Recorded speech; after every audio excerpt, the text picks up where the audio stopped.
Okay.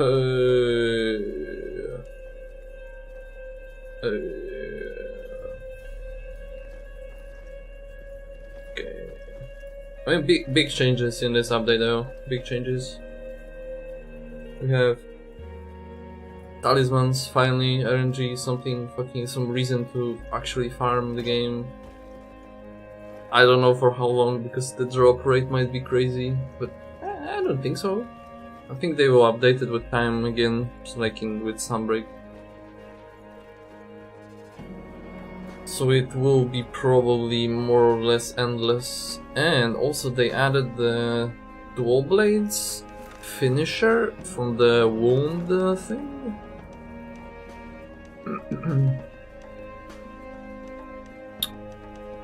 So kinda want to check that out, if it's actually legit damage. It's very good timing, like, to add this right now, because it was like pissing me off so much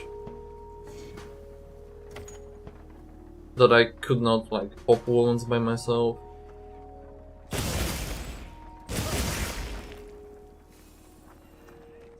It was right click, right? Oh, see that? Fucking DPS meter got updated with command tools. Do I want to see it? I don't know. Maybe we could try this one.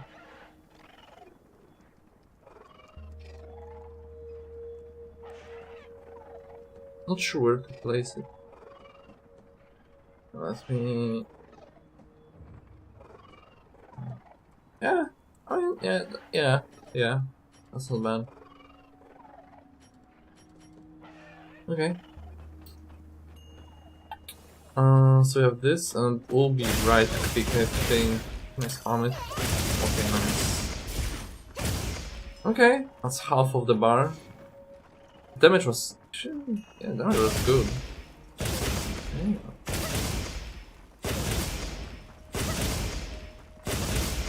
I should slap the other side.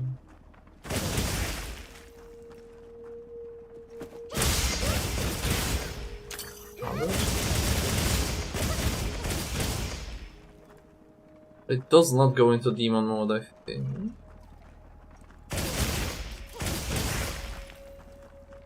Let's try with demon. There's like some kind of follow-up. Not really, unless you can go into the blade dance function. But I think they said something that there is some kind of follow-up though. Oh, I don't have demon now. Maybe I have.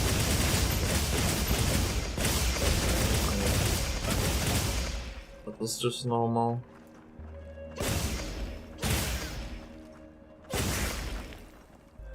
Okay.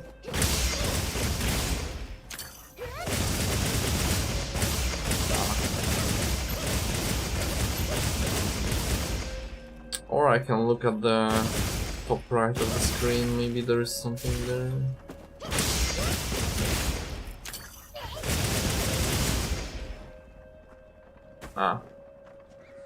Seems the same, okay.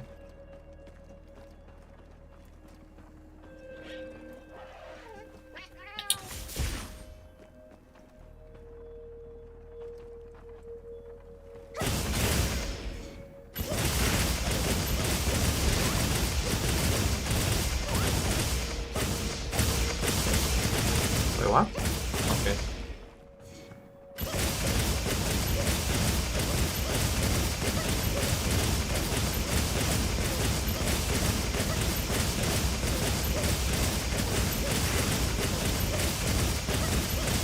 We should try actually from empty.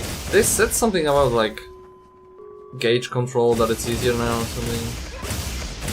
I don't know. I mean, 6-fold restores the same amount. So I don't know what happened there. The stamina consumption maybe got like, I don't know, changed or something.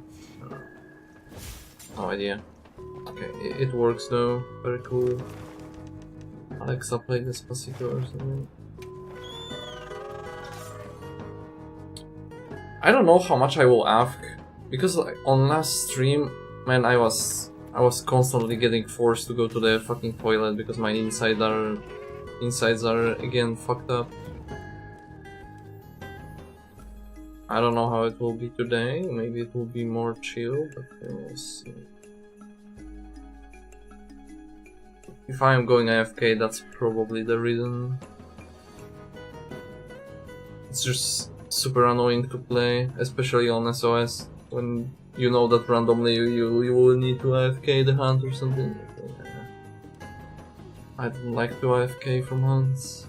You can pause the game solo, I think.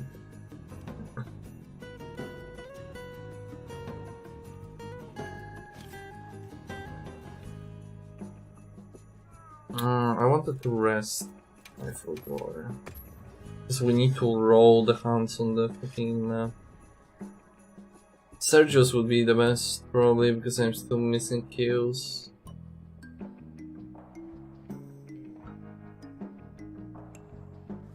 Kinda annoying timing though, because I'm watching the Expedition 33 right now. It's kinda annoying to have something legit to farm now. Oh, Mizu would be also very good.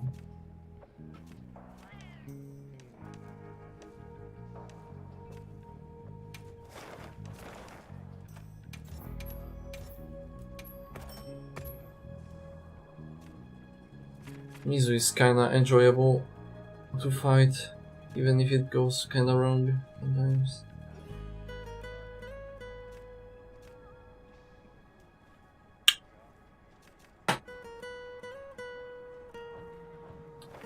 Ow.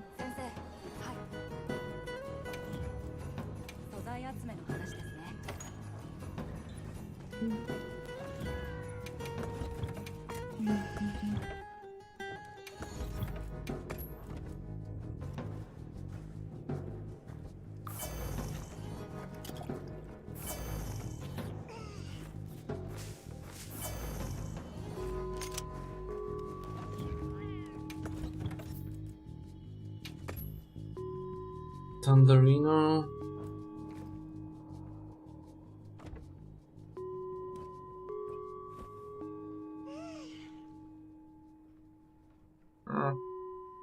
Alright. Good enough. I need to set up password if it's not set.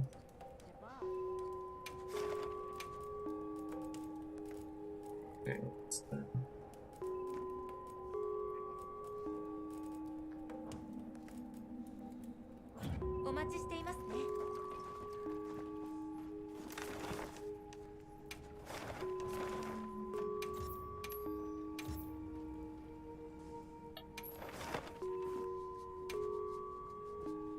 Okay. 35 minutes. I wonder how tanky that shit is. And I don't really track how much HP stuff does have when I play solo. Like, I don't know, I never care that much. So it would be nice to compare. It won't be that hard, right? It should be easier than Tempered.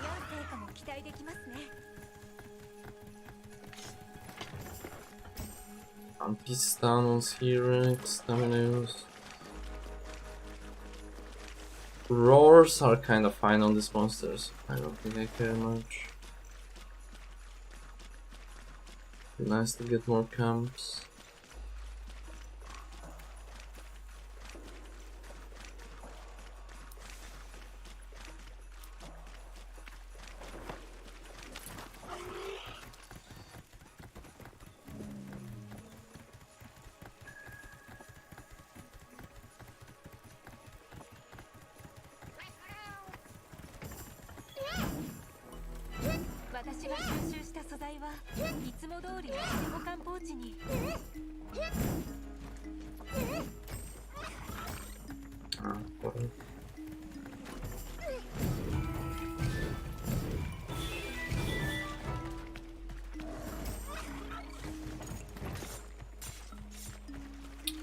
Let's see that bread, dude. Let's see that bread.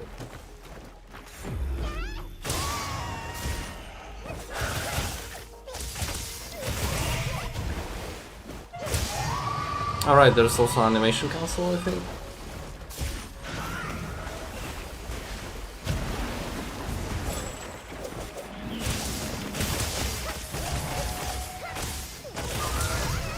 Bro.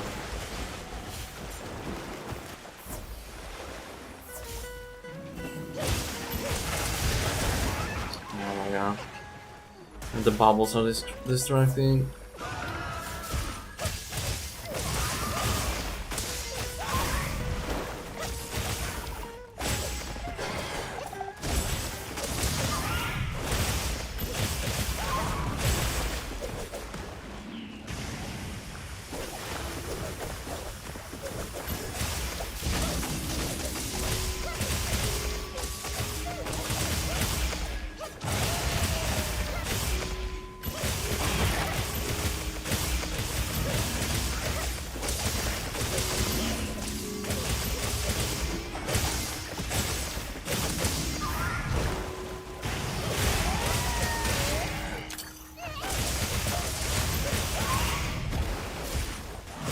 Oh, that's way too early. Oh, come on. Alright, they also fixed, I guess, the blue dodge on the aiming mode, but I really don't feel like it. If I just, like, dodged in the other way.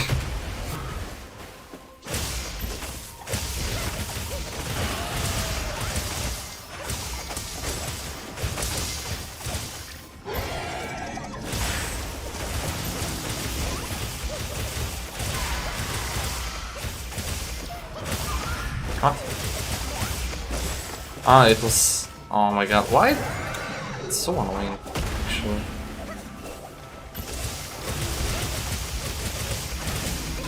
That was temporal wound. It was not like the one that lingers permanently. And it's annoying. I am just very used to arc weld animation of temporal wounds where it's like cloud instead of the dot. I was thinking that that's the perma one. Oh, I pressed. Oh, I can't see shit, dude.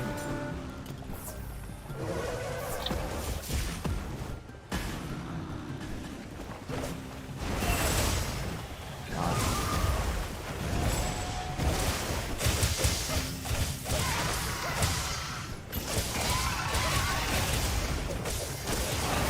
Oh, that's the buff. Yeah.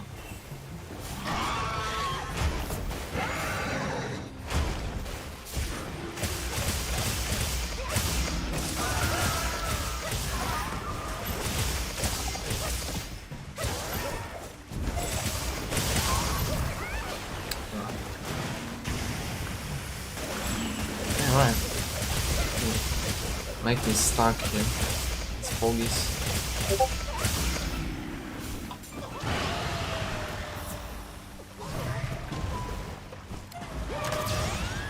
Fuck no.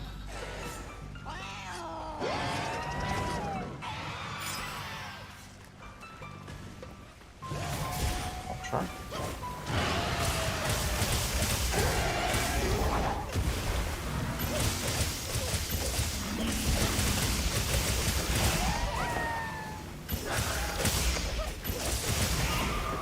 Bro, this is so bad.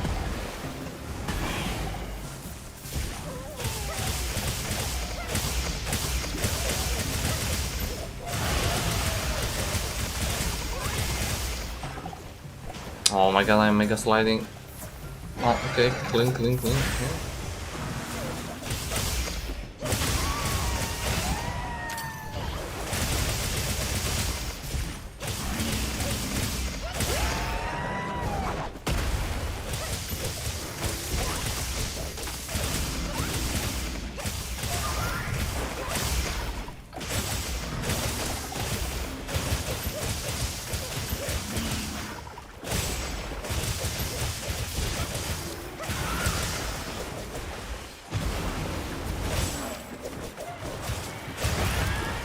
Okay, very cool.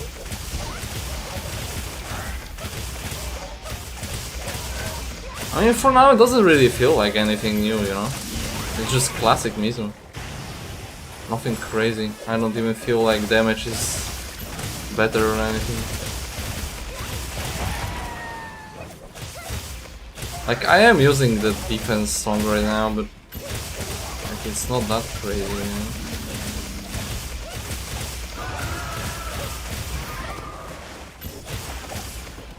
Oh god.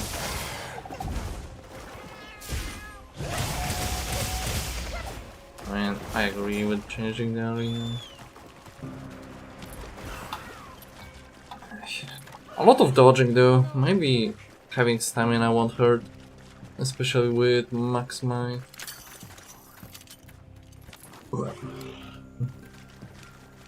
7 minutes right now. I mean, it'd still be, yeah, like around 10 minutes. If I won't fuck around and will be warmed up.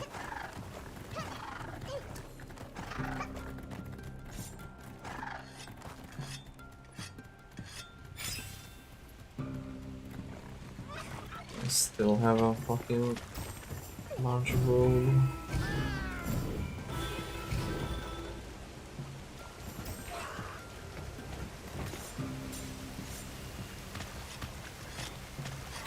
Little bro is taking his time, dude.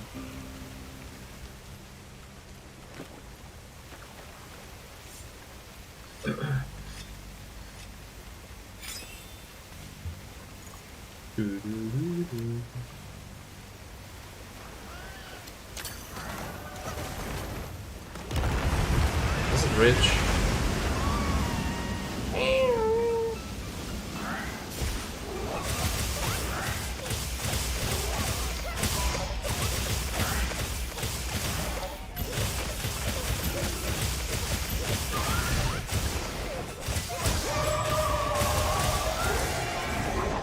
Oh, what? Oh, 6 falling. It didn't kill me though.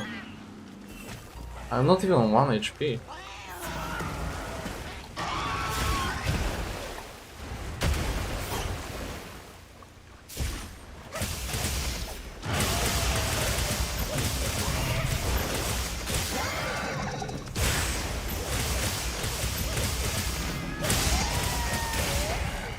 That's capable. 12%. Why can I shoot them? Oh, fuck off. I need to heal, right? Oh my god! I just, like I said, I need to heal, and while I was healing, fucking jumping. No, can I play the game? Please.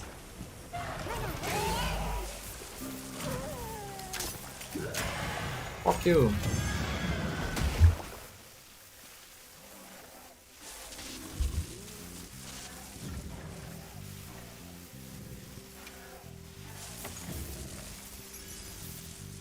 Fierce rolls. Let's see.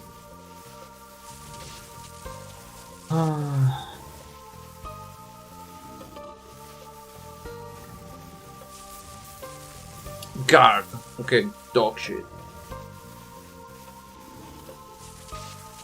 For now we will take it because there is melding. I wonder like what melding does. Not sure if it's worth actually fucking with that, or can I just like instantly sell everything? There is no sell though. There is sell all. Maybe that works. Okay, this is dog shit though. Wide range ambush. And 2 slots. I mean, it's not. It's terrible. It is kinda terrible. Okay, dog shit.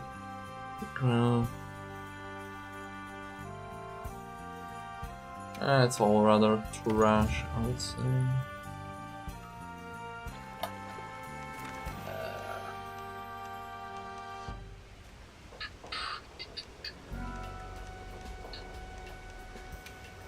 Yeah, let's see them all there.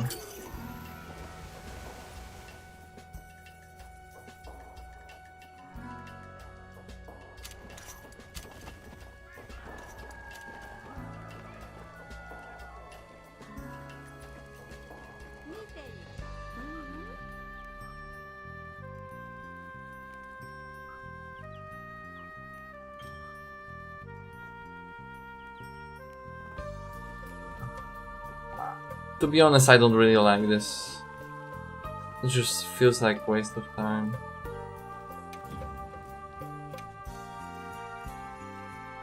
Items? Oh, the tickets.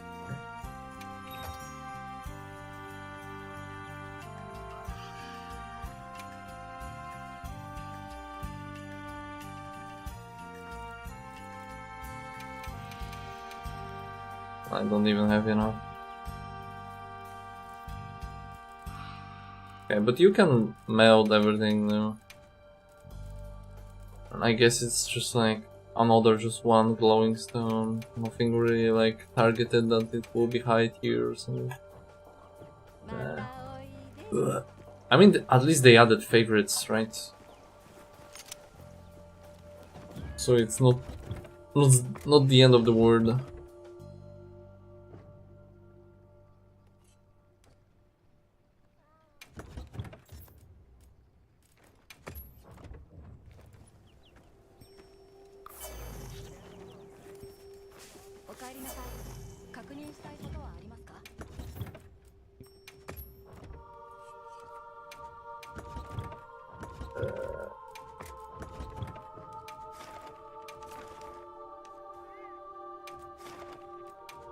Fuck. I need that camp though.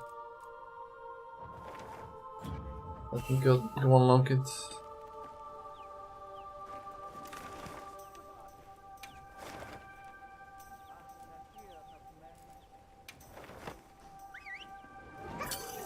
I mean, there's Woodwood camp close, but it's annoying. Like, it's actually annoying that you cannot start there. I don't know what is this crazy giga choice, you know?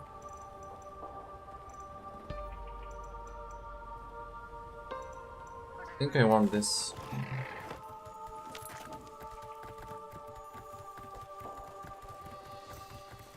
Map rotating is really not helping this fucking game. Like, if it's in one direction, I will remember, you know, how it looks, but it will, like, turn fucking 180.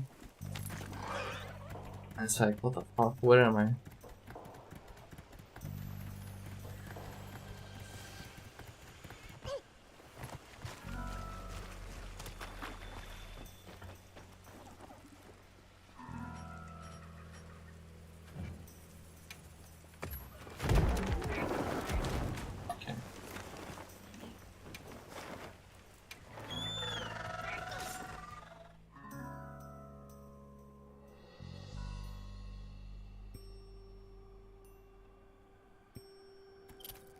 I think I wasted my fucking drugs.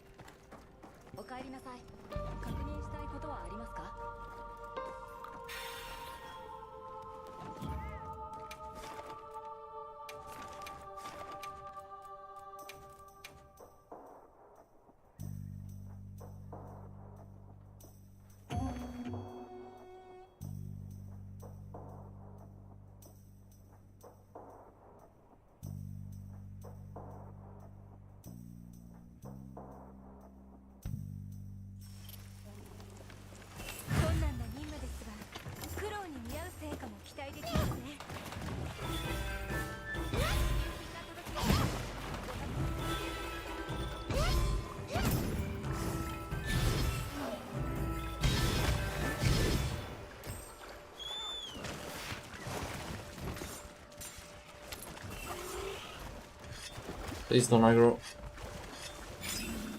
Thanks.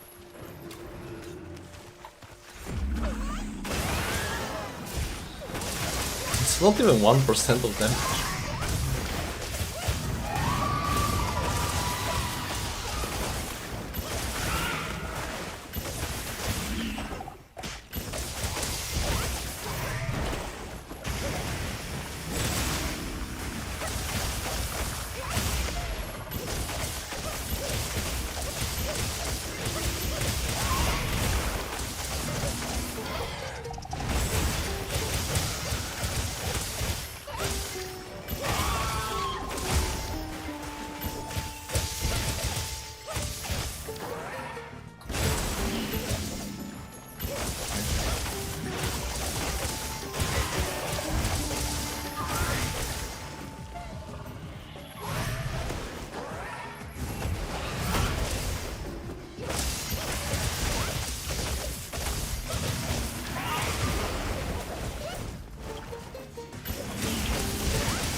was thinking that he will like insta fucking dash. Oh, stop it.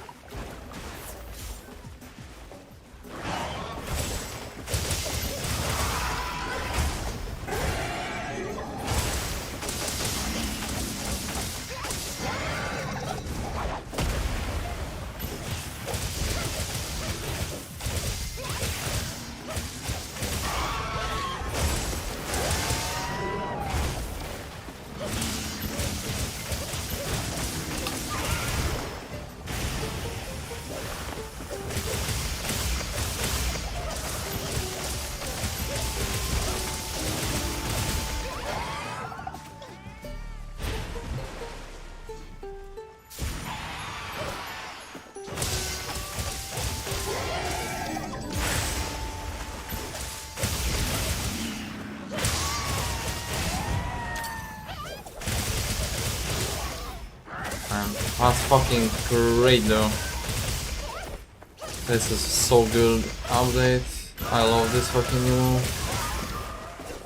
Just being able, you know, I'm just happy that I can pop the blue balloons when I want. Just that alone makes me happy.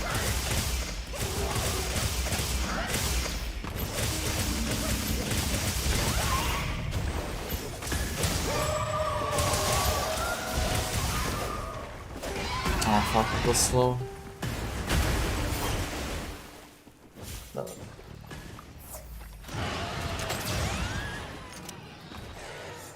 I'm burning.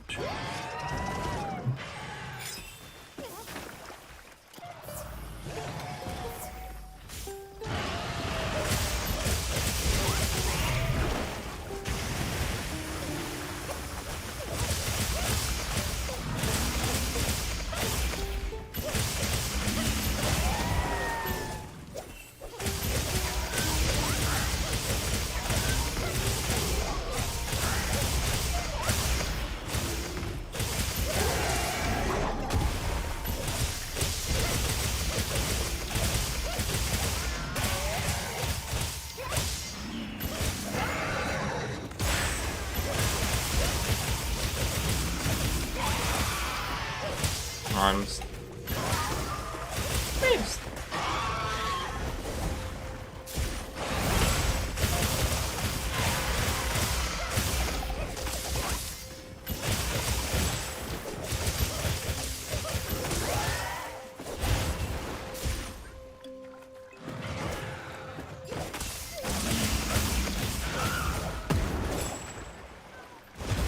Oh damn, that's bad. Oh.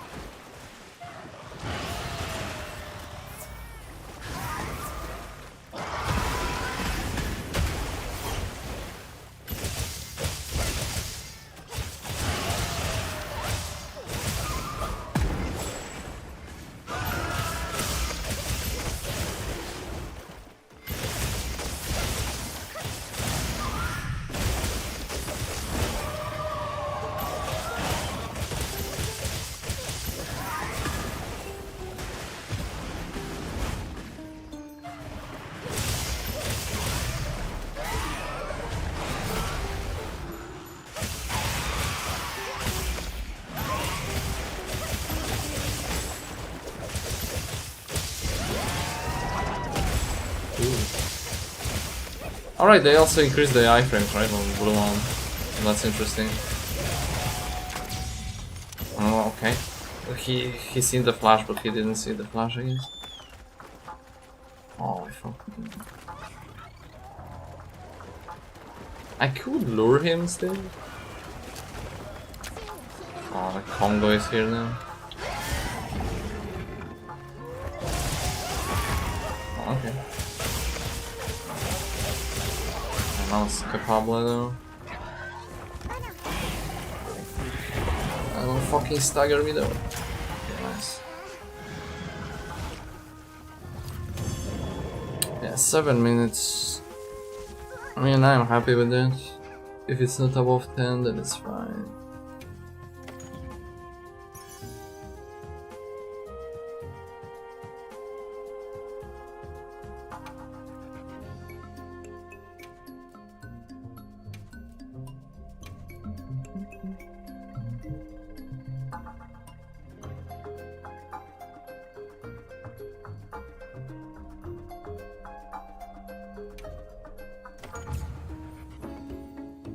Damn. Half a bar? Damn, experience goes crazy though on this.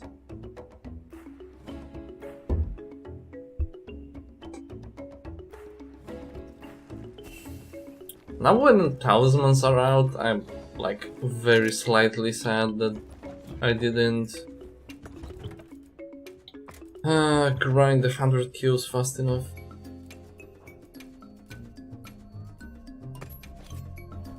Actually,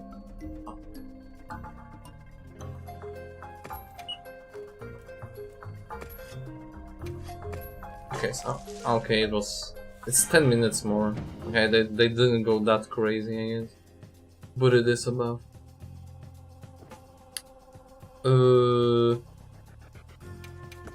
Wanted to check the order if it will go to like some crazy level.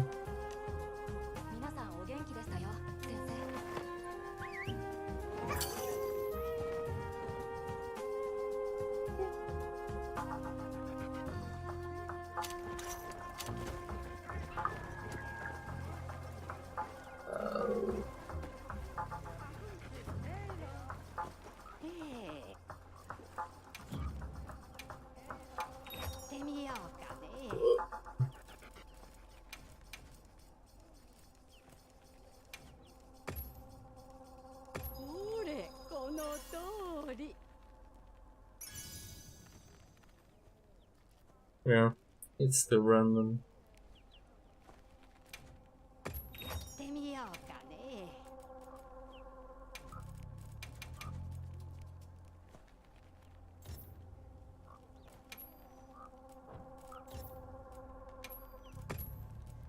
Huh?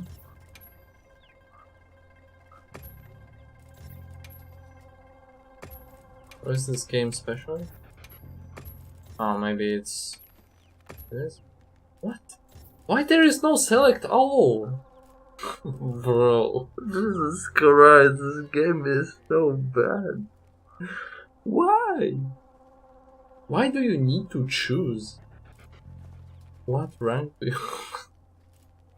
Bro.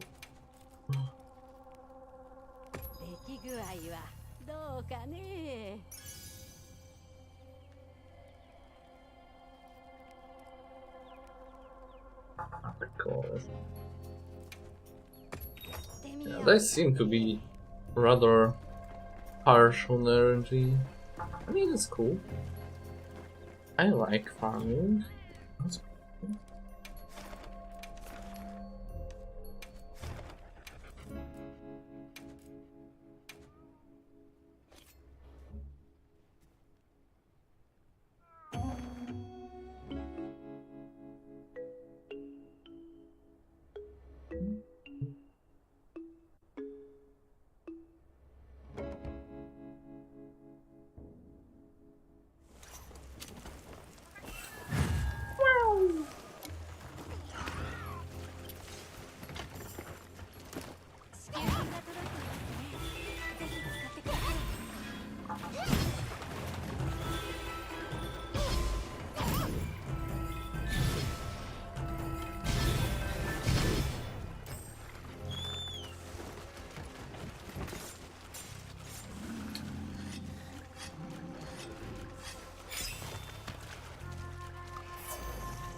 Oh, it didn't recharge.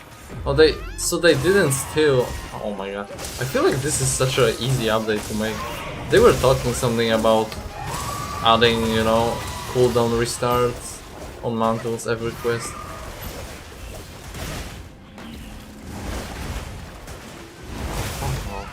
Oh.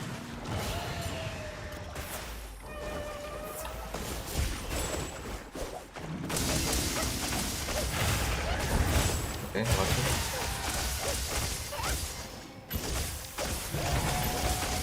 But why is his neck so fucking long?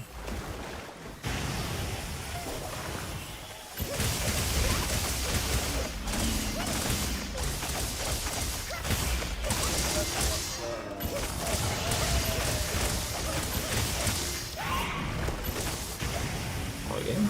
I mean, I don't mind.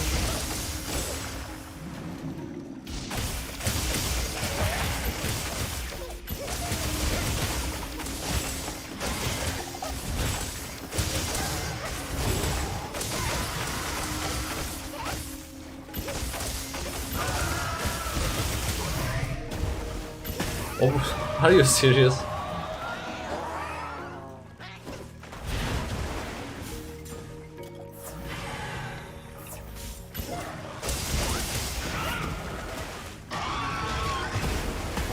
Come on.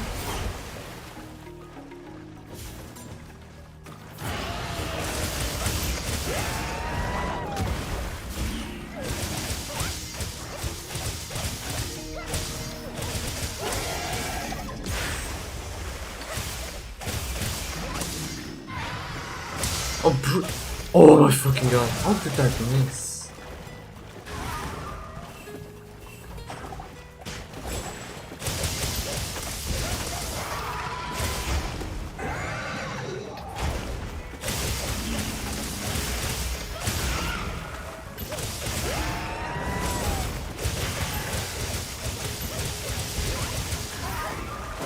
Bruh.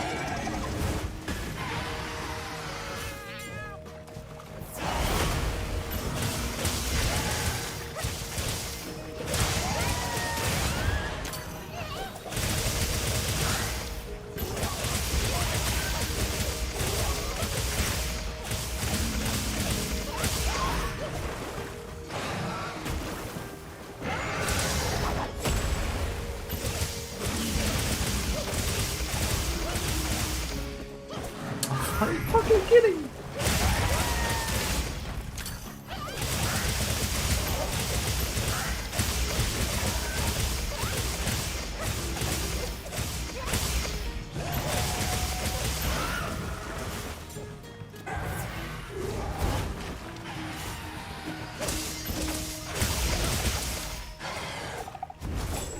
Bro, how is that super armor though?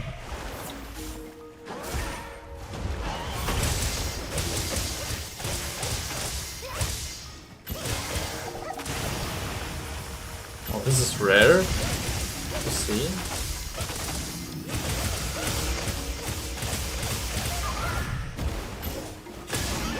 Bro, fucking swear to god.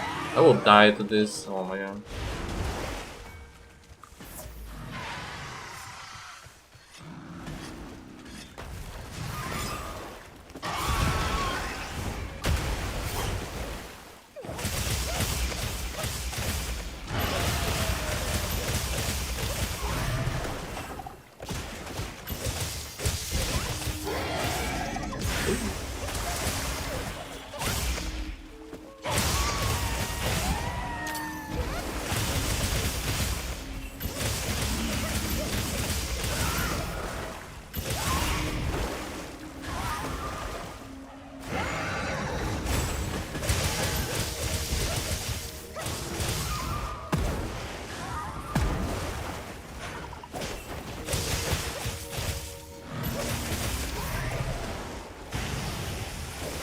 Bro, how that was not an iframe?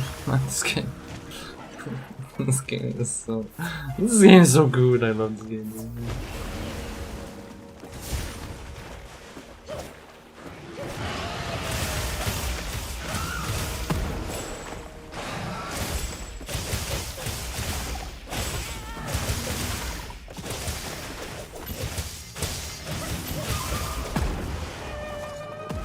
Yeah, man. Can you come here? Oh, fucking god.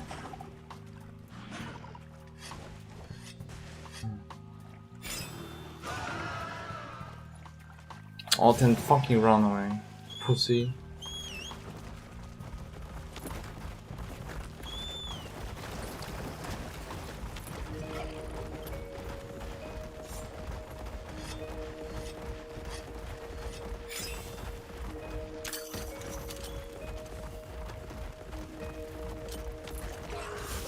He's really taking his time. Oh, I missed.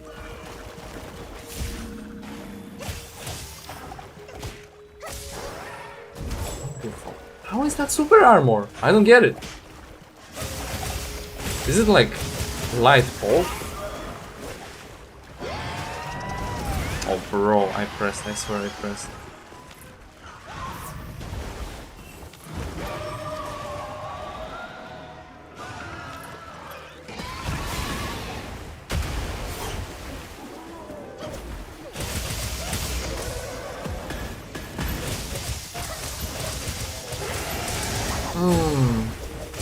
How that was an iframe now? I have no idea.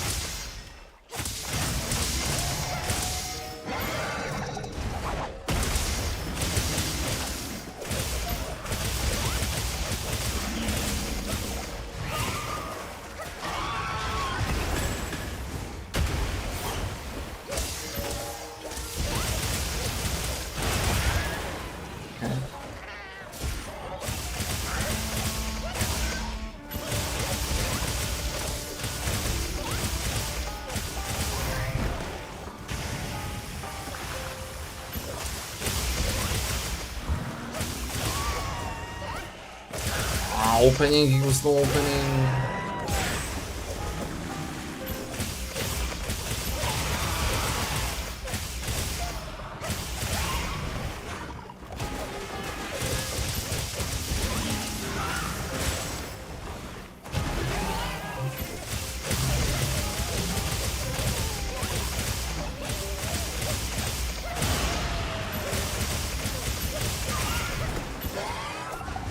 Oh, that was way through it.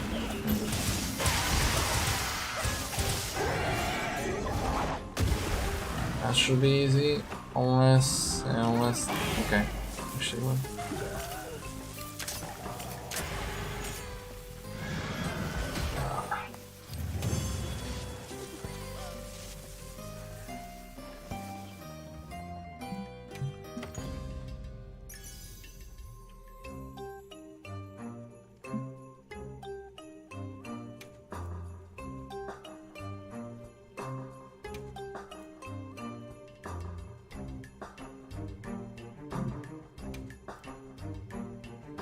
Oh, okay, that's something. Our Maestro one is very good. And wait, it's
yeah, from defense, yes.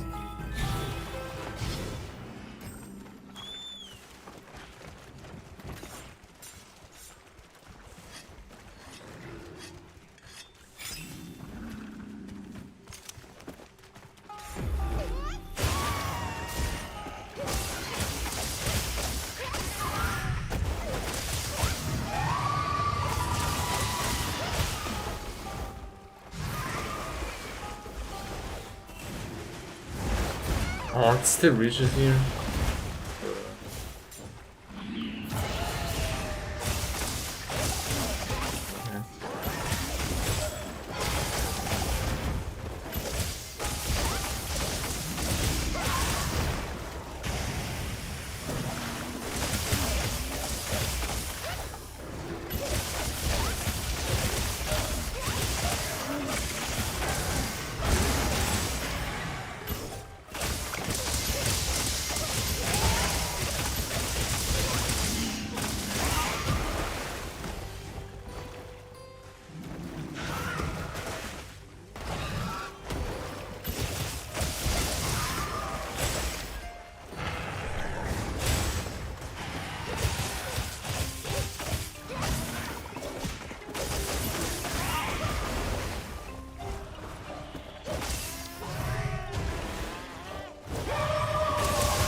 I crit.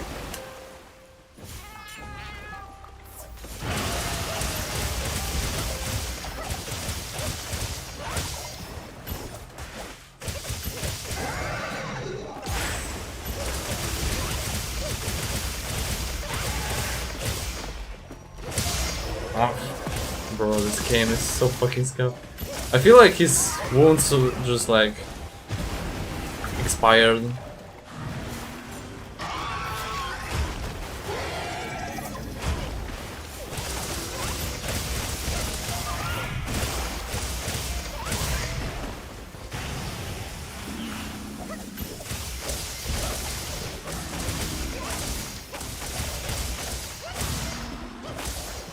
Serious.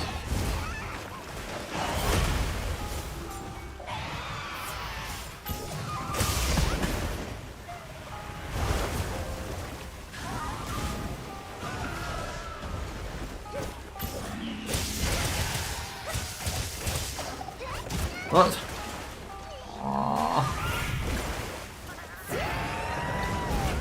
Bruh.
Bro, you're serious?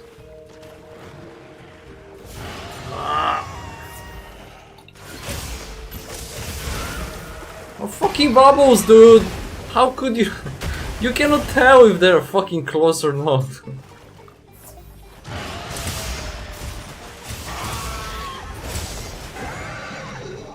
Oh my fucking god. That was my fault then.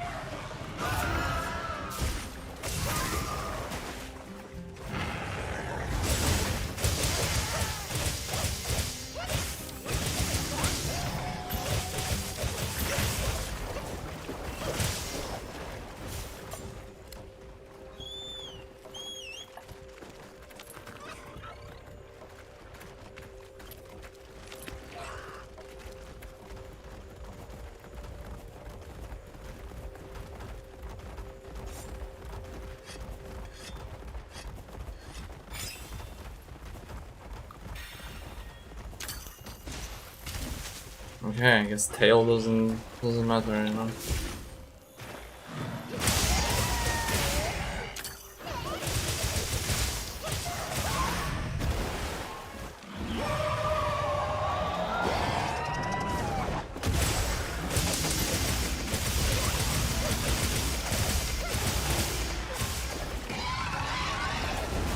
Okay.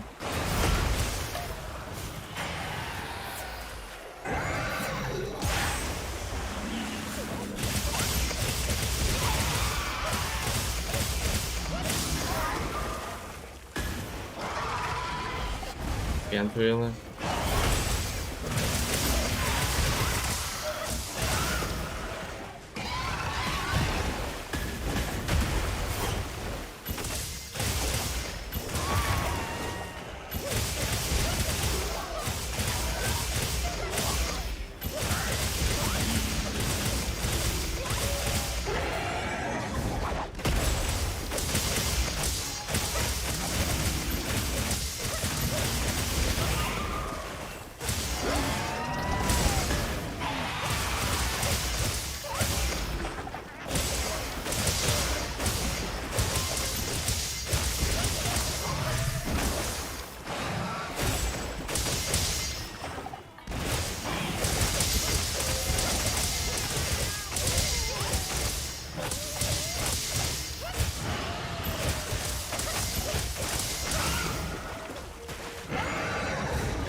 Maybe I should turn the camera to look on the ground when it's like bubble spawn and I'm not sure about the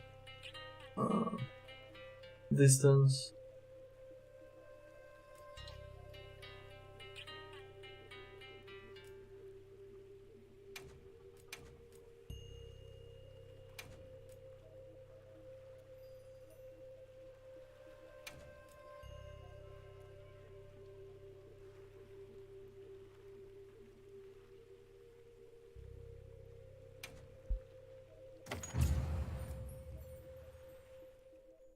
Very happy that they gave it as a quest reward at the end.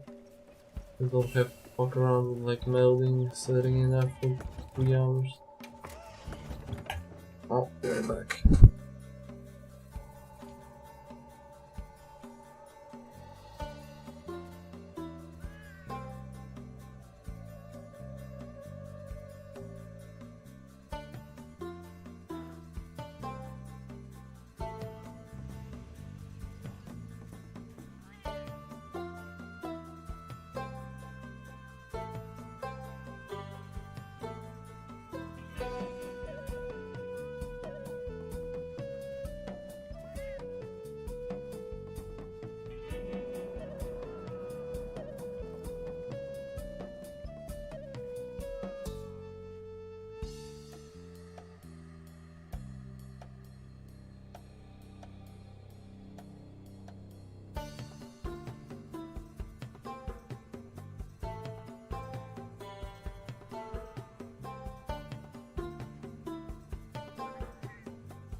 should clear up normal investigations, I feel like.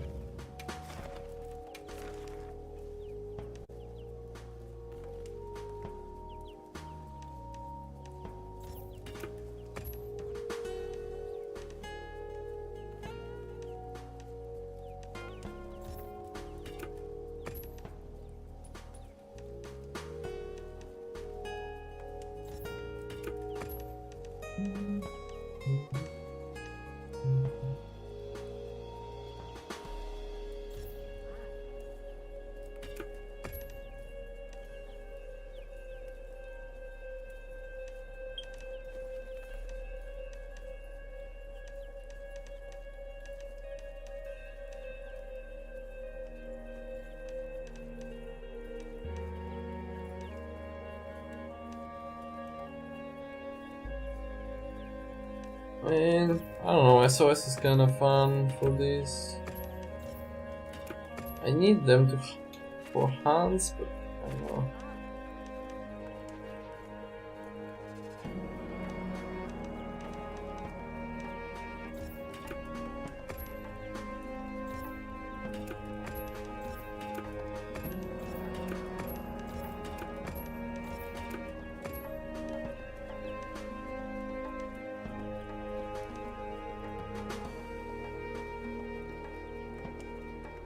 Zosia stay probably.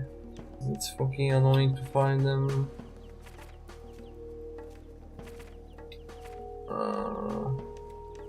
Gene Daddy. To be honest, I would prefer the normal one because this shit is so tanky. Yeah. Whatever.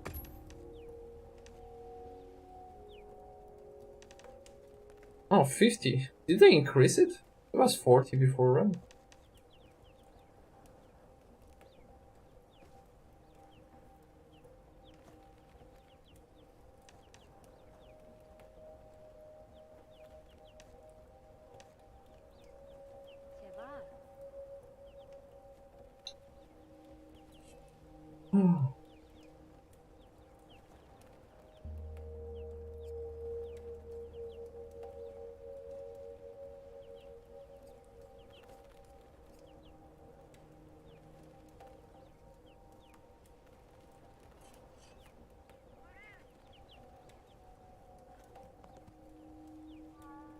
Alright, upgrade sets. Ooh.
I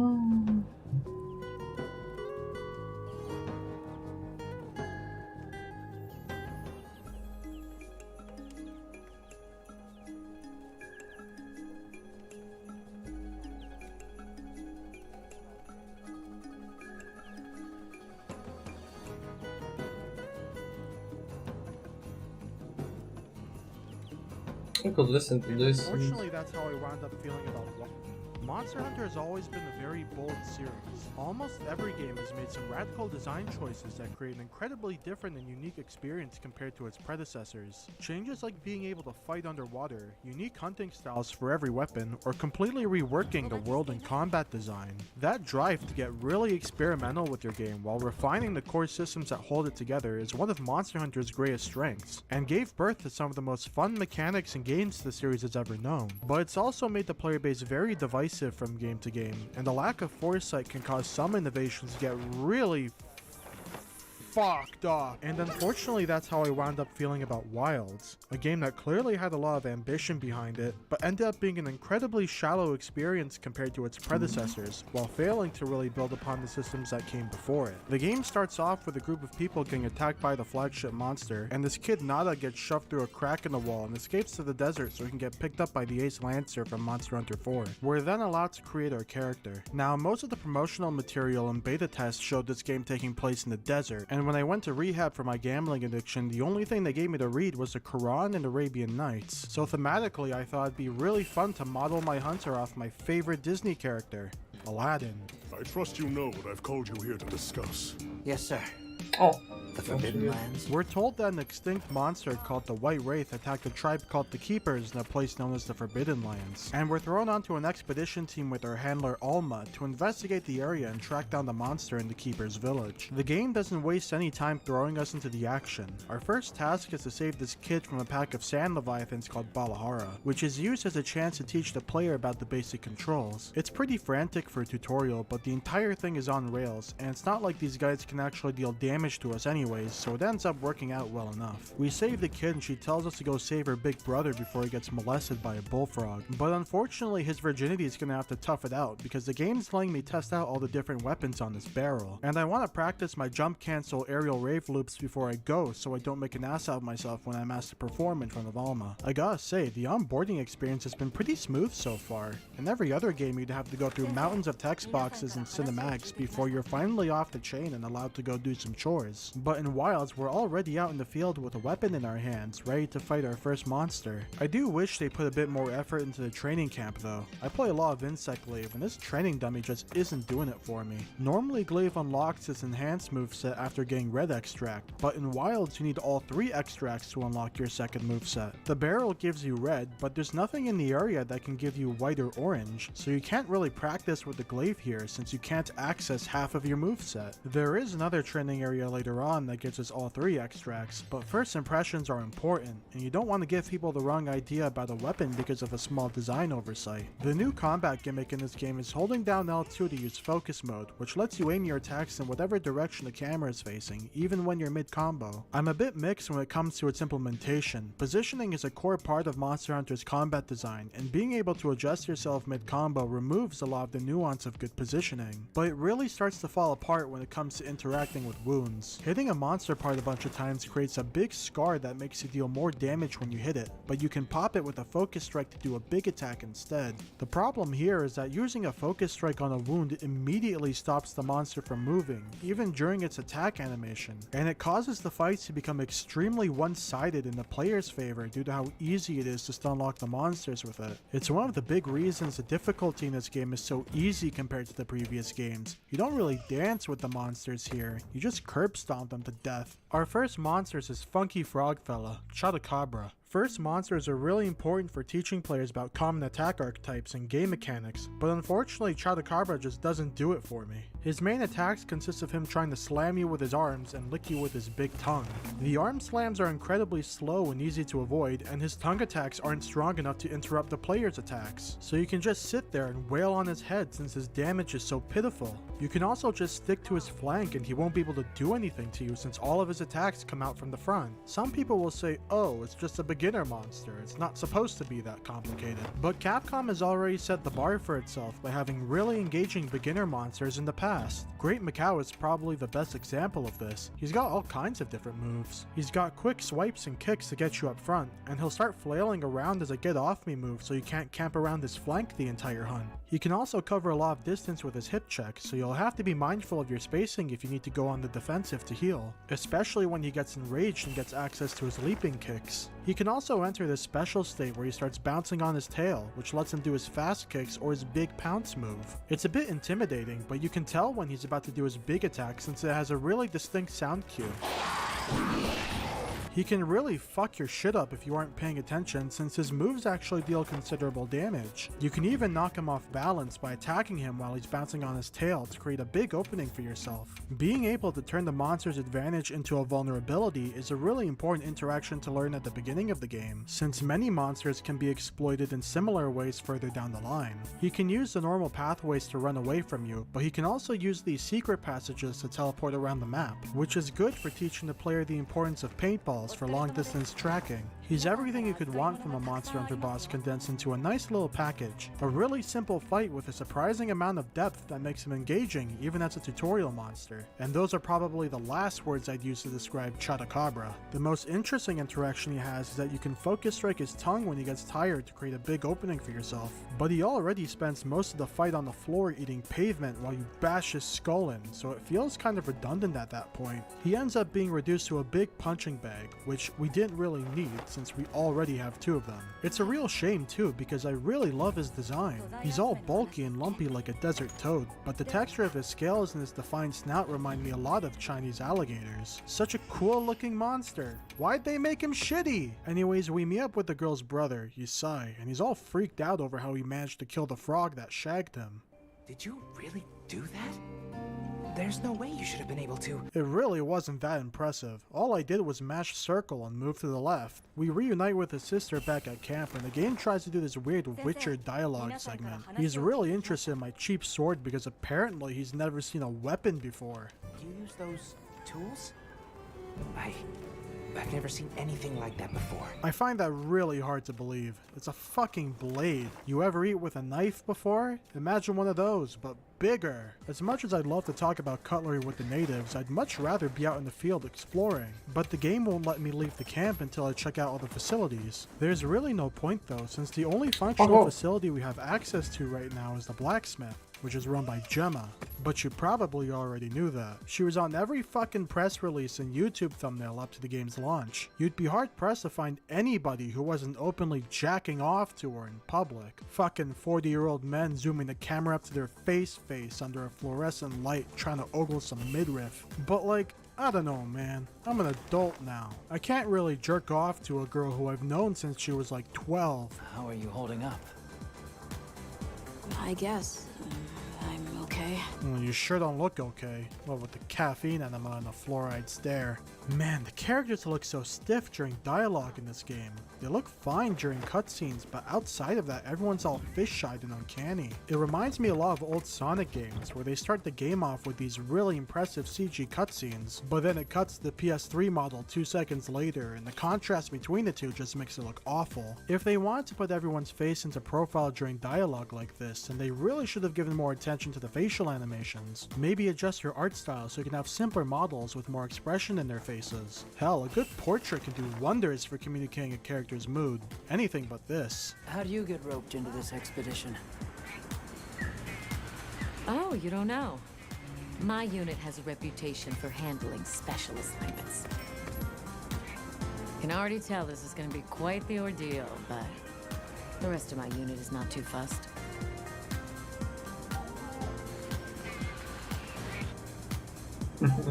So what else have you heard about me? It also doesn't help that the dialogue pacing is super slow. There's like 2 seconds of dead air between every sentence, and it just makes talking to people feel like a slog. Anyways, Yisai wants to take us to his village. Holy fuck, there's people here now. When did this place get so crowded all of a sudden? There's goblins and women everywhere. I'm starting to feel really out of my element here.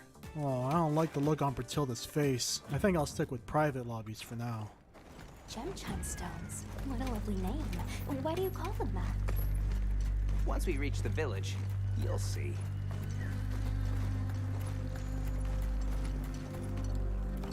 Wow, look at that.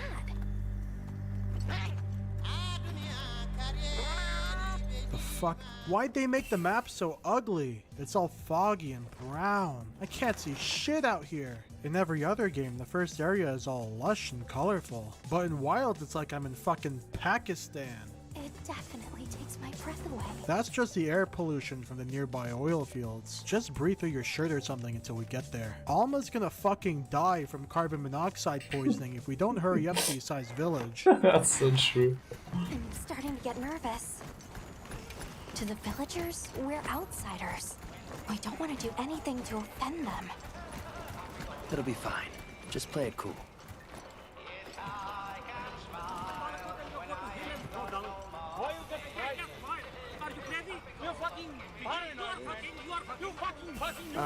Sorry we're late. Better late than dead. What happened? I had a run-in with a giant toad. Might have been its lunch if these people hadn't come along.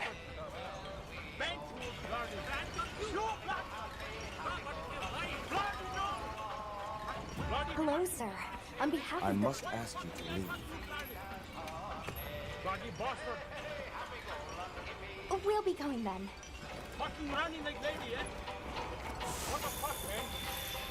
I think that went pretty well. On our way back, the game keeps trying to tell me about how these people don't know what weapons are, but I'm just not buying it. Stone weapons were one of the first inventions mankind created, and these people live in constant danger of monster attacks every day. You're trying to tell me that in the entire history of this tribe that not one person has ever thought about clocking somebody in the back of the head with a rock before? Even Chadacabra covers his arms with stones and shit to make himself hit harder. Imagine getting technology mods by this. Anyways, our support team got ambushed on the way back to camp, so it's up to us to go save them. The cutscene that plays here is probably the most charming cutscene in the game. The cats are always so goofy, and every time I see them I can't help but imagine some Japanese guy getting flung halfway across the studio for the mocap footage. Our next monster is Camatris. Camatris? Camatris? K-Matris.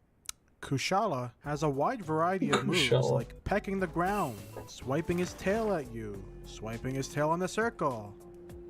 And that's it. There's really not much going on here. His moveset is incredibly bare bones and he's slow to boot. You'd think he'd move around more since he's like a chicken and all, but no, he just sits there and takes it like a prostitute. The wider reach of his moves does mean he can actually hit you from time to time, but his damage is so poor that you can just face tank whatever he throws at you and go back to wailing on him. After killing Kushala in 5 minutes, we unlock the barbecue spit and the ability to cook meals. In the older games, you'd unlock food ingredients from optional quests, and your max health and stamina would increase based on the quality of the ingredients. You would also gain buffs depending on the specific combination of ingredients you used. Wilds got rid of that system almost entirely though. Now you can get your max health and stamina by just cooking a ration, which really skews the early game difficulty since these early low rank monsters already don't hit hard enough to threaten the player, let alone a player with 50 extra health. You can also get the full effects of a meal by just eating a well done steak from the barbecue minigame. Watch this, I'm gonna get first try. Fuck my ass! Instead, the extra ingredients you find in this game give you access to the food skills, but they're also a limited resource like they were in Monster Hunter DOS instead of a permanent unlockable. With how marginal the food buffs feel and how scarce the ingredients are, I ended up just cooking the default rations every time since the only buffs that really matter in this game are the health and stamina boost. I'm not gonna waste my time farming for defender high meals when the monsters can barely chip my health down as it is. Gotta give the guys a chance, man. We're invited back to the village so we can ask for info about the keepers. It'd be cool if I could just explore and travel there myself since I already know the way there from our first trip, but the game thinks I'm retarded and railroads me there automatically.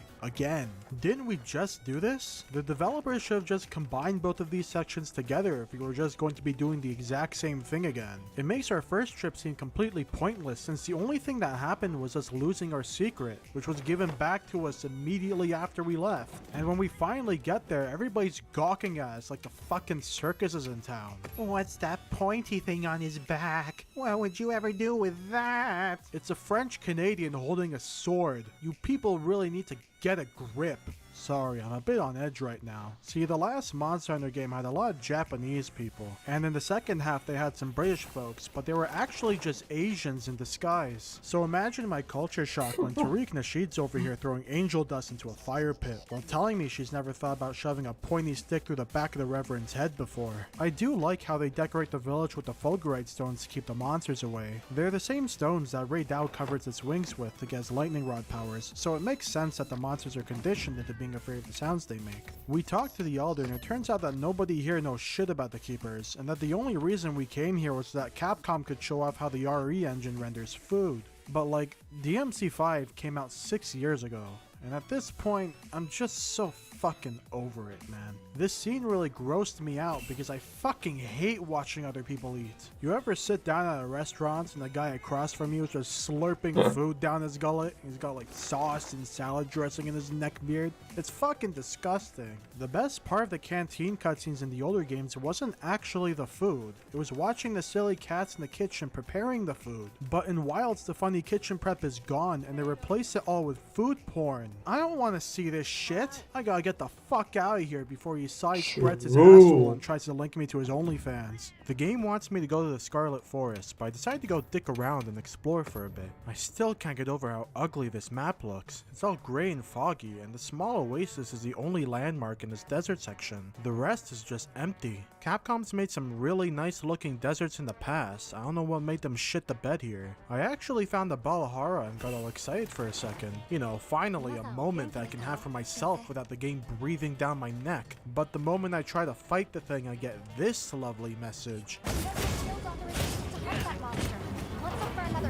The fuck? It's a free hunt. I don't need authorization to do shit. In World, I could just go on an expedition and hunt whatever I wanted. In 3 Ultimate, I didn't need the guild's permission to hunt shit in Moga Woods. The developers are so afraid of the player going off the beaten path that the game throws a temper tantrum and spams these stupid fucking pop-ups over and over again telling me to eat ass. I love it when a game yells at me for trying to explore and have fun. And when I managed to kill the thing, the game gave me one last middle finger by not giving me the quest rewards, which means that I can't make his full armor set since you need the tickets from the quest rewards to make some of the pieces. Whatever, man. Let's just go to this stupid forest already.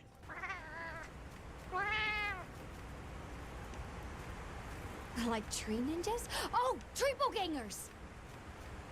We're here in the Scarlet Forest to investigate the Doshiguma we saw earlier, and we're forced to tag along with this fruity guy named Eric. They have this fascinating process where they coat their bodies. Shut up, I'm talking. I was actually looking forward to exploring this place since it was the only area from the trailers that looked like it had a color gradient. But they keep you on such a short leash because the devs want you to listen to this pasty kid talk about bullshit for 5 minutes. Come on, I just want to pick up some honey. It's not like the end of the world or anything. Oh. My word. Is this a Lollabarina floret? Yeah. I knew it. Definitely a Lollabarina. Uh-huh. Look, another You one. know, there's a real art to writing good character dialogue in your video game. It's really annoying to have characters repeat the same shit to you over and over again, so you gotta be smart about how you structure your dialogue to avoid regurgitating information that the player already knows. You also want that dialogue to come off organically and present it in a way that properly characterizes the person who's talking. Have their mannerisms come off in their dialogue, or if there's 2 people, maybe they could bounce off each other's idiosyncrasies in a way that makes both characters stand out, and feel like they actually have a personality that exists beyond their occupations.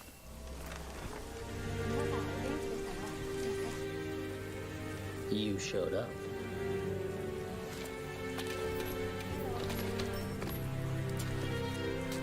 You sure know how to throw a party. No food, no drinks, and the only babe just left. My sincerest apology, brother. I was so eager to see you, I couldn't concentrate on preparations for the bash. Whatever. At any rate, it's been a whole year since we last met. How about a kiss from your little brother? At the same time though, you don't want your characters to come off too hard to the point where they feel overbearing. The writer really needs to have a good sense of restraint, especially if the character you're writing has a really outgoing personality. You don't want them to come off as an Anthony Legato. Introduce me to Soldier Boy, Greg that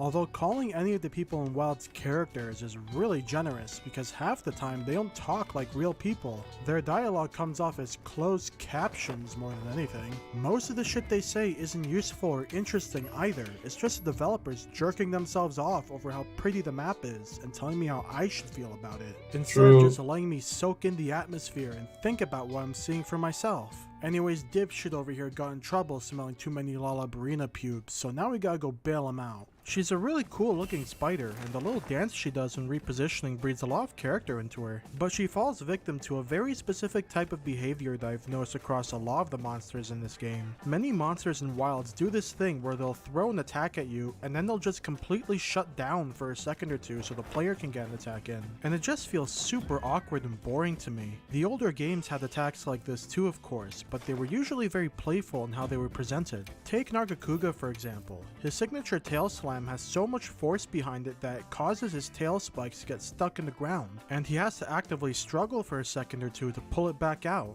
There's also this little screech he does after his big pounce where it feels like he's taunting the player if you got hit, or that the monster's getting frustrated if the attack missed. They clearly put a lot of care into making these openings feel organic to sell the illusion of these monsters being actual living creatures instead of just bosses in a video game. But in Wilds, the monsters are like, whoops, I missed. Guess it's your turn now. Boo! It's not just Lalabrina either, it's a lot of monsters. Even Arkveld does this shit with his chain slam. It's super disappointing.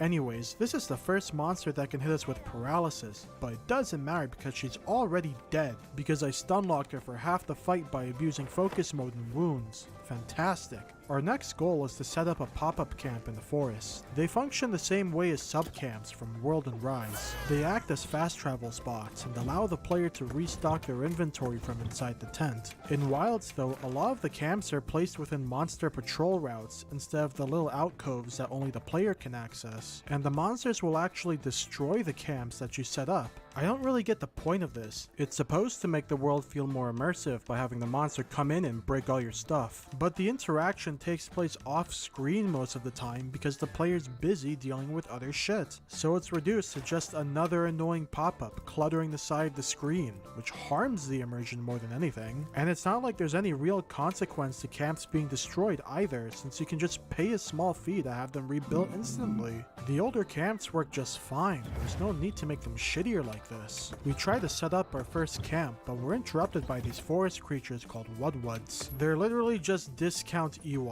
Again. You'd think with such a detailed character creator for the felines that they'd make some really cool cat tribes like they did back in World, but nah, fuck it, we're doing Ewoks now. They take us on another on-rails tour back to their village, and they ask us to deal with the Congalala that took over their honey spot. Congalala is our first returning monster in this game, and he's probably one of my favorite early game monsters in the series. He has access to a rare status ailment called Stench that prevents you from using healing items, which is really good at punishing players for acting recklessly. If you prepared in advance and brought deodorant with you, then you can deal with it no problem, but if you didn't, then the status would encourage the player to be more thoughtful and cautious in how they approach the monster, especially after they lost access to their lifeline, or at least that's how it's supposed to work, but that's not the case here in Wilds. There's so many external healing sources like Vigor Wasps and the Palico that make Stench way less impactful. The Palico is especially overtuned with how often they heal the player on top of being able to cure status conditions. And if you didn't have enough going against him already, Congalala is so fucking slow in this game, even by low rank standards. And his attacks don't deal enough damage to be a real threat either. So you can just brute force through his mechanic like every other monster in this game, which is such a letdown because I love Congalala. He really stood out among the other monsters because of how unique of a threat the Stench mechanic was. But he feels completely gutted here in Wilds. The poor little bastard. We kill the Congalala and find out that the Dosaguna formed the pack and that they're on their way to Radiance's village. The saggy old dicks won't listen to us though, so we need to go save the gatekeeper from Valahara so he can convince her for us. Oh, now I'm the last one? I guess Alma didn't believe in me until I could prove my work against a farting ape. His moveset is actually pretty solid. His body is decently long, and his attacks can cover a good amount of space around himself. He's got a couple gap closers and projectiles to play you at range, and he can even aim towards his flank to catch you off guard. Honestly, they should have just made him the tutorial monster. He fits the arid desert landscape way better than Chupacabra does. He has a moveset that actually lets him fight back.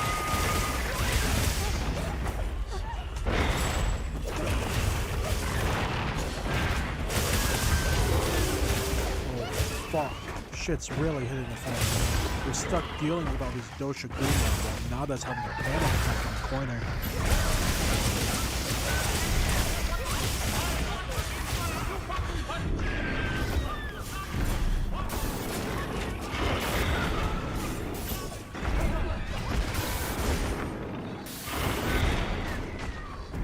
You know, Capcom made a really big deal out of attack monsters during the market of the release. Dosha Guma was like the poster boy for the mechanic. They even distinguished the alpha as its own monster. So imagine my disappointment when the entire group encounter was just another on-rails cutscene. Like, I get it. They want to have a cool action sequence, and they needed the player to stay on script more to pull it off. Maybe I would have been fine with it if there were like 1 or 2 cutscenes, but the entire game is like this. Every assignment drags you by the balls to your next destination with no room for exploring and getting lost. I want to engage with the world and feel like I'm doing all these things myself. Not much interactive movie. Even though we don't get to play the map, the Alpha Dosha Guma is still a pretty good weapon. He's slow, but he can actually hit pretty hard, and his close range moves are fun to dance with. It makes it feel like you're having a real brawl with the monster. This move where he rips the ground out from underneath you really sells me on his raw power. Although the hitbox on it really needs some hits, but totally short-hearted here. I love this moment when he gets so angry that his muscles start to swell while he squares up and all his old wounds disappear. It's a shame that the wound system is as overtuned as it is, because it makes the fight a lot easier than it should be. I would have liked them more if they were just an aesthetic change, but gameplay-wise they take away a lot from the fight because of all the extra damage and monster downtime you get with popping them. This is supposed to be the monster of the last stand, but instead it's just free real estate for the player.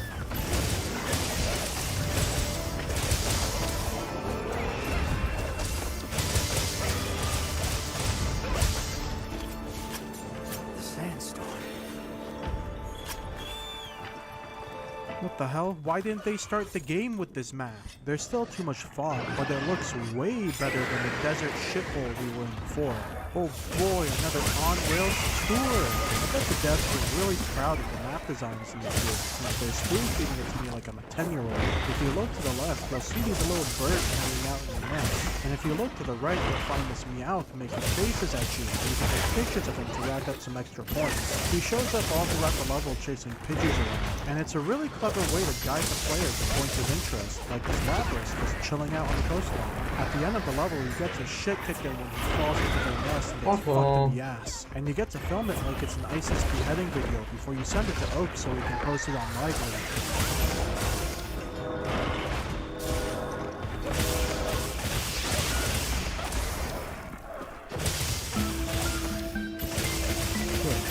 We're back in the Scarlet Forest looking for traces of the White Lake, but we end up walking right into the territory of Duke Duna. Every region in the game has an apex predator, and Duke Duna here is the apex of the forest. She's my favorite apex as far as visual design. Her scales and water barrel are all very colorful compared to other monsters, although the fog and lighting during the downpours do a terrible job complementing it. It makes everything look really washed out. She's also a big, fat fuck, and you know, I can really relate to that. The main gimmick here is that her water barrel negates damage done to the monster, and they add enough weight to her attacks to create these waves that can push the player back and sometimes deal damage if it's big enough. It's not a very interesting mechanic though, because it doesn't really change how you fight the monster in any meaningful way. You deal with it the same way you deal with any other monster. Just hit it a bunch of times. Velkhana had a similar mechanic with her ice armor in the world, but it was more interesting in that fight because her armor gave her access to new moves, and you would have to focus down specific segments of her body to destroy it instead of just aimlessly hitting wherever you wanted. It even rewarded players for breaking the armor by locking Velkhana over its third moveset and giving the player a free knockdown. Spook Tuna retains its full moveset regardless of whether the veil is up or not, so there isn't any real urgency to deal with it. The waves also feel like a minor inconvenience more than anything, since most of the time they just push you outside of the monster's effective range, which is usually to your benefit since it gives the player space to heal and recover. Namielle could do this with her puddles and World, but the waves also have the ability to pull you into her attack range, making them an actual threat worth considering. All the Veil really accomplishes is giving the monster a higher effective health pool than usual, which is really boring. Speaking of boring, this monster is way too slow. Any weapon with a shield can trivialize this fight with how generous the perfect guard time is in this game. This is my first time fighting her with a shield, already popping off at the parries like a jump. This big jump attack also looks super out of place for a monster like this. It jumps like it's on the fucking moon, while its legs and tail clip into the ground. It looks awful. I know I'm being pretty harsh here. Oh, come Probably on. screaming at your monitor saying, "No, it's only a low rank monster." But it doesn't matter whether this is low rank or high rank. This thing is supposed to be the apex of the region, the top dog, the champ of the chumps, the big kahuna. A fight like this is supposed to be more mechanically dense and engaging than the average monster. We've had plenty of mechanically engaging low-ranked monsters in the past, and as pretty as Ukuna looks, her fight is as shallow as the waters that you fight her. At the tail end of the fight, the White Wraith shows up to steal my kill.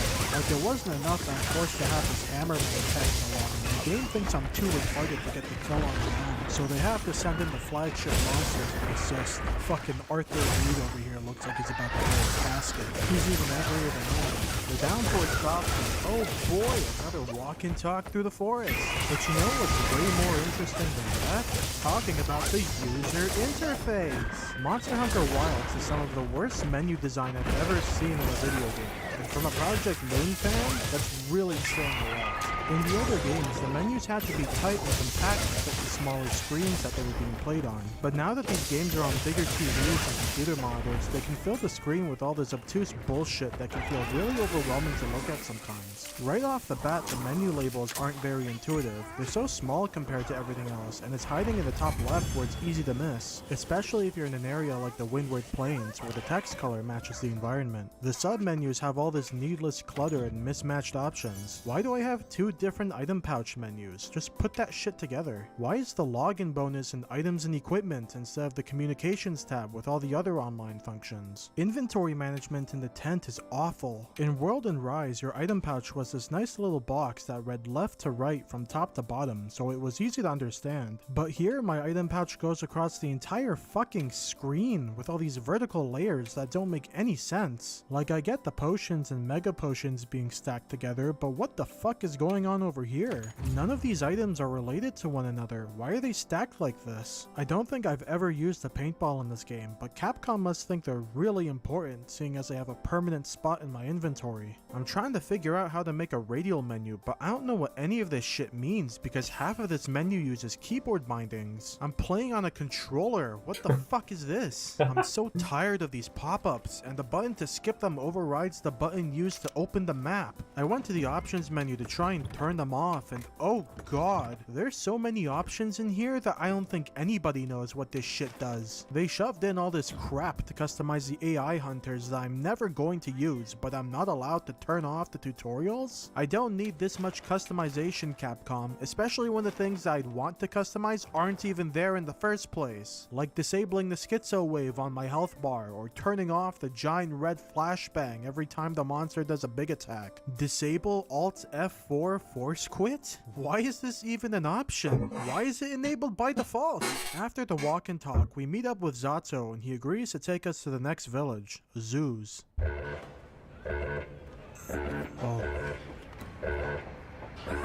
Oh jeez. Hey!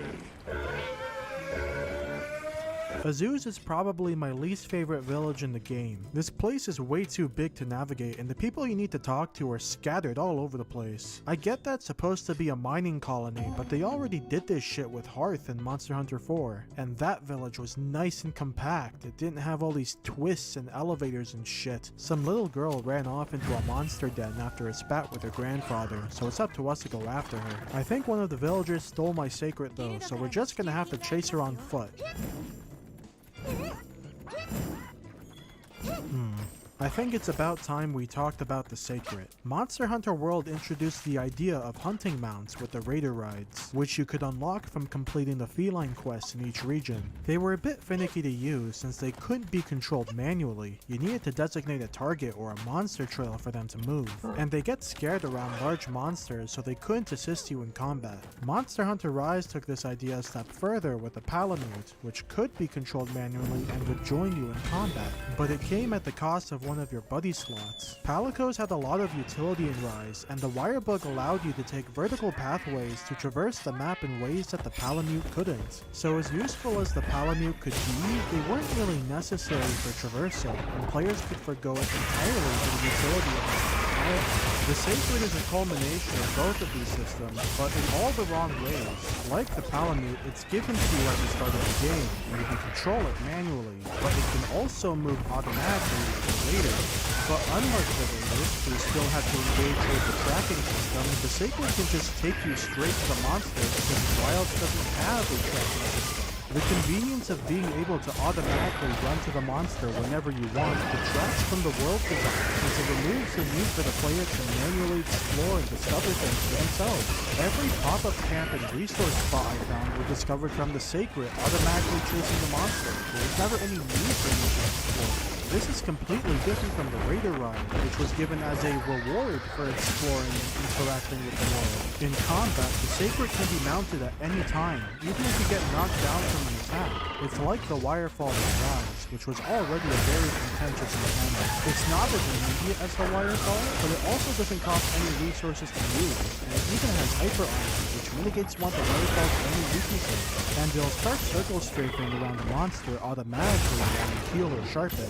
It also comes with a supply box, which you can access at any time. Having such a powerful recovery tool with no cost makes it incredibly easy to get out of a bad situation and removes a lot of the punishment for sloppy play. I also don't need to look for openings to heal or sharpen anymore. I can just press up on the D-pad to do whatever I need to do while the Sacred auto-dodges the monster.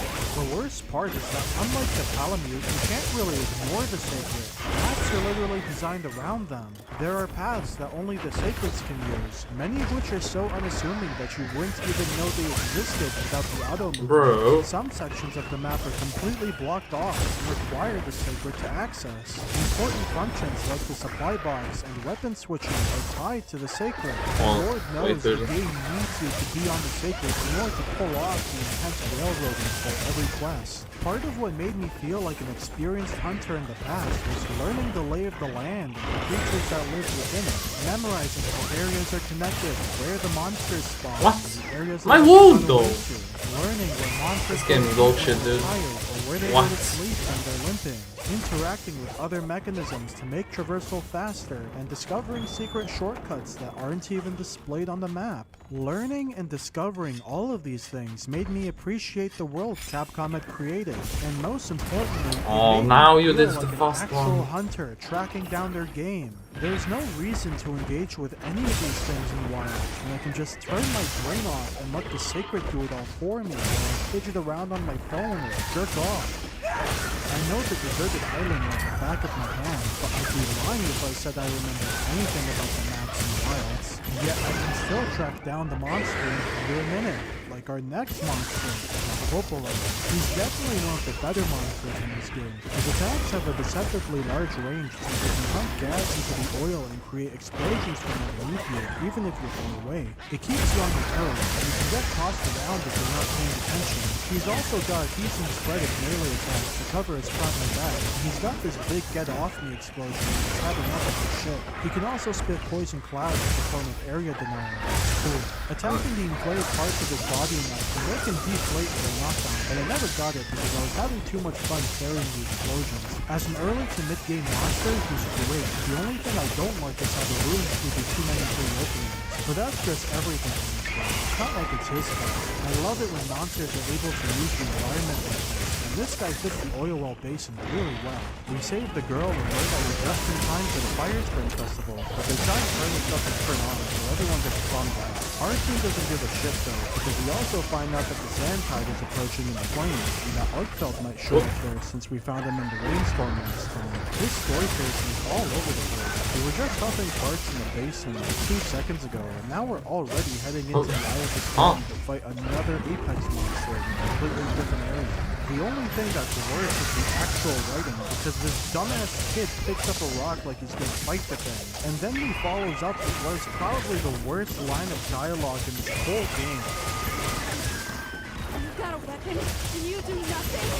Give it to me, and I'll... Shut the fuck up, you stupid asshole. I like you better when you're having a panic attack behind a rock. I'm trying to enjoy this Clash of the Titans, but I can't go 2 seconds without having to babysit this deadweight kid and his peanut gallery.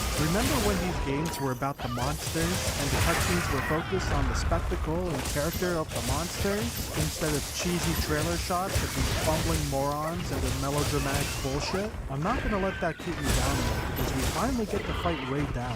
He's a very well-rounded monster. His wind attacks cover a lot of space, but they also have some pretty obvious blind spots, which makes fighting him up close really satisfying once you learn how to dance around the hitboxes. His horns can turn into this makeshift railgun that lets him shoot electricity at you if you're trying to approach or retreat, and it culminates into this big railgun nuke once it's fully charged. He's also got some sick acrobatics in the air, and you can really feel the weight behind his attacks whenever he's come on! down on top of The door, when you chase him back to his nest, the fulgurite stones on the floor can conduct the electricity from his attacks to create follow-up explosions, which makes maneuvering around his attacks a lot trickier since the sudden increase in range can catch you off guard, and they can punish players for parrying without thinking. It's really cool, and it makes the fight feel a lot more dynamic. The sound design on his moves is also top-notch. Almost every move has a recognizable sound to it. It's good to see them bring out all the stops here. I still think he could be a bit faster, and obviously the boom system is still an issue, but even in spite of that, he still manages to be a really fun and engaging fight. This, my friends, is what an Apex monster should be. After we kill Ray Dow, we stumble across one of Jeffrey Epstein's Chatterbait dungeons, so we head back to Azu's to tell Werner so we can send an anonymous tip to the guild. One of the locals show up and they offer to show us the way to the next area through an underground railroad. Subtlety, Capcom. Subtlety. Hold up, is this guy Afro-Asian? And you guys didn't believe me. Turns out Nada actually recognizes this place. It's the same underground railroad he used to flee to the west from the White Raid. How did localization pick up on this? It's been a few years though, and the path to the Keeper's village froze over while he's been gone. So we have to look around the new area for another entrance.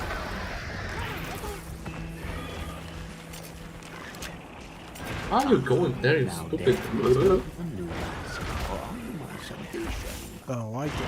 This must be one of those common variety weapons. Whatever, let's go save them. Nursilla is our second returning monster, and honestly, I am not happy with her. Not because I hate Nursilla, mind you. I just hate what the developers did to her. Monster Hunter 4 introduced a lot of vertical elements to the series, like ledges, jump attacks, and map layers. So naturally, they wanted to create monsters that could take advantage of this new environment, and Nursilla was one of them. She could travel between layers of the map and snipe you with her silk when you tried to pursue her. She would hang onto the ceiling and try to pounce the player, as well as drip poison towards the ground from the Gypstero's hide on her back. She also had a couple follow-ups if you got stuck in her webs. Sometimes she'd walk up to you and try to put you to sleep with her stinger. Other times she could actually drag you towards her, isolating you from your team. It made her feel really dynamic. That Gypstero's hide wasn't just for show either, it was effectively armor, and you would bounce off the parts that were covered in hide if you didn't have green sharpness. This was actually a challenge since green sharpness was a scarce resource by the time you fought her, so you'd have to take the extra initiative to keep your weapon maintained or be more precise with your attacks to avoid the armored bits. It was a really great fight that took advantage of the new environments and mechanics of Monster Hunter 4 while encouraging players to do the same in order to deal with her, and she left a really strong impression on people because of that. You ever wonder why people lose their shit every time they introduce a new Temnoceron into the series? It's because of her. With that in mind, what did Capcom do to adapt her into Wilds? It's simple. They gutted her. She no longer has the ability to travel between layers of the map because the areas that you fight her in don't have multiple layers for her and the player to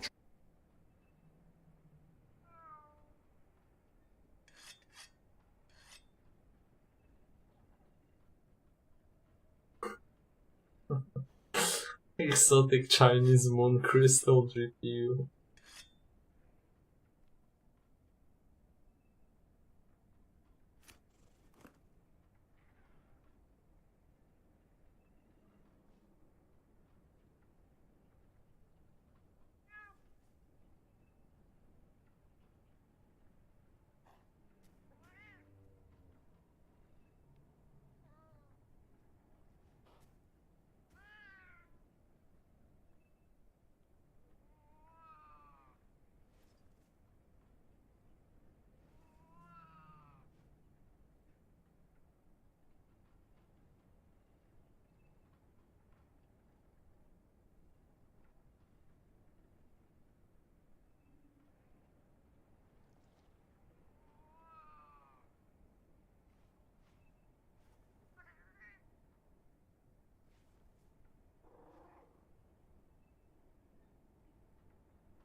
travel between. The closest thing to it is when she goes under her web to briefly do her mandible attack in her nest. They also removed her ability to walk and camp you out on the ceiling. Instead, she jumps onto the ceiling to do one pounce attack before shutting down for 4 seconds and then immediately coming back down when the animation ends. They effectively replaced all of her vertical map mechanics with glorified attack animations, which is such bitch shit. They also removed her different follow-up attacks when the player gets trapped in her web. Now she'll always follow up with the big mandible attack. Every time. Her Gypsyros armor doesn't make you bounce anymore either. The only place you can bounce off now are her front claws, because God forbid the armored parts of a monster actually do their job at protecting the monster.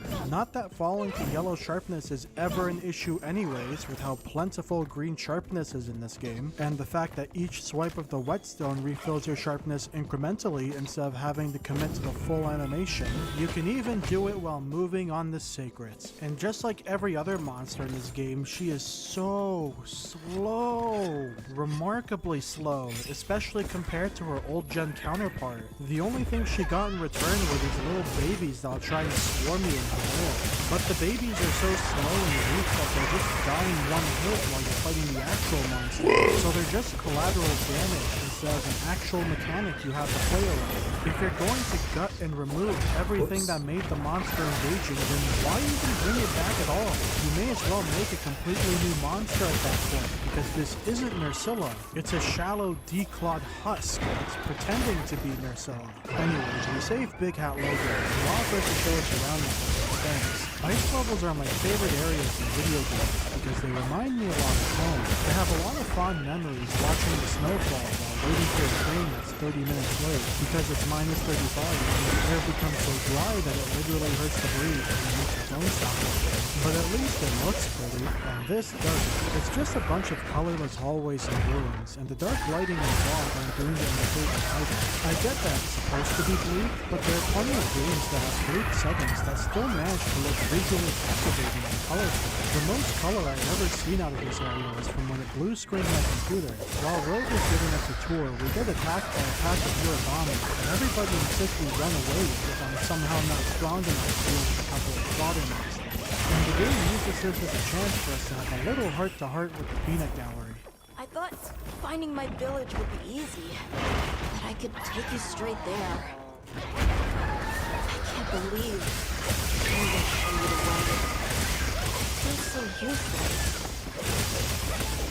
You are a worthless, bitch-ass nigga. Your life literally is as valuable as a summer ant. I'm gonna stone you. You're gonna keep coming back. I'm gonna seal up all my cracks. You're gonna keep coming back. Why? Because you keep smelling syrup. You worthless, bitch-ass nigga. You're gonna stay on my dick until you die. You serve no purpose in life. Your purpose in life is to be on my stream sucking on my dick daily. Your purpose in life is to be in back chat blowing a dick daily. Your life is nothing. You serve zero purpose. Let's say there's this little girl. And she feels like you have to solve all the problems alone. If you met this girl, what would you think? What the fuck are you talking about? Literally every problem that's happened in this game so far was solved by the player. I'm the one sticking my neck out to keep these idiots safe. There was a time when I closed myself off from the world. But then, I met Nato. And despite having lost everything he knew, he was still captivated by the world. Seeing that inspired me. It made me realize I should also be out and living life. Weren't you already on an expedition team exploring the world before you met Nada? In fact, isn't that how you met? This character drama is so sudden and out of place. It's like the writers realized how boring these people are, so they shoved in the most cliched, incongruous crap into their backstory to give off the illusion of these characters having any depth. We have a little roundtable meeting to go over what we've learned over our journey so far. These crystals we keep finding are called Wilk, and it's an energy source that's distributed through this artificial structure called the land spawning, and we think it might be responsible for controlling the crazy weather events like the sand tide and the downpour. Werner's back at the Zeus trying to fix the broken part of their land spawning to get their big furnace running, but we don't know what'll happen if we actually succeed. It's going to explode, so we gotta kill the Hirabani and head back to Zeus before it's too late. Hirabani is the first introduction of pack monsters. Well, technically it was those Lumi, but you deal with that during the cutscene, so it doesn't count. So, what special mechanics do pack monsters have? Nothing! There are no pack mechanics. It's literally just the same monster copy and pasted 2 or 3 times. That's it. Pack monsters were a big part of the marketing for Yara. Even the earliest trailers featured the hunter being killed by a pack of Doshiguma. So for them to be nothing more than a lazy copy-pasted gank squad is so disappointing. They're not interesting to engage with, since all you have to do is shoot a mega poo-poo pod at the floor to disperse the pack, and then fight the leader by himself. Pack monsters aren't even a novel concept for Monster Hunter either. We've had plenty of them in the past, and their designs peak with the Celtis and Celtis scheme. Their enemy designs work incredibly well together. The drone is fast but weak, while the queen is slow but powerful. Because of how rudimentary the drone is, you can lure it away from the queen and deal with it separately without removing it from the fight. They're a lot like Ornstein and Snow from Dark Souls, except you don't need to kill one of them in order for them to benefit off each other. The drone can inflict defense down with its projectiles, which makes the queen punch well above the weight class. And if the queen gets agitated enough, she'll secrete a pheromone to get the drone to mount on top of her. When the drone is mounted, the queen gets access to new attacks and becomes a lot more dangerous. And it gives the drone a platform to be a turret with its projectiles, while also keeping the drone safe since most weapons won't be able to reach it. This creates a really interesting dynamic for how a player can approach a fight.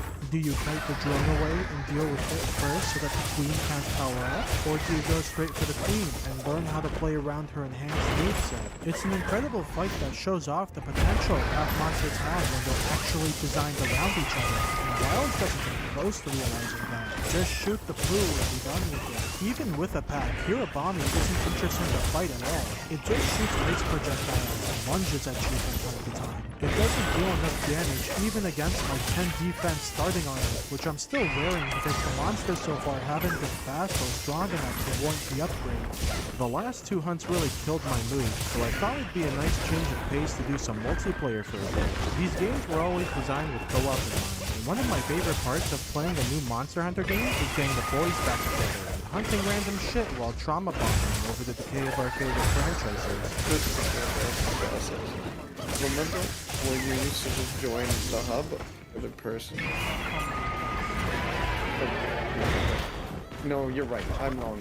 Capcom can't make mistakes. In Wilds, it's never been easier to connect with your friends. All you gotta do is make a private lobby, send your friends the randomly generated lobby ID, and then add your friends to one of your 3 different friend lists so you can rejoin the lobby easier after the game crashes in about 10 minutes from now. From there, you can do a couple things, like progressing the story together. Except you can't just do the story missions together. That would be too complicated. Both you and your friend have to start the quest by yourselves and do the unskippable walk and talk and find the monster cutscene. Then one of you has to leave the quest to join the other person and then walk all the way back to the monster from base camp because Capcom didn't learn anything from Monster Hunter World. But that's okay, because now you and your friend finally get to fight the monster together for about 2 minutes, and then the game disconnects because netcoding is hard. Not to worry though, because as long as you exchanged friend codes, you can just rejoin the lobby from your friends list nice and easy.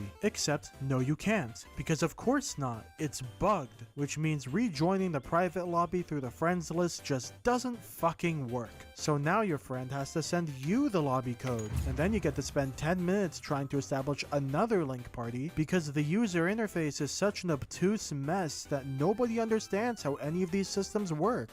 Link party. View link members. Oh, I need to manually... Okay. Isn't there like a notifications list somewhere? Here it is. Invitation list. Is that what you're thinking of?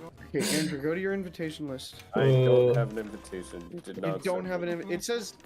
Okay, how do I invite you? Shit. If story mode isn't working out, you can instead play with the new environment link feature, which invites all your friends into a synchronized environment that you can explore and have a seamless hunting experience together. Sounds easy, right? It isn't. If one of your friends is farther behind in the story than you are, they're not allowed to join your environment link. Okay. I cannot join Environment Link because the necessary conditions were not met. No way. So only the player who's farthest behind is allowed to be the host, and chances are they're even less familiar with the UI than you are. So good luck. I can't invite you. Yes, you can. Go How? to member list, go to lobby members, press on me, and press invite to link party. That's not an option. But once everybody's linked up, finally, you can go out into the world and hunt together. But what if you decide that you don't want to hunt on this map? What if you want to move to a different area because you opened the map and saw that the only things that spawned are 2 Chotacabra? Well, lucky for us, Wilds has a seamless map. They made a big deal in the marketing about how this is the first Monster Hunter where you can seamlessly travel between locales. So you and your friends should be able to just walk to another area, right? We're going to the forest. Then where are we going? It's not where we need to go. That's the forest. If you can't travel between areas, then how is this any different from an expedition from World? It's the same shit with more steps. Whatever, I'll just post an optional quest instead.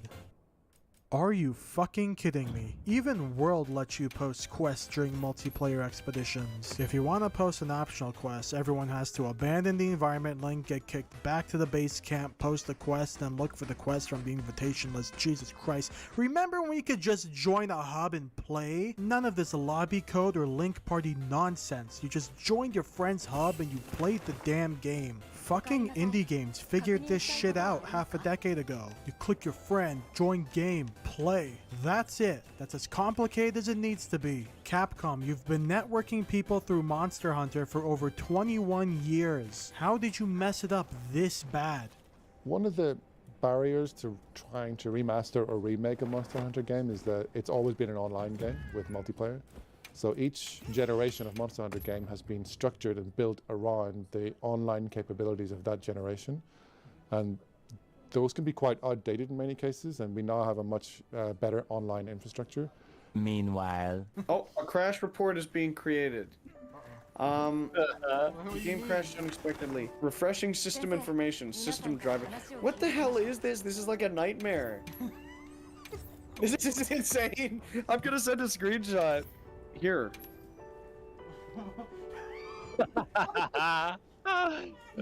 This in the video, I mean. Like I said, it looks like a nightmare. Remember how the game came out and we were like, oh, when are we gonna do multiplayer? And you were like, I don't think we're gonna do multiplayer. Maybe in my next life. We make it back to Azuz and we try to tell Werner not to turn on the fire spring. If that thing is some kind of energy conduit, then the energy won't have anywhere to go if its pathways are broken. So... It's going to explode. Well, too late. Repairs are done. we'll unrepair it. Why? Because it's going to explode. It was broken, now it's not. Pretty sure that's what these folks want. I saw it in the trailer. It's going to explode. Light it up! Oh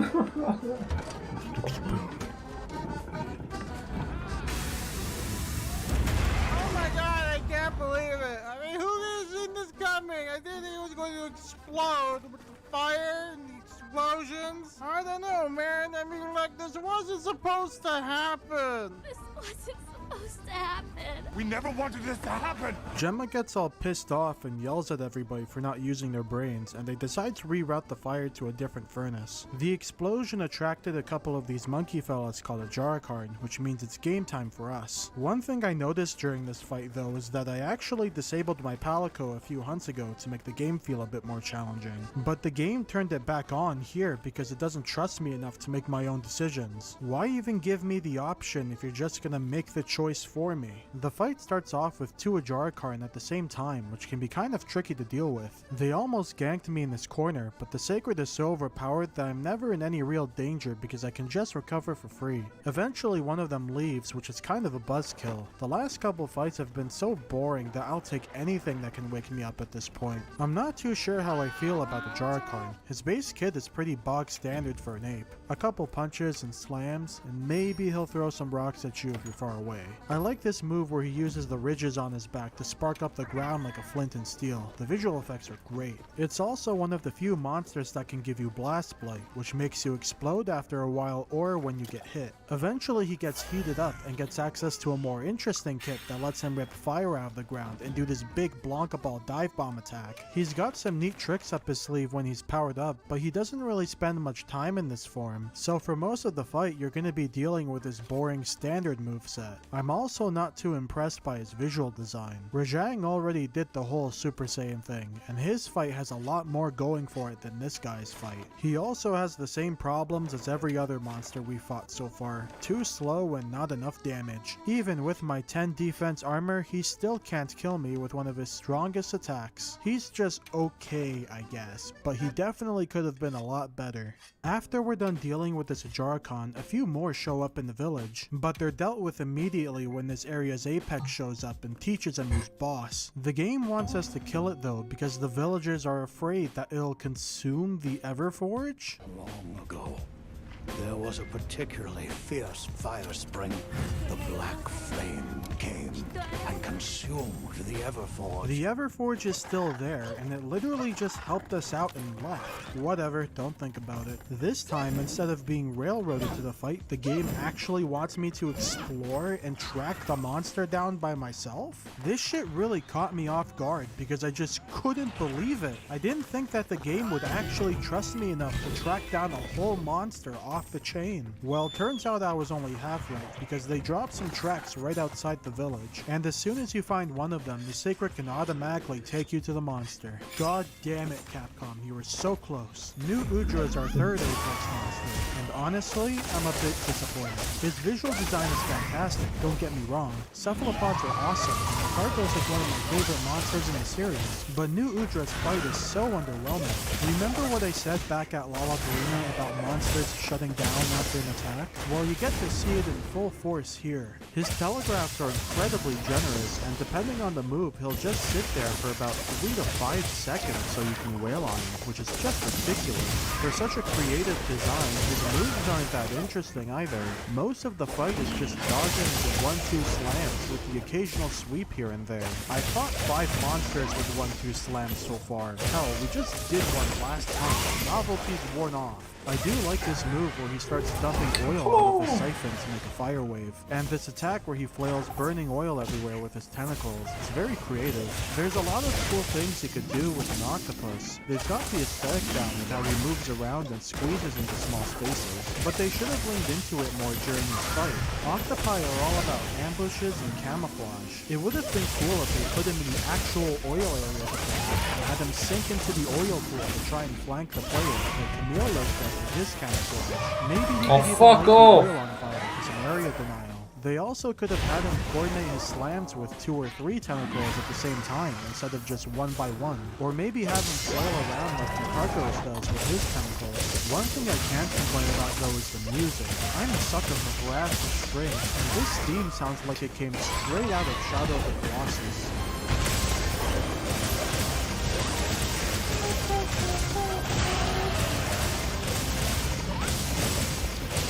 The aesthetics are all great and they're executed very well, but they carry an otherwise lackluster fight, which is not what I expect from the top dog of the region. A good Apex should be able to find a nice balance between aesthetics and enemy design, not one or the other. Hopefully Capcom revisits this robot monster one day so we can have a really great octopus fight, but for now, New Udra just doesn't make the cut for that.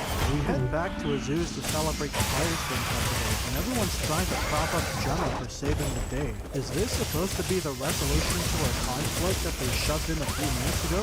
All she did was yell at some black people. Dogard was the one who came up with the solution. How come he doesn't get any fanfare? I think we can get a finished product without all the components coming together. Oh, how self-aware. I'm still not jiving with our main cast. Honestly, the only character who's really grown on me is Warning. He's the only character who's done anything to get the plot moving. He's a complete asshole, but he knows that he fucked up and wants to own up to it, which is nice to see. Guess I made trouble for you back there. Jesus, Aladdin's not having any of this. Give the guy a break. We rendezvous back at camp and find out that new Udra melted the ice blocking our way to Nada's village, so we can head to the next area. Why did we kill this thing again? On the way to the village though, we get ganked by a weird looking Doshiguma and have to put him down. This is our introduction to Guardian monsters. I'm jumping the gun a bit story-wise, but I'd rather talk about these guys now, since the story's pacing is about to blast us towards the final boss, and I won't get the chance to talk about them otherwise. Guardians are man-made monsters created by an ancient civilization, and they feed off the Wilk energy in the area. They also bring some new mechanics during combat. A lot of their attacks have AoE explosions, and they leave behind these little Wilk crystals that you can destroy. Doshiguma is too much of an invalid to do anything with these, so you don't have to worry about them quite yet. Guardians can also regenerate their wounds if you don't pop them in time. And if you pop 3 of them, you'll knock the Wilk energy out of their ass like Sekiro, and they'll temporarily lose their AoE explosions and give you a free knockdown. Mechanically, they're all right, but the free knockdown is a bit excessive. I was already stun-locking monsters left and right from the wound system. The last thing these guys need is even more downtime. As for Guardian Doshiguma himself, it's just Doshiguma again with AoEs and defense down. He's even easier to stunlock than the normal version thanks to the guaranteed knockdown. As far as I can tell, he's the only monster in the game that has a follow-up attack after you pop a wound, so at least he's got that going. We finally make it back to where Nada's village used to be, and we're able to reunite the kid with his uncle, Tashin.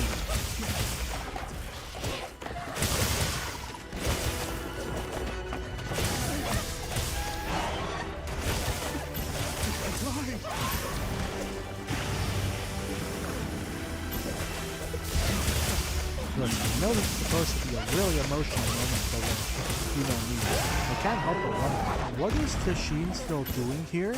Like, I know the new village is nearby, but there's a big hallway you have to walk down to get there. Did he just chill out behind this fake wall for all these years, waiting for Nada to come back? I wonder what he does while he waits. Probably kicks rocks all day. Or maybe he just jerks off with rocks. Maybe that's why the plants were all around. You know, because he's a nice guy. Don't think that's it. Oh my god, Tashin, you got it all over the Rathalos too? I'm starting to have second thoughts about bringing Nada here. Throwing the Guardian Rathalos at us before we get to fight the normal version is a bold move on Capcom's part. Not that I'm complaining. I actually think it's great. Rathalos has been around for a long time. Any hunter worth their salt knows this song and dance by now, so curveballs like this are impressive. I actually wish they do this kind of shit more often. Guardian Rathalos is interesting because he's able to blow up the Wilk crystals he creates by lighting them on fire, which lets him pull off some crazy cross-ups on you if you're not paying attention to your surroundings. Aside from that, well, it's a Rathalos fight. Do I even need to explain it? The dude's over 20 years old. You know him, I know him. He was in Smash Bros. Kind of slow though. One thing's for sure is that this environment isn't doing him any favors. This is the most washed out looking Rathalos I've ever seen in my life. He's supposed to be red, but this area sucked all the color out of him. Did we really need another dark and gray environment? Whose idea was it to bleach the entire world? Was it you? After we kill the Rathalos, Tashin takes us back to the Keeper's village for an exposition dump. Fucking come here! The traditions of this land for eons. Ages ago, it was known as the capital, Wyveria. Nope, you already lost me. This is the most on-the-nose, soulless name you could have picked for the city. Okay guys, we need to come up with a name for a decrepit, lost capital. Any suggestions, Tokuda? Well, you fight a lot of wyverns in these games. I know, let's call it Wyveria. Imagine playing Dark Souls for the first time, but instead of Gwyn City being called Anorlando, they named it something retarded retarded like Gwintopia. We're told that the ancient civilization created Wilk from a device called the Dragon Torch, and that the Keepers are descendants of the people who stayed behind after Wyveria collapsed. We also find out that the ancient civilization figured out how to create artificial monsters that don't need to eat or reproduce as guard dogs for the capital, and that the Arkveld we've been chasing is a guardian that went AWOL. This makes Nada really pissed off for some reason. Tashin, out there, I saw many things. Many people, creatures, all living life to the fullest. Bloody. Life. Is that what you call this? Constructed husks that can't even eat? Locked away when they're no longer needed? Arkveld. All it wanted was to be free! What the fuck is this kid's problem? He's yelling at Tashin like it's his fault somehow. And now he's siding with the Arkveld? Sure, he wants to be free, but did you forget the part where he killed a bunch of people and destroyed your village for no reason? How's that freedom working out for you? Speak of the devil, Arkveld shows up to eat some Guardian Sacred, and we get the chance to throw hands for a bit. Nothing too crazy here though, it's just a teaser fight. I'm on fire with these parries though. Poor guy never stood a chance. We repel the Arkveld and meet back up with Tashin. Everybody's freaked out that Arkveld learned how to eat, which is not something that Guardians are supposed to do, and they're worried that Arkveld might be transforming into something else. Nobody here has a clue of what's going on, but Tashin says there's an old lady on top of a mountain who might know something about Arkveld's situation. But like, why do we care? Our main objective was to find the Keepers and figure out what the White Wraith was. Well, we found the Keepers and we know what the White Wraith is. Why do we care about what it's going to become? If this thing's going around causing problems and you're that paranoid about it, then shouldn't our next mission be to track down and kill it? It's not like we haven't killed for much less. What's one more to the body count? Hell, he's still in the area. We could literally do it right now. Or maybe not, just don't think about it. In order to get to the top of the mountain, we have to make it past this bridge in the ice cliffs, which also happens to be within the patrol route of the apex monster of the region, Jin Dahad. They really did save the best apex for last, because Jin's fight is actually pretty solid. He's very similar to Safi Jiva from Monster Hunter World, since they share a lot of the same types of attacks. Jin likes to move around more with his charging attacks compared to Safi though, who mostly just stands in place for you. You also don't need the Clutch Claw to weaken his parts, which is a straight upgrade. And of course, they both have a supernova that you have to avoid by hiding behind a rock. A big problem I've noticed though is that a lot of people don't seem to understand how the fight works, because the game does a terrible job at teaching the player about what they're supposed to do. The monster is covered from head to toe with these ridges, and Olivia specifically tells you to hit the big ridges on its back, but if you try to hit them, you'll just bounce off and do nothing. What you're actually supposed to do is break the ridges on its head, tail, and lower abdomen to make the ridges on its back like feet. Then the back ridges become a weak point, and you can break them to disable his supernova. But the first time you fight him, you don't really know any better, because all you hear is this cunt telling you to break the ridges on his back, and then you eat shit when it doesn't work. There's also a completely different set of ridges on his legs, but you don't have to break them to overheat the ridges on his back.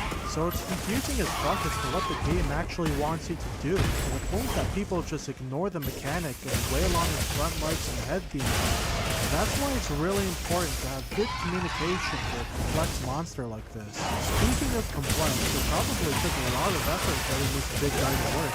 Capcom's had problems with Leviathans in the past due to their body and stomachs not playing nice with the terrain in the 5th generation games. They originally planned to have Leviathan show up in the world, but he was scrapped because the processing mode it took to calculate his position to make sure that he was properly aligned with the ground was too high for modern consoles at the time. So developing a monster like Jin was probably a huge accomplishment for the developers, even if they had to make an entire arena for it just to get him to function properly. You can definitely tell they struggled getting him to work though, and that he probably could have used more time in the oven. He has some noticeable fuck off with the front hit, dude. And his body jitters and clips whenever he climbs the building to do his breath attacks. Even during the story, the game has to use some camera tricks to get his walking section to work properly, like panning the camera behind the hunter, so you can't see him walking on the air here. And as much as I like his fight, he's also the first and only monster in all of my years playing these games to just straight up break on him, which is not good, but when he does work, he's a really fun fight. Also, his team kicks ass. Hey, what's up, guys?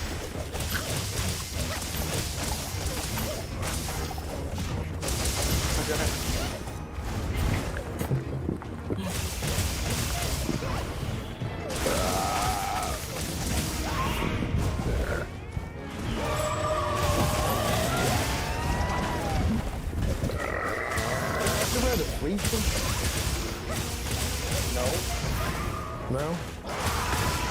Would you like to? We managed to send Jin falling into the abyss, and we make our way up to the final village of the game, Suja. Dude, it's just like Dark Souls! We used to be down there, and now we're up here, just like in Dark Souls! Except in Dark Souls, I was allowed to come to that realization on my own terms, and the game didn't have to spoon feed it to me like a 2-year-old. Also, why the fuck is the Shire on top of an ice mountain? We find the old lady Tashin told us about, and it turns out she doesn't know shit about the Arkveld, and that the only reason we came here was so that Capcom could show off how the RE engine rendered food. God damn it, this entire trip was a total waste of time. The only thing we learned was that a completely unrelated Guardian destroyed Wyberia thousands of years ago, and that the Dragon Torch is also responsible for controlling weather. But we could have gotten all of this information from Tashin, since we find out later that he already knew all this shit. He just never told us about it, because it has nothing to do with our main quest of tracking down Arkveld. And after making this pointless pilgrimage up this stupid mountain through the den of one of the most dangerous monsters in the Forbidden Lands, our genius party members rubbed their 2 brain cells together to reach a stunning conclusion that Arkveld, who was born in Wyberia, eats monsters from Wyberia, and has been frequently seen inhabiting and taking fights within Wyberia, just might be in Wyberia. Of course. If we want to learn about Arkveld, we need to learn more about Guardians first. And where are Guardians born? Where are they found? Wyberia. I was saying this shit like 20 minutes ago before we climbed the mountain. Fuck it, don't think about it. Man, we really are high up though, aren't we? I wonder if the people from beside the village can hear me from here.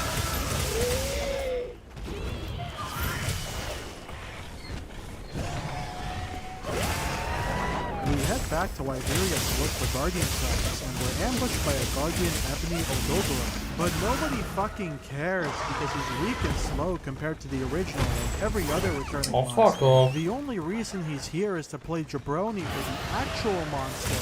Zoo-woo! Fuck you! Part of why I was so hard on New Udra's fight is because this guy blows him out of the water in every single way. He can harden the mucus on his tentacles to turn them into blades, which is really fitting seeing as he's already copying samurai swords to dawn. He's got several attacks that try to cross you up with multiple tentacles at the same time, and his range is surprisingly large with both his projectiles and his melee attacks, which still catches me off guard from time to time. I love how he can use his tentacles as a grappling hook to dart towards your flank and follow up with an attack from behind, or how he can use them to propel himself into the air and mix you up with a charge attack or projectile.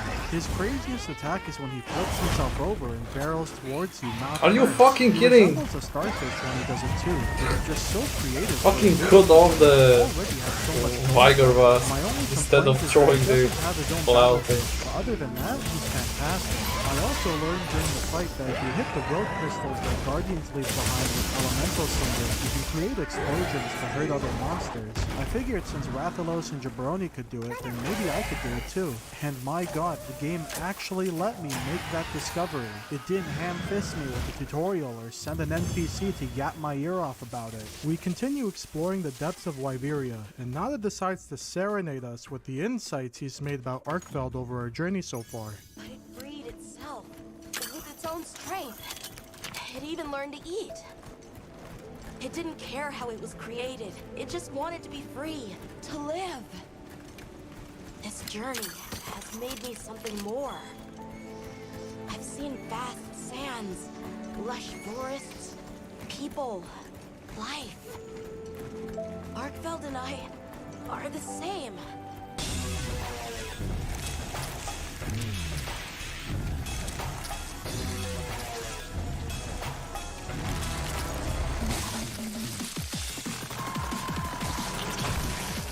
sorry, but I'm not really sold on this Arkveld is a tragic villain nonsense. I don't know how I'm supposed to feel bad for this thing when every time it's shown up, it's caused senseless destruction for no reason other than to satisfy its self-destructive impulses, usually by invading other ecosystems where it doesn't belong and strangling its key players to death, excessively gorging on life even though it doesn't have a functioning stomach, inspiring sociopathic tendencies in others, and murdering random civilians. And now we are being presented with what is basically a sacred mass grave, with Buffalo Bill in the corner trying to defile a mountain of corpses. And for some reason the game is playing sad music and the characters are trying to make me feel pity for the Arkveld? Get the fuck out of here. I don't care if this is the first thing it got to choose for itself. It chose violence. It'd be like if the caveman wandered out of Plato's cave and the first thing he chose to do was stab Plato. Fucking Alma authorizing the quest like she's putting down a dog at the vet. This bitch didn't shed a tear when she authorized the quest to kill New Udra after it literally saved an entire village. Not as the worst one of all though. He spent the whole game hating this thing and then he just flipped like a dime for no reason.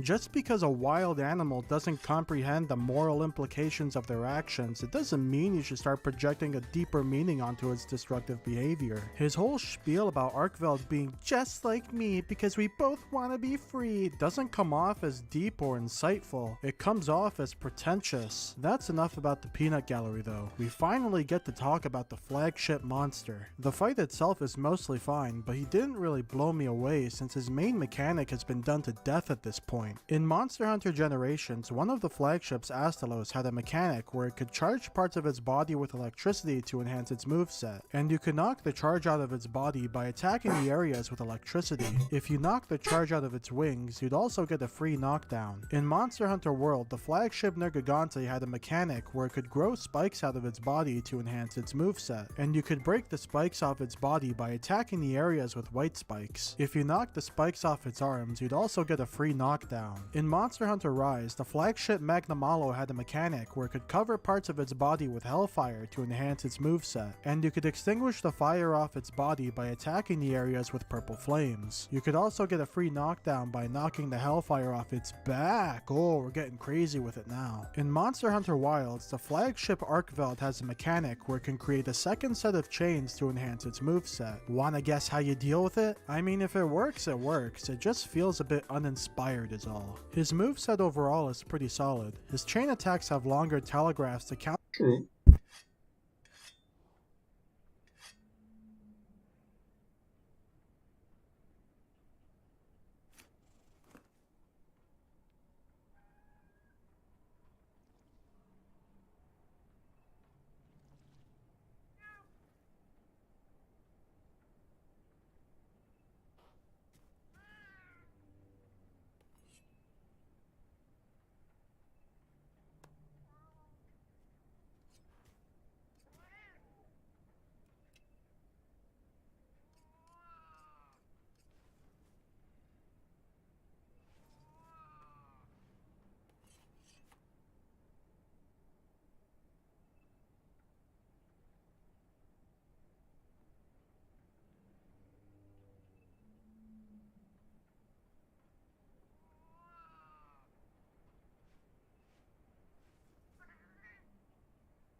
counterbalance for their extended reach, and I think they struck a good balance between them. His other physical attacks come out faster than his chains, but they don't deal as much damage, and it creates a fight where the player is constantly adjusting to the shift in tempo. My only real complaint is that he's another one of those monsters that just shuts down so the player can get their attacks in. Maybe they could have made it so that his chains got entangled with each other after some of his attacks, and he had to take a second or two to unravel them. While I think the fight is good overall, I'm not a big fan of his visual design. Does anybody know what this thing is supposed to be? He's supposed to be an extinct species of flying wyvern, but we've seen a bunch of primitive flying wyverns before, and Arkfeld doesn't really resemble any of them. The chains also look super tacked on, and they just kinda float around during the fight. Maybe if it were an Elder Dragon I'd buy into it more, since those guys are supposed to be a bit more outlandish by design. But a flying wyvern? It looks like something from a completely different game if you ask me. Also, why is this thing able to fly? Its wing membranes are just tufts of fur, and he's dragging around these heavy ass chains. Yet he's able to just cruise through the air like he's Rathalos. The developers clearly put a lot of thought into every monster in these games, but I feel like Arkfeld would have benefited a lot more from a more grounded design if they didn't want to make him into an Elder Dragon. Part of what makes the Elder Dragons and regular monsters stand out from each other is the difference in fantasy versus realism in their designs. If regular monsters become overly fantastical, not only does the sense of believability that the developers are trying to capture start to disappear, but the monsters that are supposed to be fantastical like Elder Dragons end up leaving a much weaker impression too. Now that Arkfeld is dead, the story no longer has an antagonist, which means it's time to fight the final boss. Nada decides that we should visit the Dragon Torch because he thinks that's what Arkfeld was after all along. How does he know that Arkfeld was after the Dragon Torch? Because shut up, don't think about it. So we find the Dragon Torch and oh my god, it's the final boss! And we rendezvous with the rest of the cast to figure out how to deal with it. Tashin tells us the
monster is called Zoshia and that it's feeding off the Dragon Torch. He figures that the best way to deal with it is to cut off its energy supply by destroying the Dragon Torch, and that Nada's pendant is the MacGuffin we need to destroy it. But if the Dragon Torch disappears, it'll also destroy the local ecosystem. Since Nada's the one with the pendant, only he can make the choice. So our entire group gets into a moral debate over what to do, while the old lady keeps giving my hunter the fuck me eyes. The world will never see such innovation again. Says the man who was seen what these menaces are capable of. Destroy their natural order. But at least they won't be dead. The weirdest part of this whole debate is Werner. He starts chastising Olivia for wanting to destroy the thing, but the second Alma tries to get a word in, suddenly he's on her side? But at least they won't be dead. Whose side are you on? Seriously, like what right do we even have? We can't just march in as outsiders and decide. Stupid Gemma, that's exactly what we're gonna do. Fuck you, Nada. I'm the main character. I make the choices. So sit your ass down and watch as I solo the final boss with my 10 defense armor.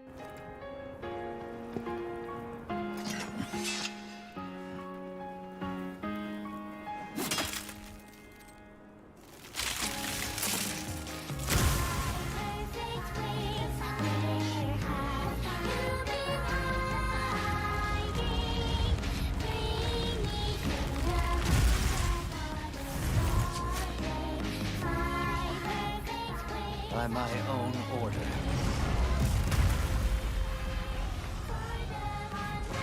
I will slay Zoshia.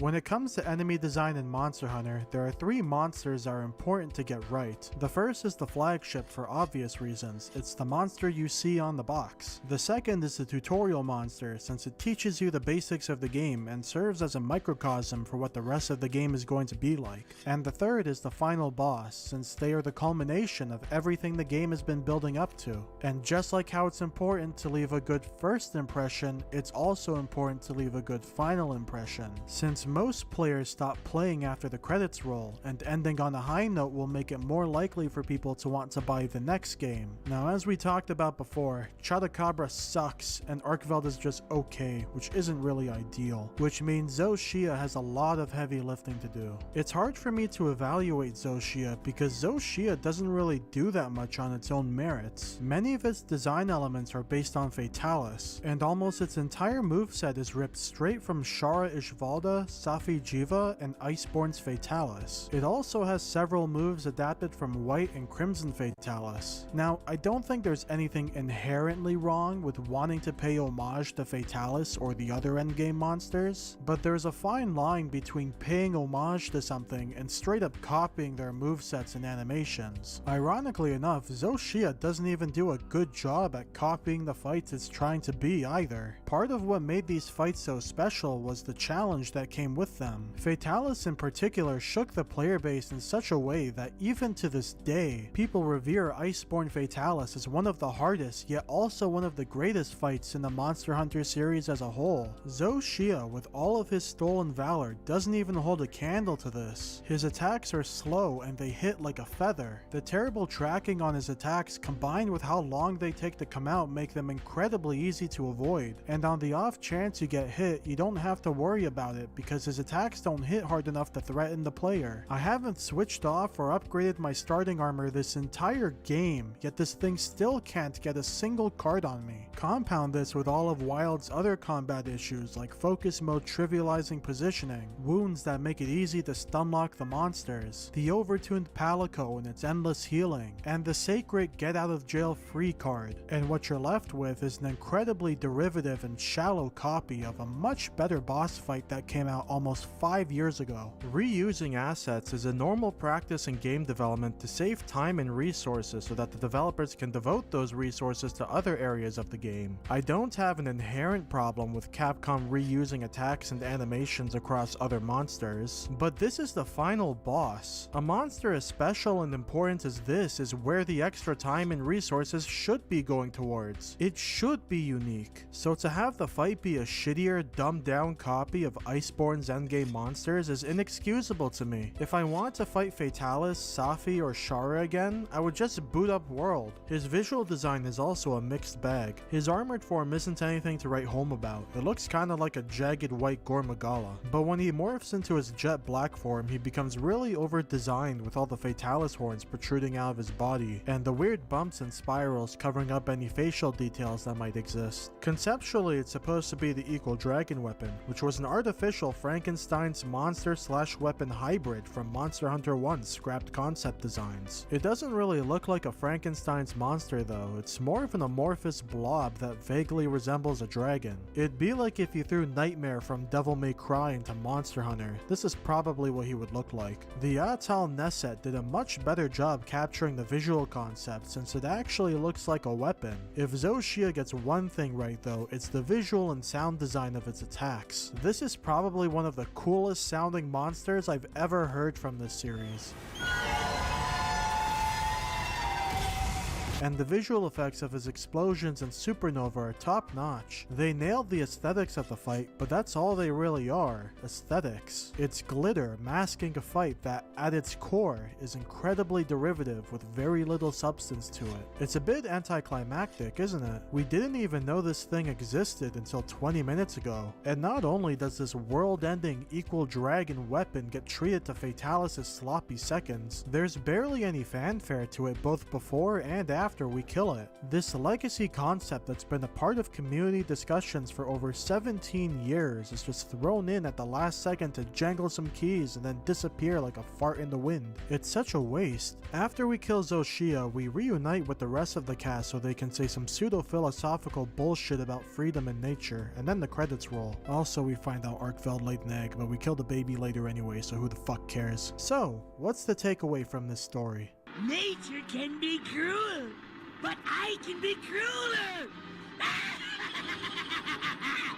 Kill the tree! Kill the tree! Kill!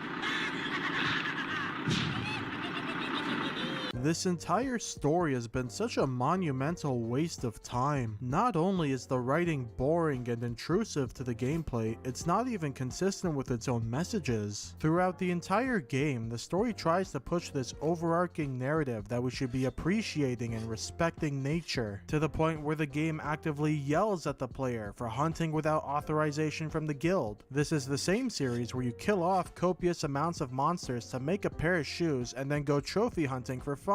A Monster Hunter game trying to lecture me about respecting nature is about as ironic as a Disney movie trying to warn me about the evils of consumerism. The road we took to get here was paved with 1,000 rotting corpses, and there will be many more to come. There's also this weird philosophical point about what it means to live and how Arkfeld broke free from its chains after it learned how to make decisions for itself. Except Arkfeld didn't really make any choices, it just acted off of instinct even when it didn't make sense for it to do so. Is it really freedom if you're a slave to your own impulses? And you know, that idea could actually work, but the story doesn't have the self-awareness to handle the subject with that kind of nuance. Even at the end, Nada is still preaching this nonsense about being able to make choices, even though the only time he was allowed to make a choice, we robbed it from him. What does that say about freedom, when my ability to choose supersedes yours? I was reading through the illustrations book for Monster Hunter 1 and 2 recently, and there was a quote from series director Kaname Fujioka about developing the world of Monster Hunter that I thought was really interesting. The early Monster Hunter world was pretty rough around the edges. It was all about killing, a simple concept that was easy to understand. We didn't want to dumb down the whole killing monsters aspect of the game, so you still get that full on with the present Monster Hunter world. We retained the basic idea of getting together with other people to take down the big baddies, but we did stray away from bringing any moral ideals into it. This is how the world of Monster Hunter gradually took shape. Meanwhile, Did we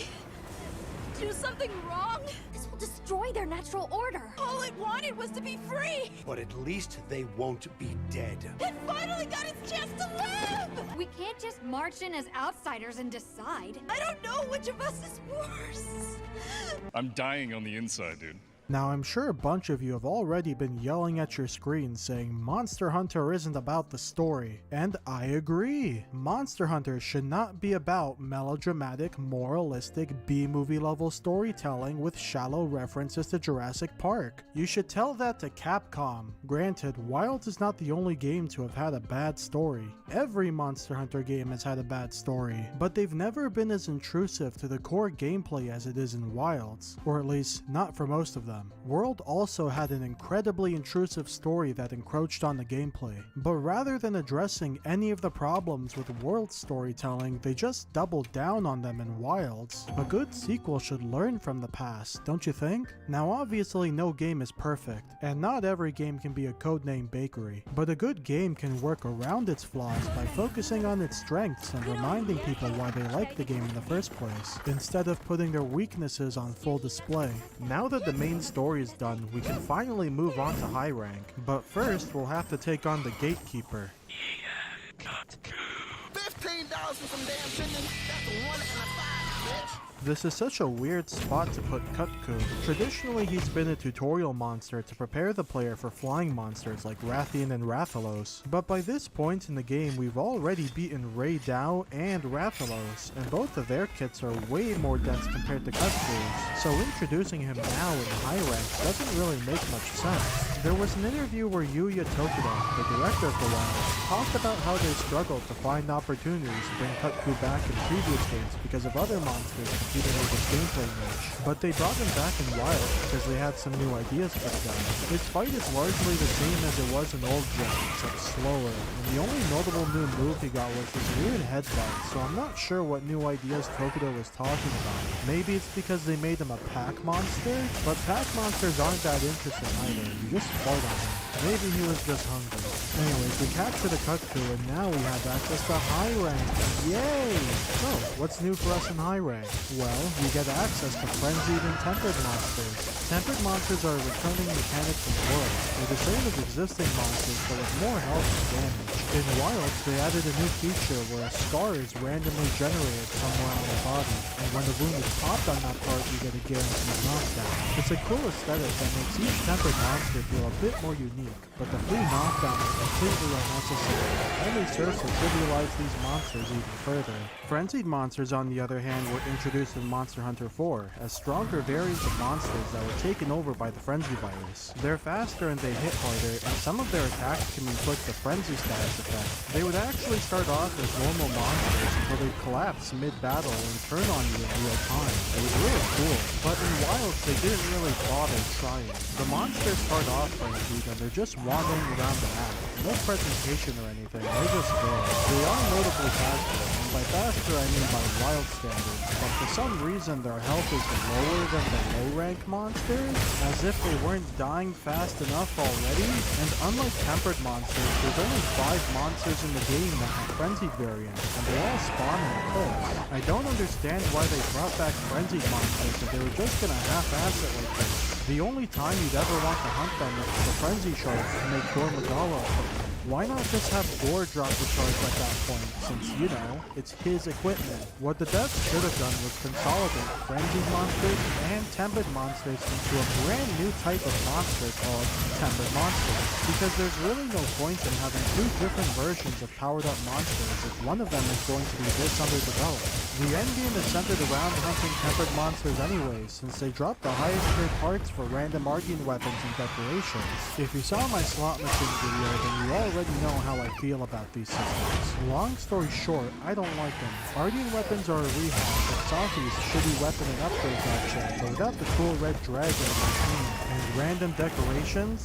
Just stop. Other than tempers, there's really not much else to do in high rank, other than take on some shmup quests and raise your hunter rank and finding new monsters, most of which are just Gen 1 wyvern together, and this sad sack of shit, all of which have been slowed down and weakened compared to their older selves, and not a single one of them stands a chance against you.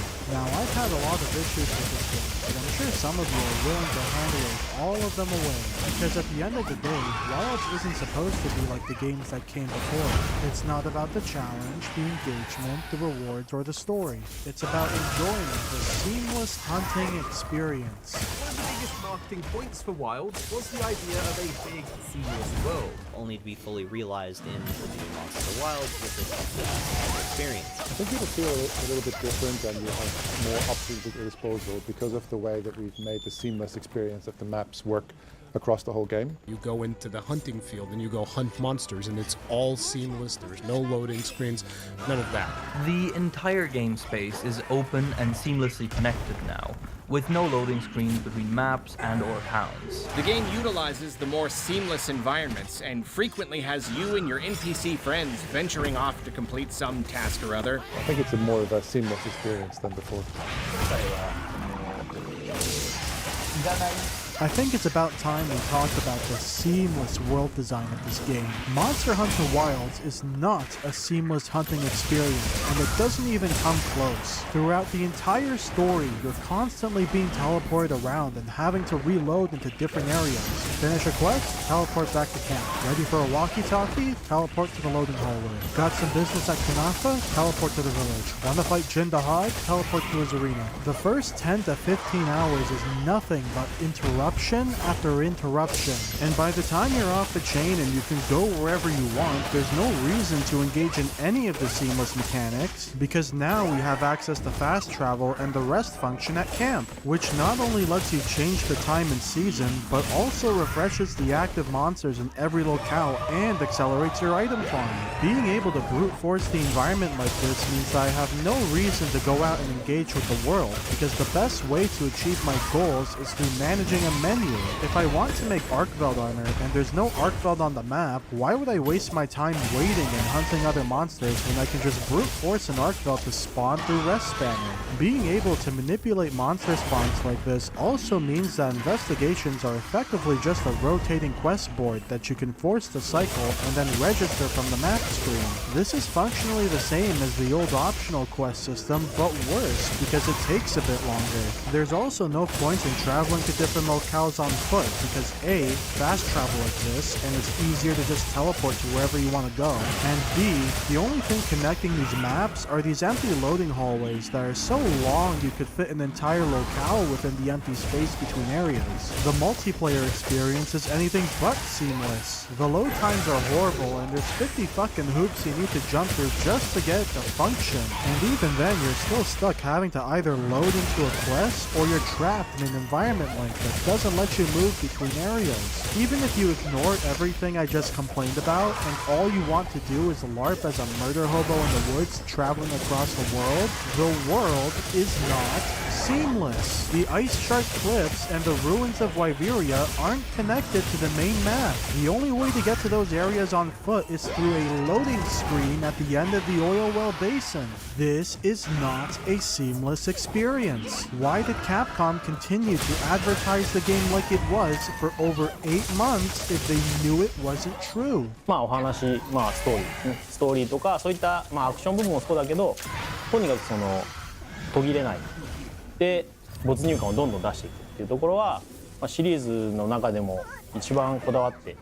Now, before I start to wrap things up, there is one last monster that I'd like to talk about. One of the main attractions of High Rank, and a monster that holds a very special spot in a lot of people's hearts, Gore Magala. The old Gore is one of the best executed fights in the series. He looks like an imposing monster, but his initial behavior is actually very meek. He's blind, so he senses his surroundings with the Frenzy Virus as a form of sonar. You can really feel his lack of vision during the first half of his fight. His attacks are inaccurate, and he shoots aimlessly to try and cover as much area as possible. He has to awkwardly flail his entire body around when you're in his flank because he doesn't quite know exactly where you are back there. And when he steps backward, you can see him shake his head a little bit like he's trying to reorient himself. It really feels like you're beating up a blind guy. Most notably though is that he doesn't use his wing arms to attack you. He keeps them folded like a veil to protect his rear and only uses them to fly. Not being able to see makes him vulnerable, and you see that reflected in his reserved fighting style and body language. When he's spread enough of the Frenzy Virus to see clearly, the antennae spring out of his head and his behavior changes drastically. Now that he knows where you are, he's confident enough to use his wing arms to attack instead of defend. He's more aggressive than he was before, and his attacks are more precise and focused. Now that he can actually see you, he can try and overwhelm you with brute force. That characterization and juxtaposition in his behavior and moveset is part of what made his fight so unique and memorable,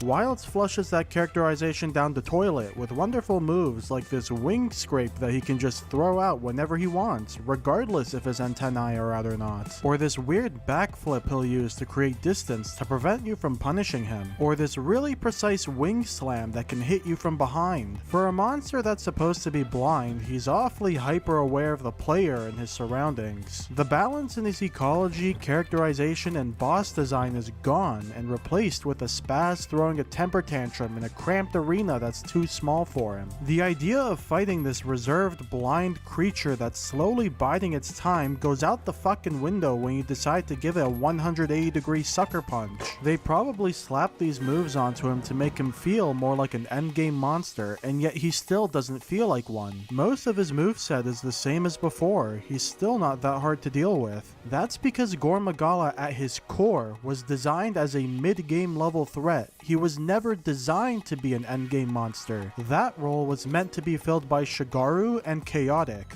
In trying to shove Gore into a role that he was never meant to be in, the developers had to butcher his character, and his fight leaves a much weaker impression on me because of that. I've been pretty hard on the enemy design in this game, but that's only because Capcom has set the bar so high for themselves. There was a point in time where monsters were able to express a lot of character while still being mechanically engaging to fight, and the developers were not only able to just maintain that bar of quality, but push the bar even higher with every game. Those types of monsters are few and far between in Wilds. Most of the new monsters have boring movesets and bare-bone mechanics. Returning monsters have had their mechanics either dumbed down or in some cases outright removed. The monsters move even slower than they did in the older games, which are known for their slow, deliberate combat design, and they're all trivialized even further by wounds and focus mode. Whenever people talk about the difficulty in this game, it always devolves into number spurging and clear times, but the core problem goes much deeper than that. The enemy design of Monster Hunter Wilds is weaker and far less engaging than it's been in any other Monster Hunter game, and that, to me, is the biggest problem with the game. Because if the monster fights aren't good in a game called Monster Hunter, then why am I still playing? And the answer to that is, you don't! Which leads into my last point, the future of Wilds with its title updates. There's a sentiment going around the community that the title updates will eventually solve the many different problems with the game, and that people should not have expected this game to be fully packed at launch because it wasn't like that for World and Rise. I completely disagree. A title update isn't going to fix the problems I have with the base game. It's not going to fix the story or its intrusiveness. It's not going to fix the terrible UI. It's not going to fix my problems with the sacred and the enemy design, and it's not going to fix the lack of challenge or engagement during progression. The only substantial things these title updates do is add content to the end of the game, like new monsters, new equipment, monsters with bigger numbers, and weapon balances. They don't fix the core problems with the game overall, they just power creep the endgame like an MMO. A bad MMO. And if the developers are just going to dumb down all of the returning monsters and half-ass their mechanics, then I don't want them to bring back the older monsters. Make a new monster instead of shitifying the older ones. Moreover, most of the content that's being packaged as title updates is content that's been deliberately cut from the base game. And we know that Capcom is doing this because 4 out of the 5 title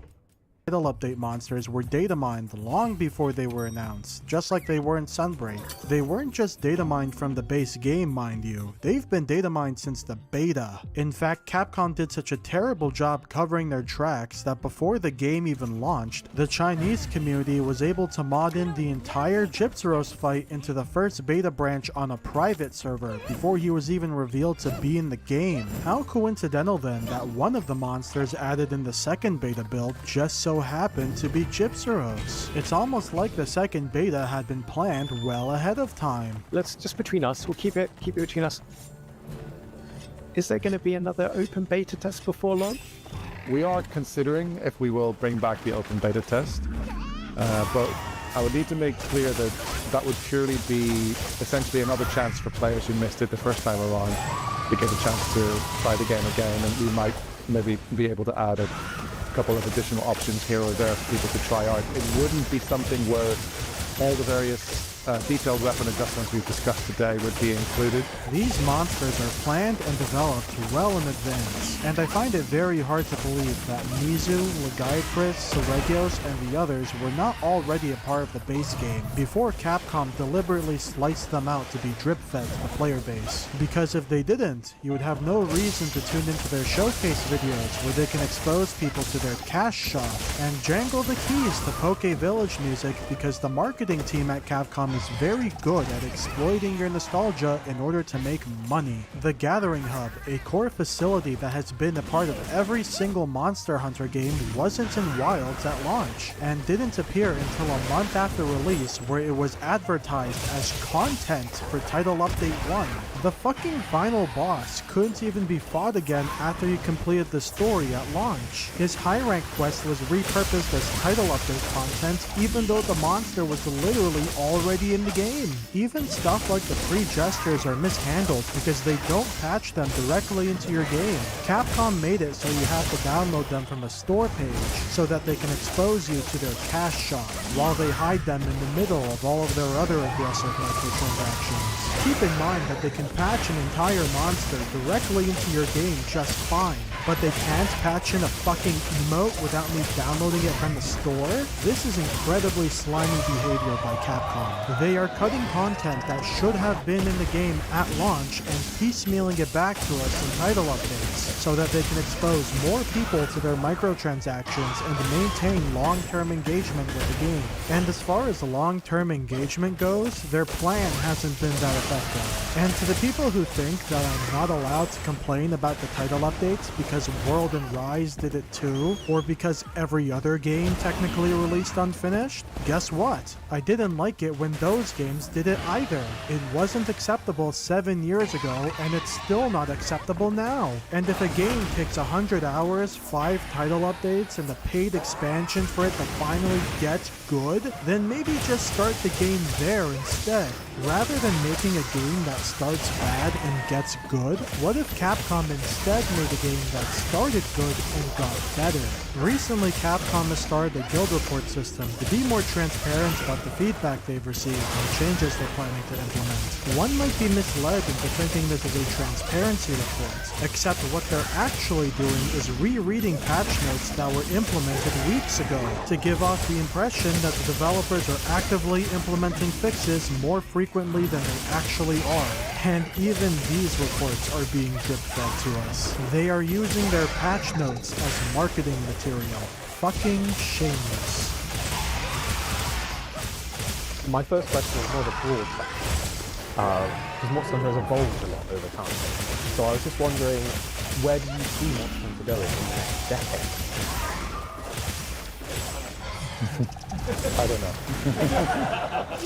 Monster Hunter has always been a very bold series, and I think there's a lot to appreciate from a developer who's willing to go against the grain and try something they've never done before. But I also think it's important for a developer to be able to learn from and respect the past, and use those lessons to refine their games instead of trying to redefine them into something else. There are so many things that I valued from the older games that are just completely gone now. I liked the friction from positioning. I liked the complexity and strength of the monsters. I liked exploring the world and having to prepare for the hunt. And I liked being able to easily connect with my friends and play through the whole game together. All of the things that I liked are either gone or streamlined to hell and back. You can argue that all these changes are for the sake of making Monster Hunter more inviting to newcomers, but what's the point in sharing the things that you love with people if the things that you love aren't there anymore? They put a lot of glitter and polish onto the world and monsters to make them look nice, but that's all it really is. Glitter and polish. There's no substance to either of them. I'm weary of this guilty world. For glitter, not soul. Everyone says that Wilds has the potential to be one of the best games in the series, but the same could be said about everything, really. Every game has the potential to be something incredible, something that leaves such a strong impression on you that sticks with your soul for the rest of your life. But I'm not paying $90 for potential. I'm paying for what they did with that potential. So, with all that said, would I recommend playing Monster Hunter Wilds? No, I don't think I would. If you're looking for a good Monster Hunter experience, or if you're new to the series and you're looking for a place to start, then I think you'll find a much better time playing any of the other 3 Monster Hunter games that are currently on the market, or emulate the older games if you're tech savvy enough to use a File Explorer. I hope that the developers at Capcom are able to learn from this experience and take a step back to reflect on and refine those old ideas to push the series forward, rather than just discarding them. If they can do that, then maybe one day we'll finally get a Monster Hunter game that lives up to the ambition that Wilds was trying to capture. But as things are now, I'm definitely not going to find it here.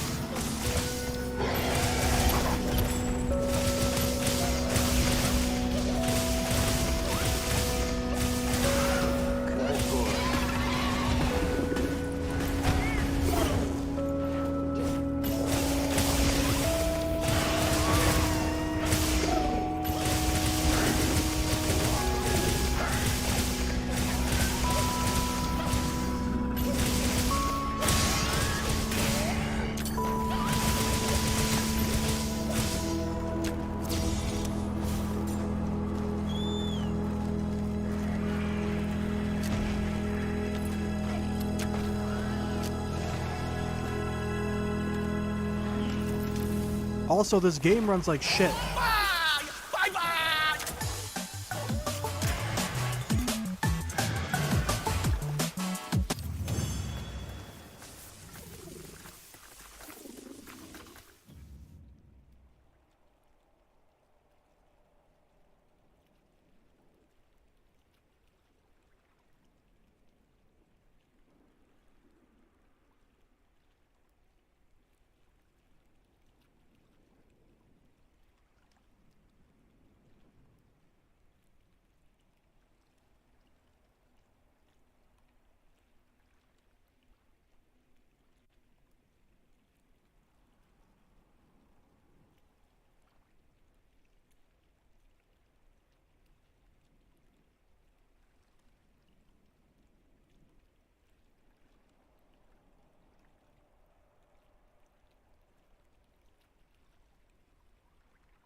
お望みは？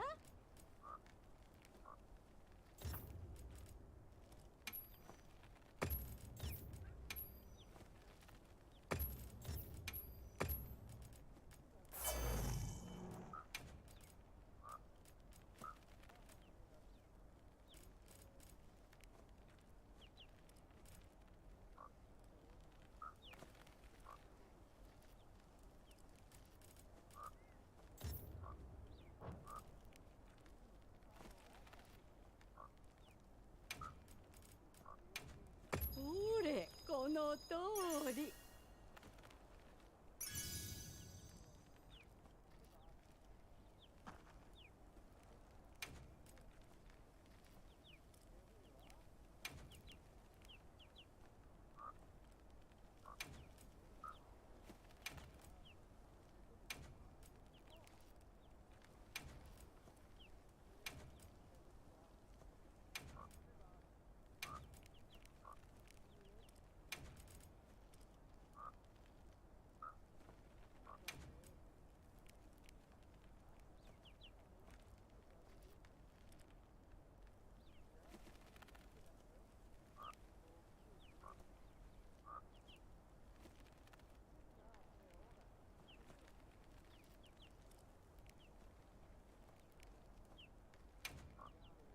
さあ、お望みは？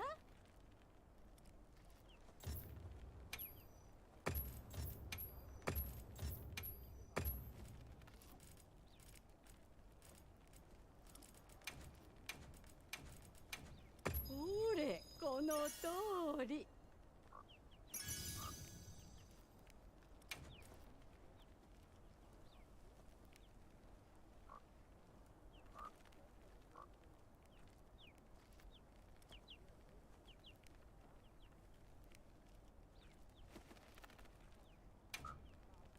さあ、お望みは？さあ、お望みは？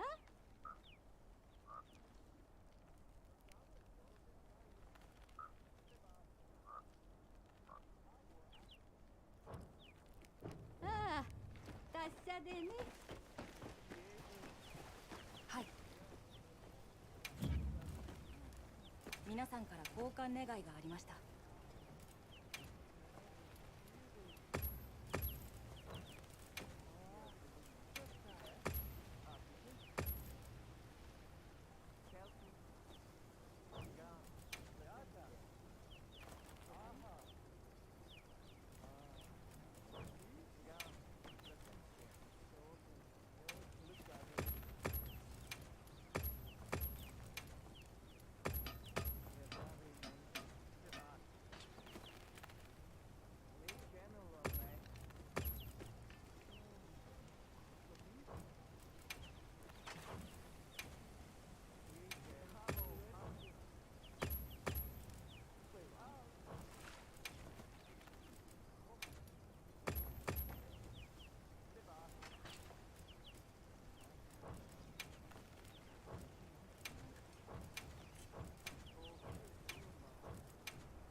これを先生へだそうです。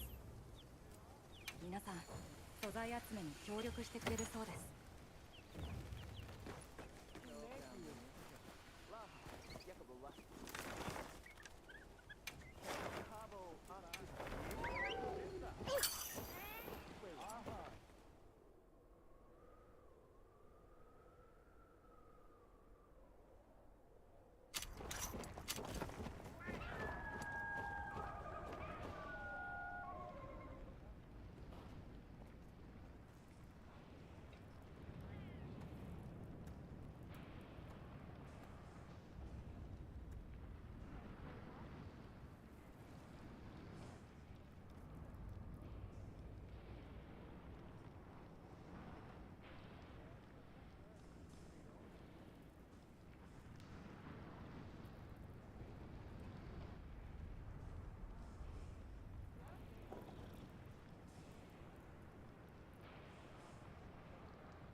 anticipate.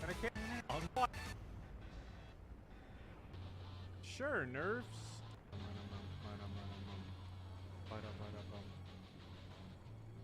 Oh my god, nerfs, what the?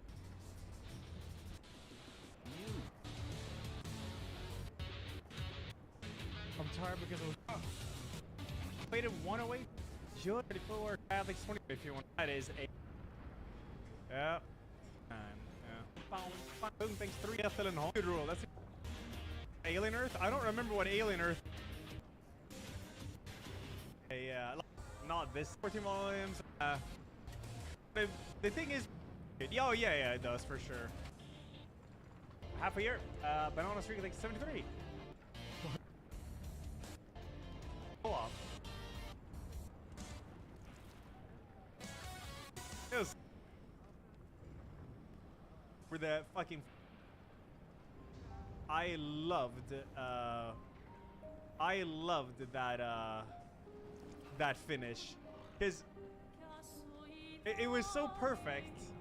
I want to watch that finishing. I'm just gonna look at my VOD, I think.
I was thinking that's the fire breath of the.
Running already, dude. At least do the like wow or something.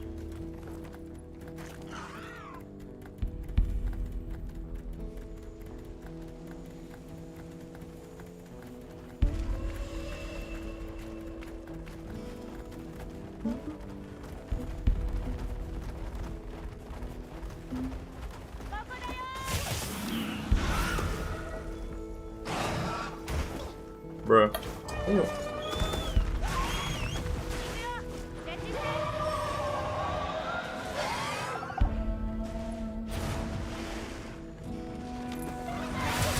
What?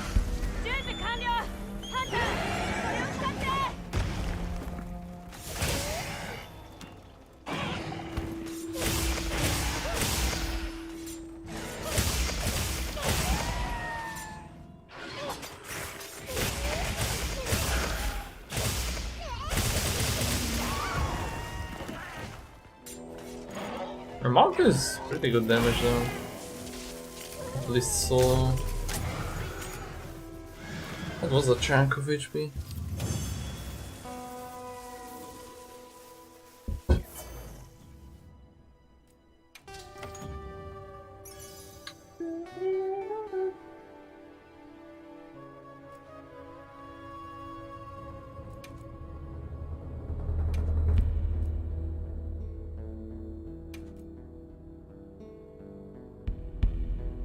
Evade window 4 and poison attack in one slot. I mean that's pretty good.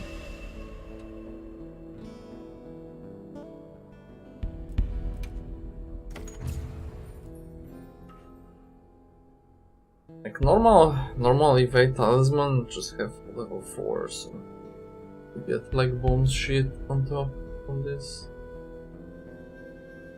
Very cool. Very cool.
Where are you going?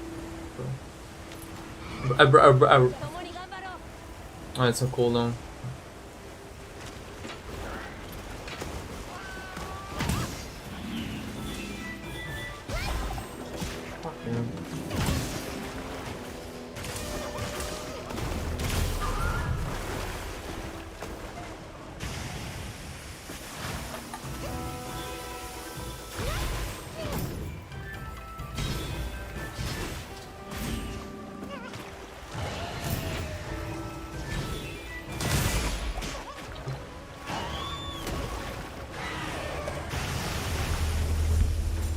Oh, might hit me.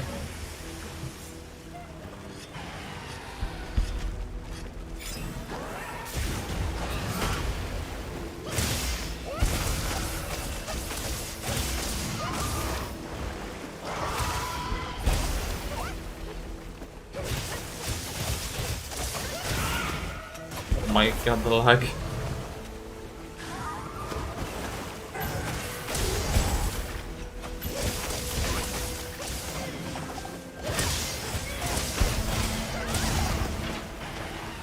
What is this host, dude?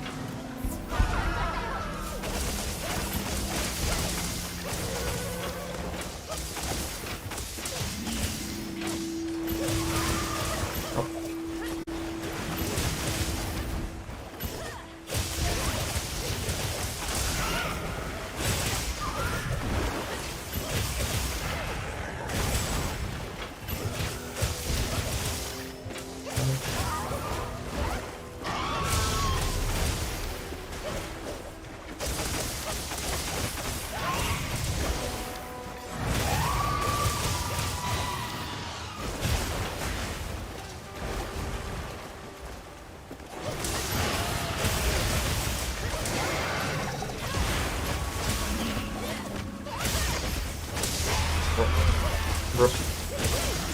Okay, this game is dog shit. Like, how many times did I hit this wound and it didn't work?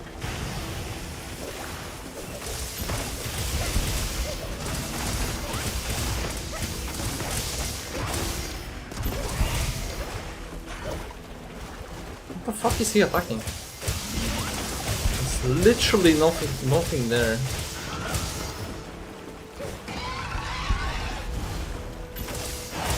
Yeah, fucking up close for zero reason. Also, 2 ranged players, dude. Fucking dog shit. They fucking chase Fiesta between 2 of them.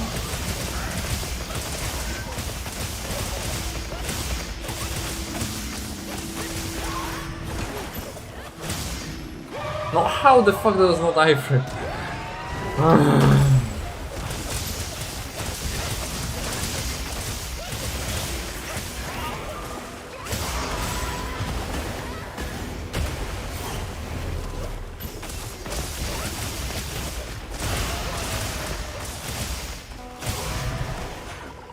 Oh, come on. Oh, are you fucking serious?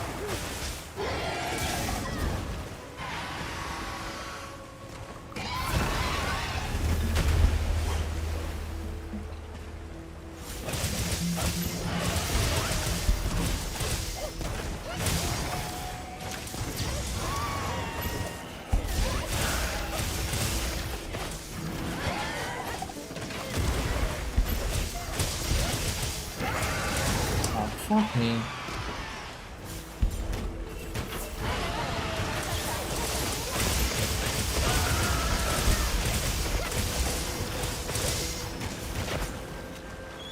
Man, on multiplayer is so much more annoying, this monster. Because he will like jump directly on you and start fucking frame 1 some dog shit attack that you cannot react to. I think there was like same shit happening in Rise or whatever.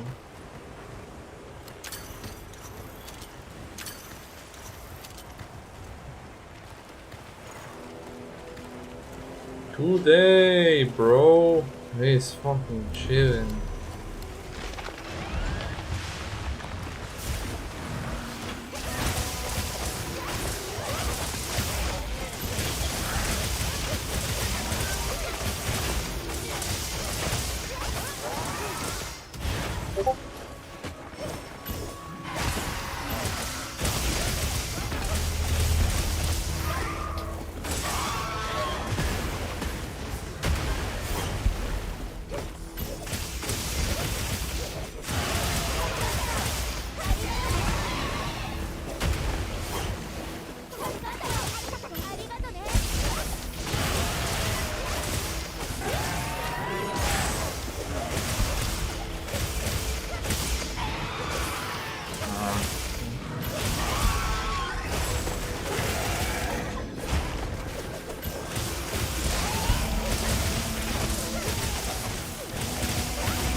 Oh, come on, a fucking bubble, dude.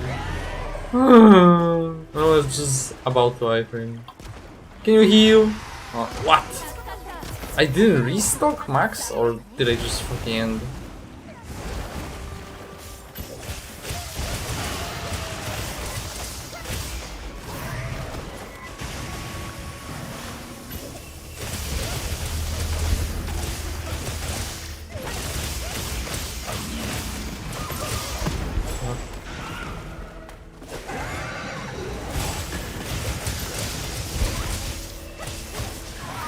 Oh, fucking hell.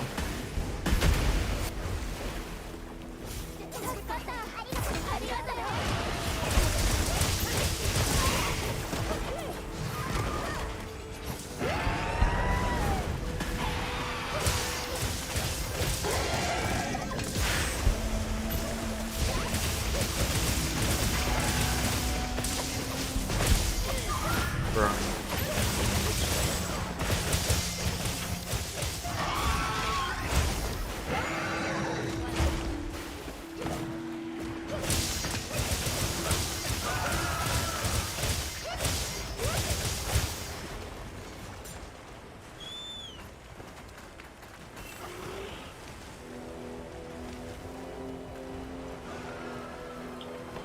Let's go there.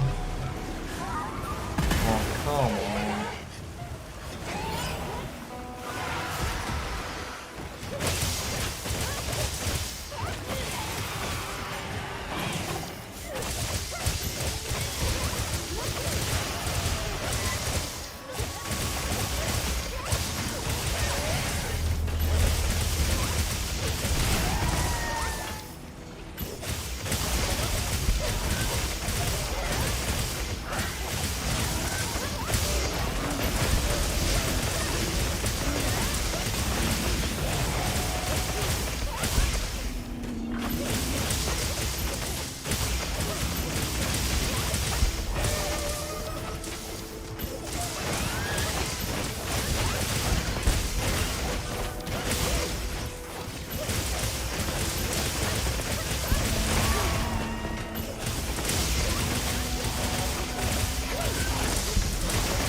Yep, expected.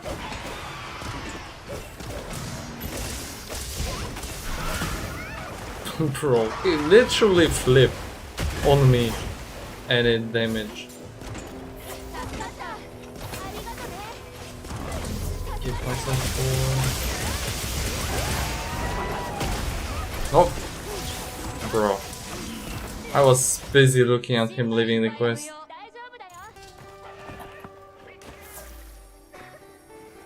Also the lag spikes, dude. What the fuck? Game crashed! Wait, didn't someone said that it can crash when you...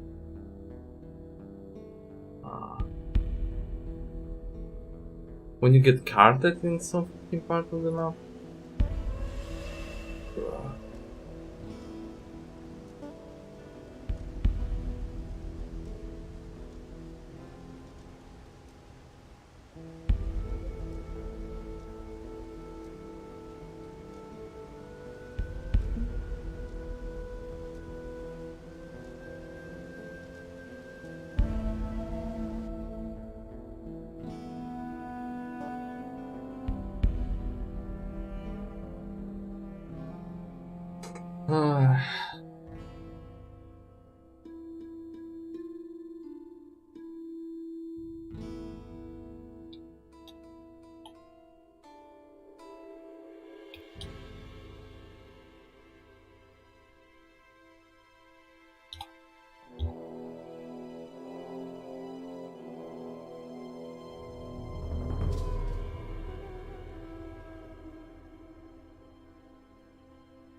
Because that shit was so good.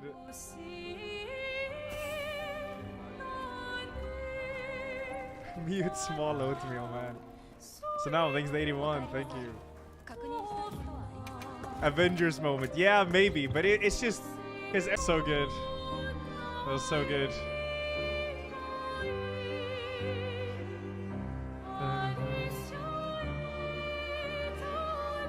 Geppetto, yeah. Gustave. Hey, Gustave. you. Yo, Mr. Forzum, thank you.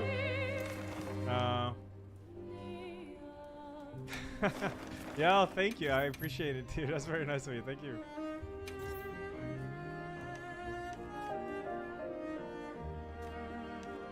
The game director said that finisher is a bit of a meme in the studio since it was put together in like 2 hours with insane return on investment on a player base. Yeah. Yeah. God.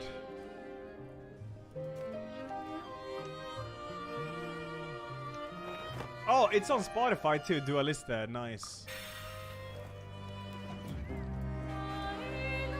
Brain, thanks 63.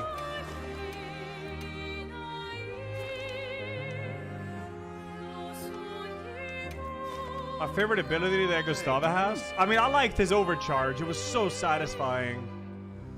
You nailed the quick time event, and then it was like, bam! So nice.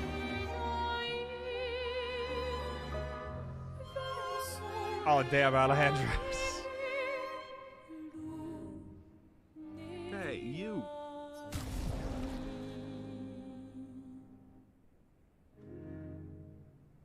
Yeah, for those to come after, yeah. If this game isn't gonna be Game of the Year, I'll lose the last bit of faith. Yeah, I really do think this will. There's still bangers coming out this year, but man. Hey, you. And there has been a lot of bangers this year, but this game just feels, I don't know. It made something a bit unique, you know? Yeah, special. It definitely feels special. Just this story with the dev team too is it seems very cool. I don't know too much about it, but yeah. Seems good. Seems cool. Yeah, Death Stranding can definitely win. So could Kingdom Come too, but I don't see them winning over this though. But with Game Awards, you never know. You never know. Yeah, Sovereign, that's exactly how I feel too, yeah.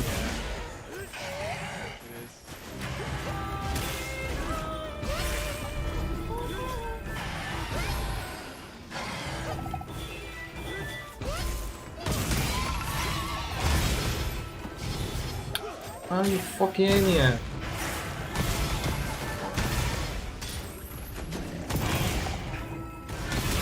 Where are we in the main story? The main story is to go and kill the painter's heart because she is actually immortal before that, they said. You can't get close to her because you die. Basically like the elephant's foot in fucking Chernobyl. Radiation-ish, I guess. If you get too close to her, you die. Huh? So you need to kill the, You need to go to Old Lumiere. It says top left. Find and destroy the painter's heart in the center of Old Lumiere, and then we can move up. That's where we are. Yeah. But the thing is, the game spoiled me on achievement that I unlocked all playable characters. So Fucking classic. I have Seal, Verso, and Monaco. Bro, can I move? Do some menu gaming because they don't have any. Well, the good thing about Monaco is he doesn't have any skill points. He has feet. He collects feet to unlock abilities. So, yeah. He's really dank. I really like it. So I want to try him and I want to try Seal. I don't really know what type of role I need him to be really. It's kind of hard to say. I don't even know their weapons or anything, so. Yeah. Fuck off.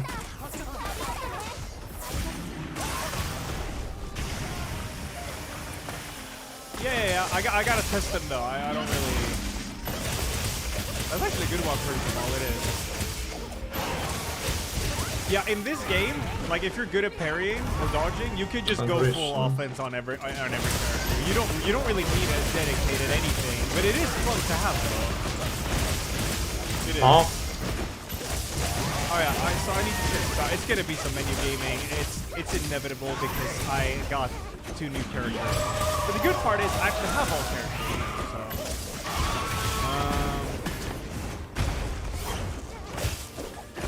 Cool, that loot zone is kind of cool. What is this? Some kills always apply 10 force health, but all damage taken is double. Oh shit. That's some snowball right there. Oh. Cool. That's some burn. Ramazon. Is it 1 with turn of turn? Stars. Restores 1% of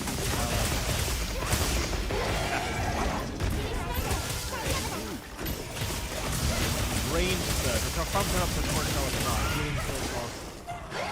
But what was it? Choosing to challenge that. You know which one. You'll get first favor to go with yeah, I could do that.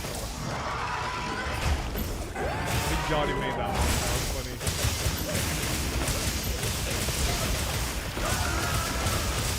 Augusto, Lel, Loon, my queen. Seal, hey, you. Vespa, Verucho, Virgo, Ben Star. I just call him Ben Star at this point. Eski! Hey, you. Fucking Malel is so creepy, dude. Is that the feet there? Yeah.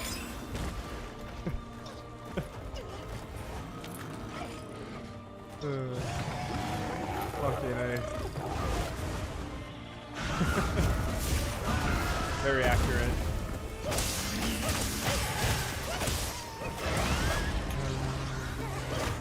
Yeah, this loot zone weapon seems good, and I like that it's like a fucking lamp pole. That's cool. I don't think this guy has any other weapon right now. He has the Momotaro. Yeah, it seems good too though. Oh, agility and luck. What is this skill? Vitality and agility. Okay. That's cool. Is there any like soft caps for stats in this game? Like in Souls?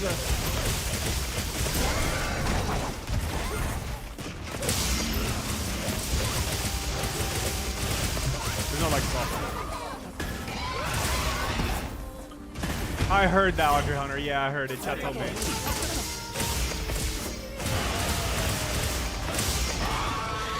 If you change post-process to medium, you'll remove the blur on the world map. Oh, really? To be honest, I don't mind the blur though. But I could see what it looks like, I guess.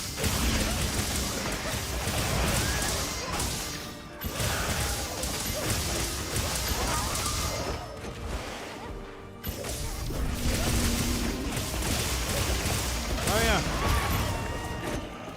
Yeah, it's definitely less, no doubt.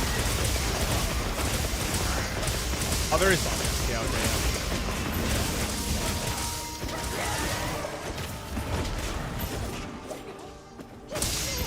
Oh yeah, Wizzy. Really true. To be honest, I kind of like that little blur. I don't know. I've played the entire game so far with it. I like the look. It clicks with me. I enjoy it.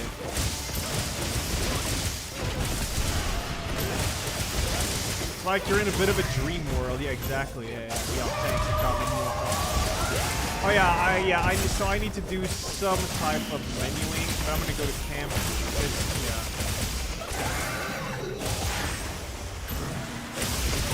Because I can play some combat.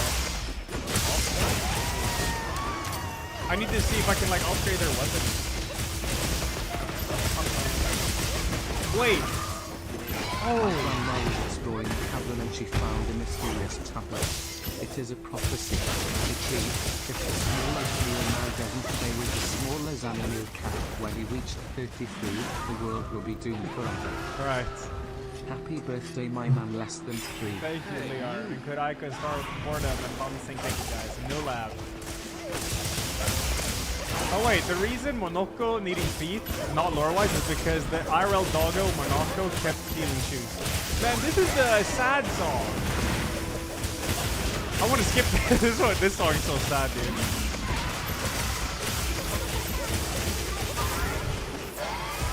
I'm Lumiere instead. Use roll immediately.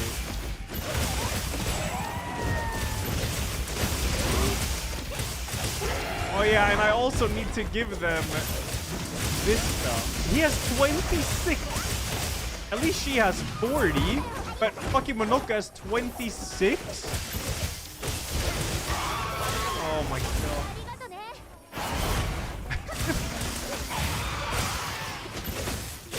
So good.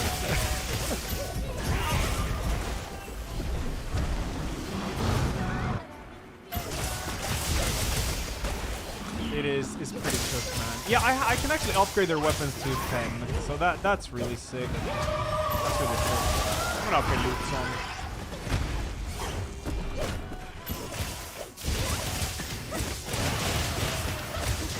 And then we have, well, his weapon should be fine. I can actually upgrade this more. Even more. Oh, the power increase is so ridiculous.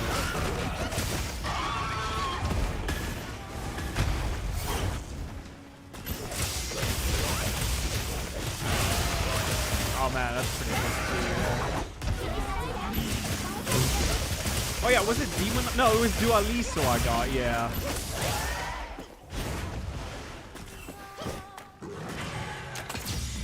This weapon's kind of sick, it is. It is very sick.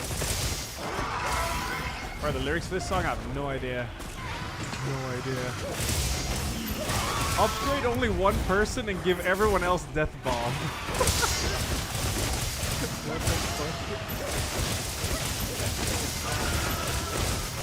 Kind of base, to be honest. This is kind of nice if rank can't be lower than C.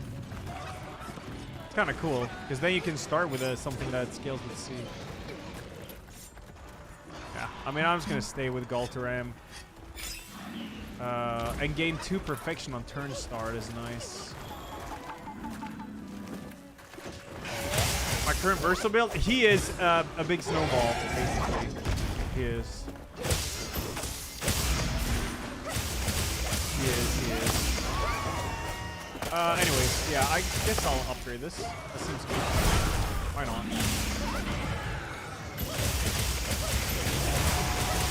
Why is this piece of shit here? This is why I have to do some Oh my because I have fucking to god. favorite all the good ones and then put those on these 2 new characters. You can go grab a drink or a cake or whatever. We gotta be here for a bit.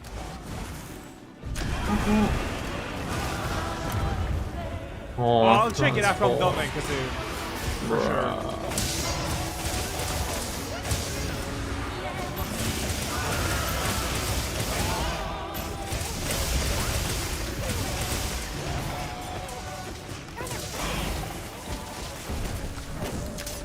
Look at all her luck.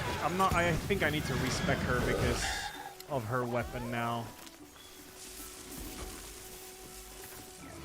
Hug Eski, yeah. Yeah. This is true. I have put points in for him too. I like this. I'm not gonna redo this. I like it. That's fine. But her, I don't really like too much. Her points. Scale's hard with that. You get some...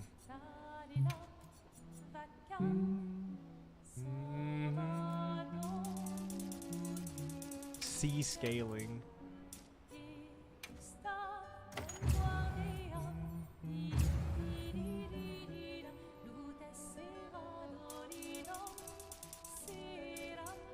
See how much this crit rate goes up with this. 28. It's not bad. I do, the lawyer. I do. Thank you, Scroll. Could probably pump more health. You could probably make her a bit supportive. You definitely can because of that cool ability I got. Yeah, hold on. I'm gonna go like this. Boom. Done. Alright, good. Learn skills. Alright. So, I got... This ability here is cool. Targeted ally place immediately and gains 4 AP. Oh, Skittle, thanks for the 5, dude. Thank you. Hey, you. And that Cronies next to the big 20, dude. King is like 79. Thank you. Time between thanks 58. Maxime 46. Boo Boo Zella thanks 2 years. Thank you. I went to I didn't even think about it. I went to a French restaurant yesterday, Liart. It's my favorite restaurant in town, actually. Hey, you. It's very good. Hey, you. I might save for this final path. Seems cool. I think I will. It's 5 skill points. It's quite a bit, but I'm not sure about this card weaver one. I don't feel like I need it. All set is really good. You. Oh fuck! Targeted ally deals double damage for 1 turn. Holy shit! Hold on. That's kind of nuts. That is kind of nuts.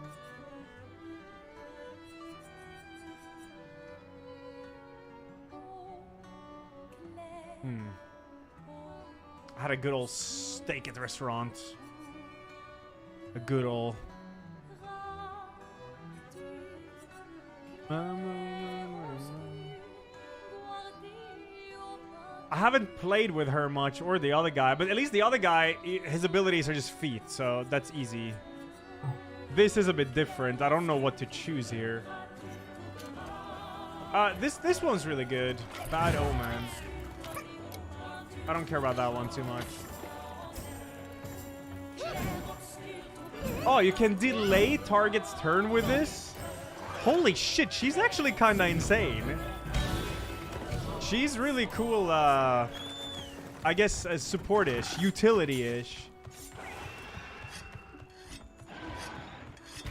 She has some really, really nice utility she does.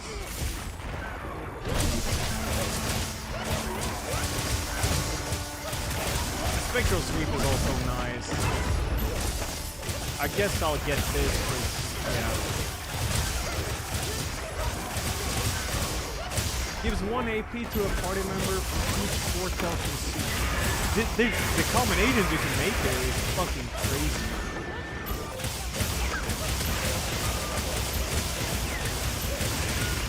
I obviously have that one too. But I want to snowball into final path. I want to see what this is. It's only 1 hit, which kind of blows, but it does apply 10 points out. It costs 9. How does she even get points? Or how does she get AP?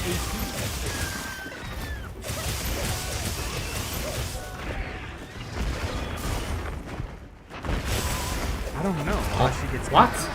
How did he mix it up? Yeah, I mean, you can parry, yeah. Hey, I have a shitload of pick those. Parry it. Yeah, parry it, I guess. Yeah, I'm gonna definitely get that one.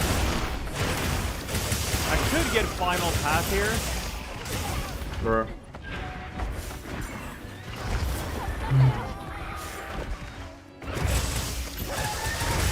I'm gonna get final path. It's a bit greedy, but yeah, whatever.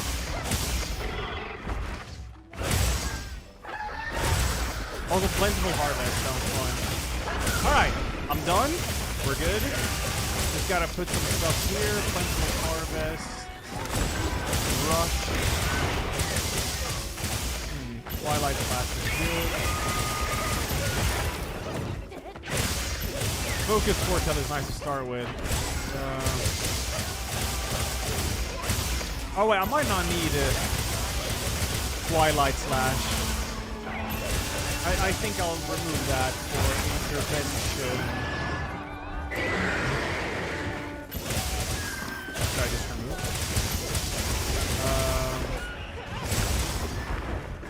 Cleanses an ally of their status effects and propagates the target's buff to all allies.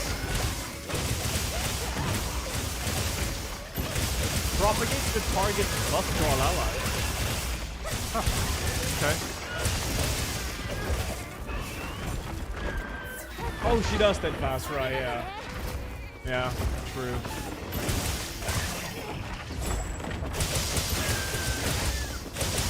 that for now. I'm kind of happy with this.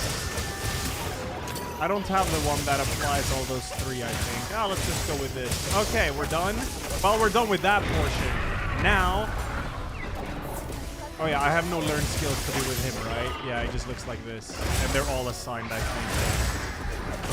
Now, I gotta go into this damn menu. We gotta go here. Bro, this fucking game. Let's just start with removing all this shit.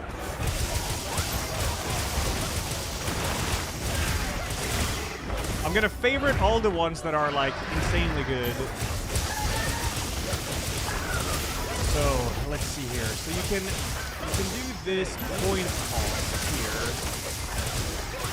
There we go. Don't need that. You guys can start attack, life, steal. 1 AP on parry is already favoritism. Apply burn on hitting a marked enemy is nice. Auto shell is good. Breaker is good.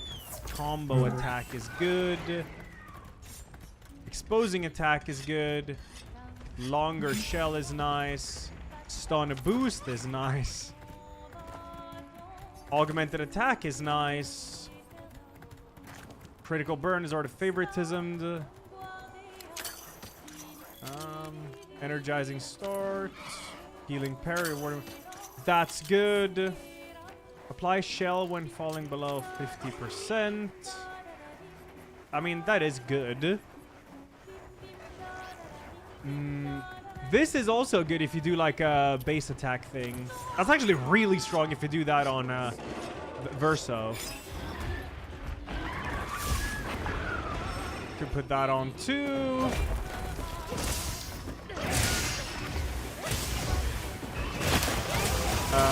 Energizing break is cool. Hunter pictures while fighting alone. That's nice. That's nice. That's nice. Okay, so all of those that I just favoritismoed. So that's all of those. It's not that many, especially if you equip the highest costing ones as pick those instead. So, can you sort by cost on this one? Or do I have to check it? Oh, I have energizing start here though, yeah. God damn, there is energizing star 3, for example. Oh, he has that on already. Oh yeah, I see that. I have. Oh yeah, so I gotta check these favorites too. All right, what are my favoritismode? Okay, favorite.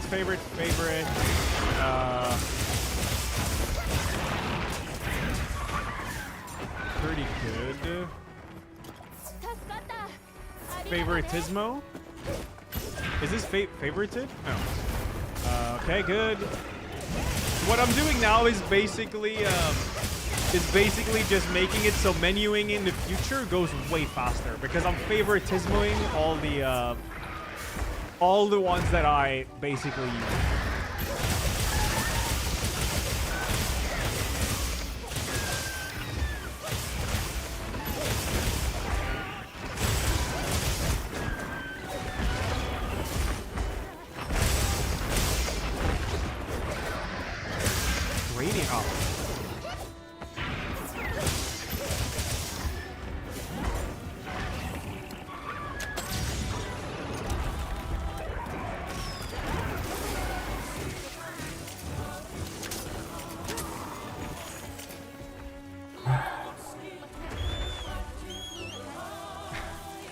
Menuing is not addicting here, but no, it is. It is addicting. Never mind. It is addicting. It is.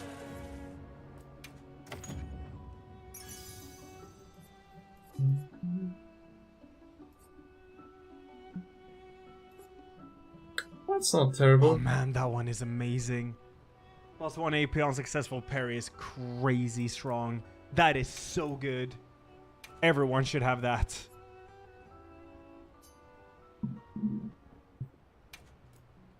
This one costs 20. That is so expensive.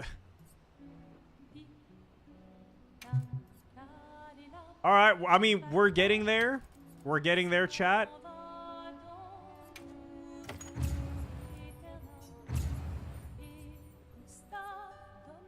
Did she say Gustav there?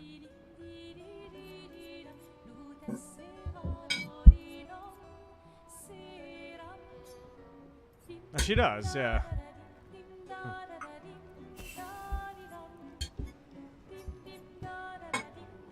Essentially, you just want to equip the ones that are very expensive and then have Tintos for the less expensive ones. Hey, you. Only problem is that, yeah, you can't share them, like, with the party members that are not active. That's really good.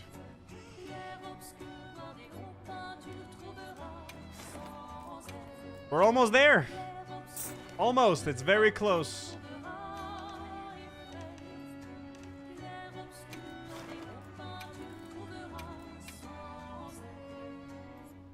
Good. All right. Now we sort by favorites and we equip this shit that is expensive, I guess. Like that's only a 3 cost, so that's not needed. Like energizing attack costs 10. Where's energizing start? I think they're all equipped. Yeah, they are. Oh, this is the Augusto theme. Oh.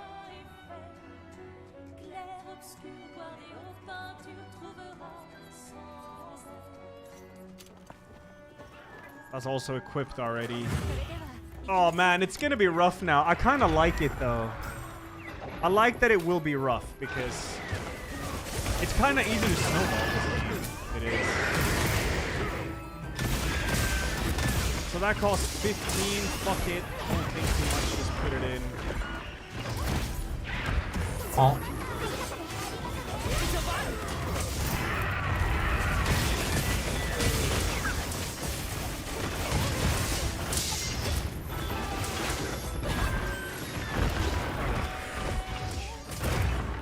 Fucking hell, I don't know what to put on her though. That's my problem. That's nice.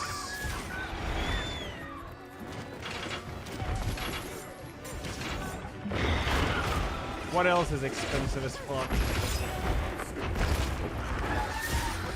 Yeah, sure.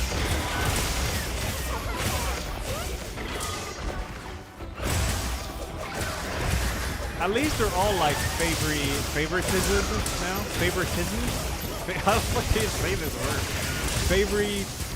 Favoritism mode. There we go. Nice. I'll take this. This is good. Whatever. Now we gotta go to Luminous. Now here's the best part. I have favorited these. So energizing stars. Ah, there we go. Yep. Sucks that you can't share them with the party members that aren't active.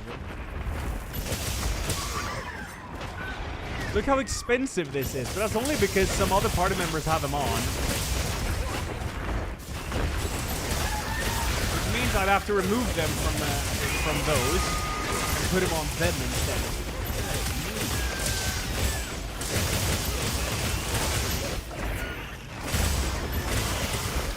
Yeah, you can stack energizing stars.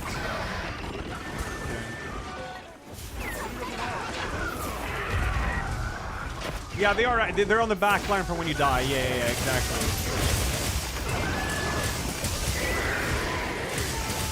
Exactly.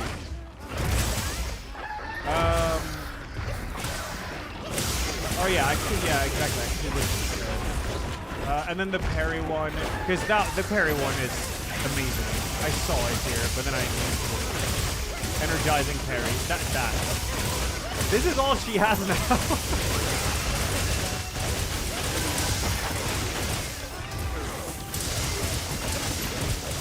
It's not that much, man. It's just not that much. Augusto is. I mean, oh, Verso is already done. But he doesn't have energizing parry. That's crazy. You definitely need that. Fucking wings, dude. Remove this. I need 4 more.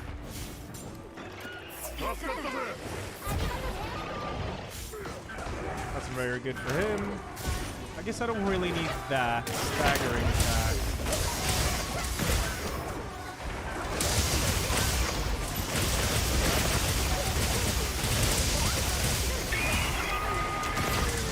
Rewarding mark everyone should have. I'm just trying to get the energizing parry. Oh, it yeah, still he does gets that that. from that. That's good. I don't know what the fuck to remove that. That. Okay, cool. Yes. Alright, last guy. Ah. He only has 35. This is so good. He doesn't have any fucking things, man. Oh my lord.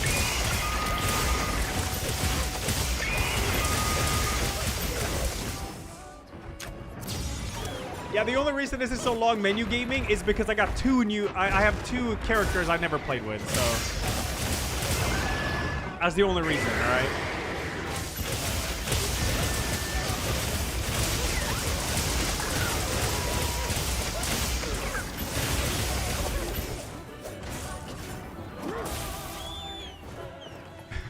One of them's from Act 1, yeah, they are. Okay, just use like that, I guess.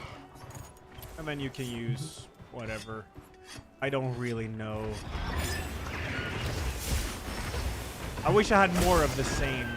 Because if I wanted to be really dirty, I would just remove this from her, for example. Fucking cannot.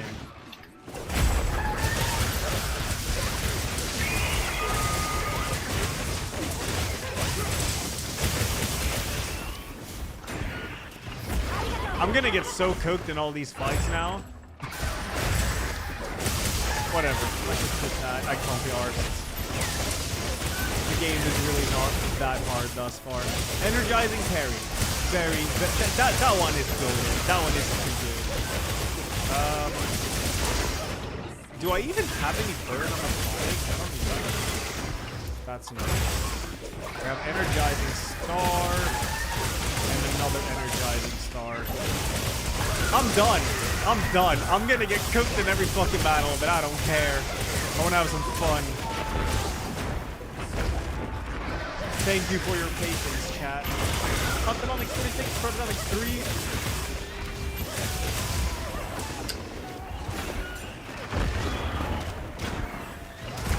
Bro, let me fucking stand out. See how this goes. Why are these enemies so... There's so much to discover here. Also, I can break those blue pillars now. There is a few back there. Alright, I'm gonna try this fight and fucking die. Whatever.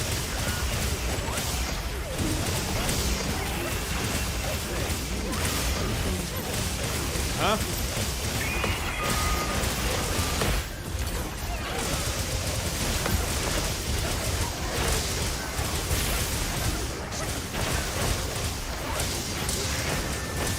Oh my god, still did it. Yeah, okay. He's my best character, by the way, and he's dead, so... yeah, it's great. Stop killing him! Oh my god! He's my best! Yeah, that's right. Fuck this shit. Who wants some perfect break?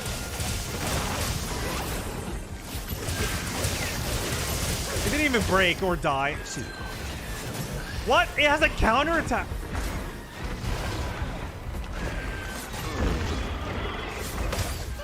Oh, come on. Game. We gotta start cooking. We have to start. Dude! Wait, this is R2!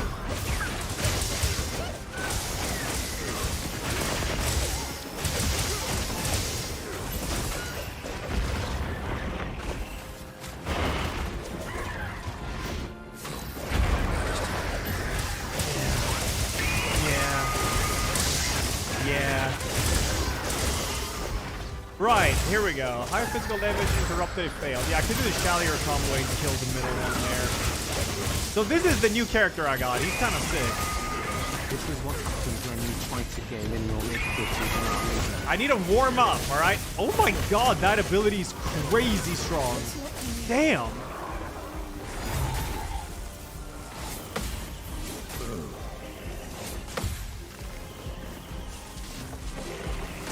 Your turn to Fuck. That's it? When can I play the game?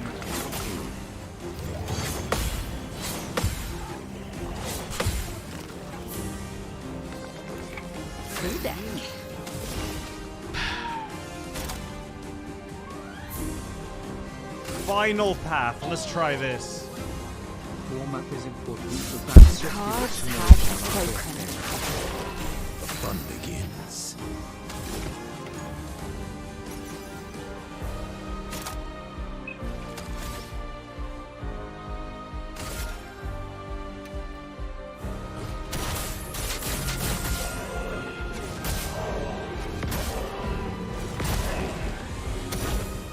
Take your shots.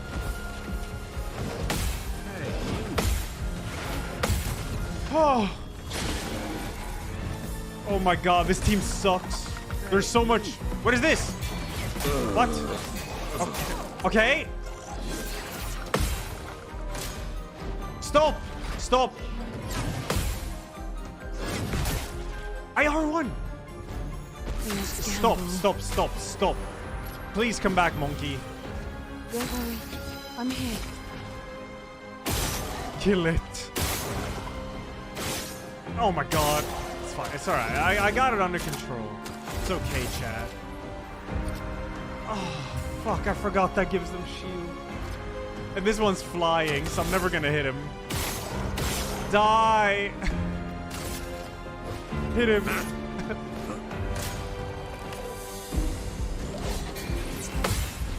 Your turn to dance. 0.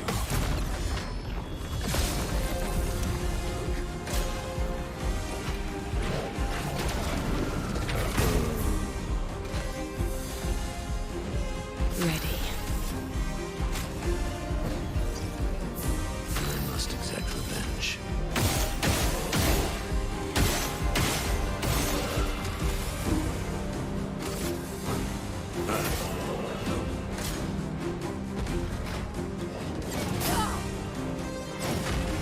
Wait, is she dead? It's fine. I mean, Chad, it's alright. I win. I win, Chad. I win. Alright, I win.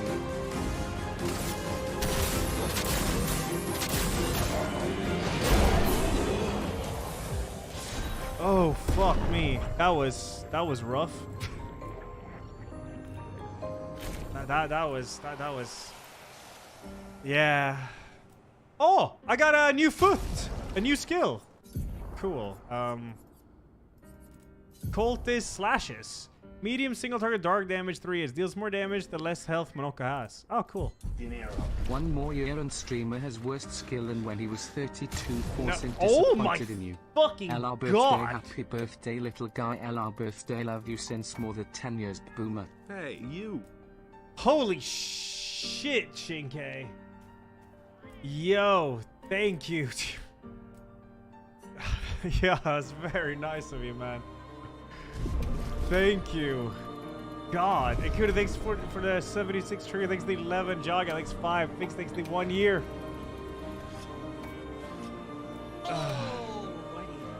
Good job.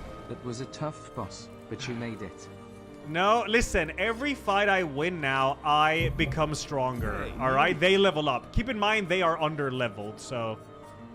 What was that weapon I unlocked anyways?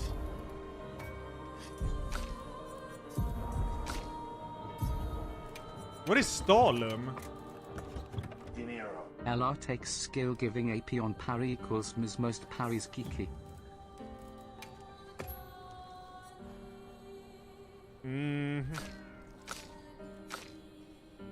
A Galeso. Oh, counterattack is always a crit? Damn, that's a crazy fucking weapon. It looks insane too. That's a cool ass weapon. Yeah, Shinke, thank you. I don't know what to say, dude. Thank you so much, dude. God. Yeah, keep in mind, this party is under-leveled, so every fight I win, they will become one step stronger. Sublime, thanks for the 30. Thank you.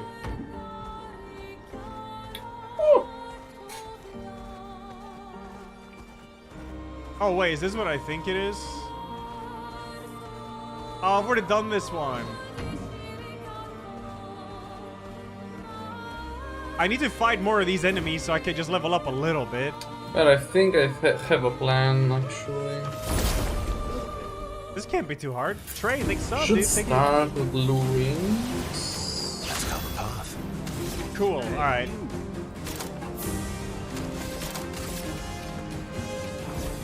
Fast. Okay, alright.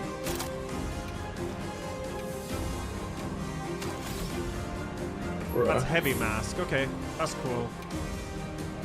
Should probably apply regen.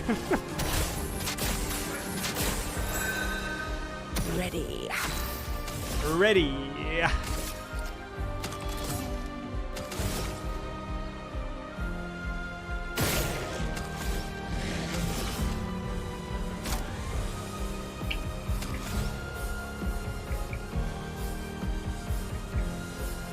Hey, you. Cool. I'm gonna try this. Didn't really need it. That is such a crazy ass ability right there. That's an insane ability. S-Ray. that is ridiculous. I feel like I'm cheating with that.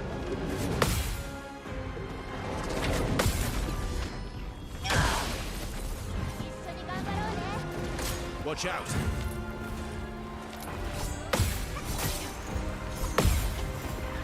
Cut him down. Oh man. That's crazy.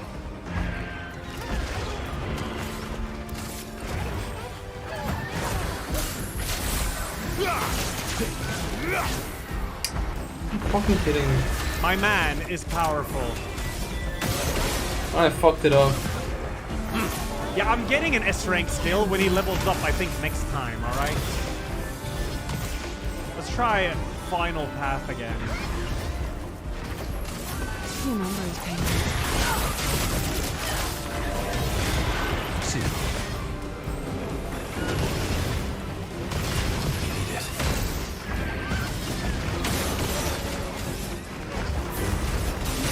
This will hurt.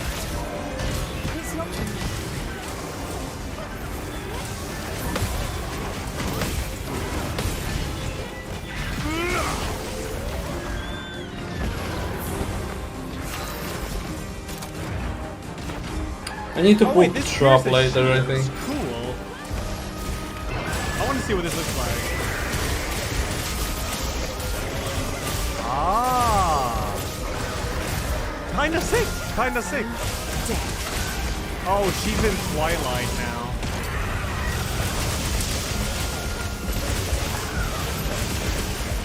Cool. Bro, I fucking... Gods have spoken.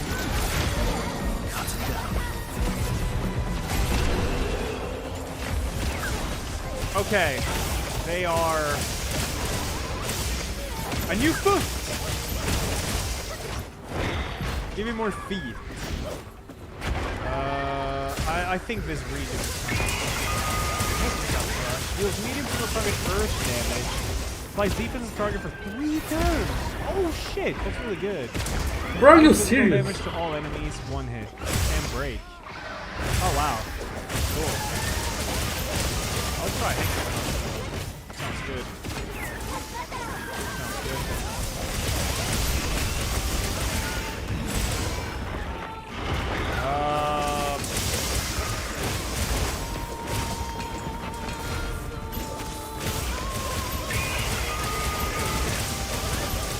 Where am I supposed to go? Up there, yeah. There's something here, though.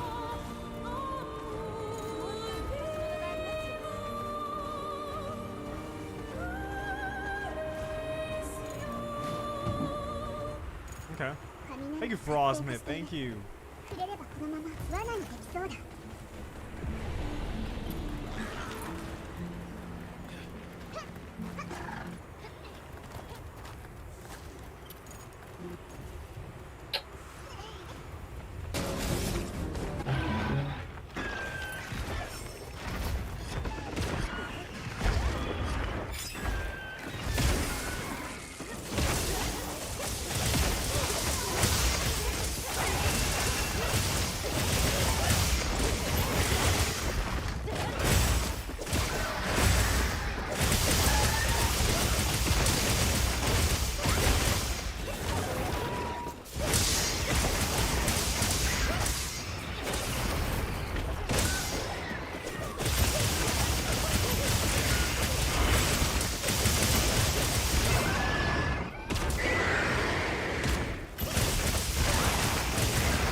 Fuck off.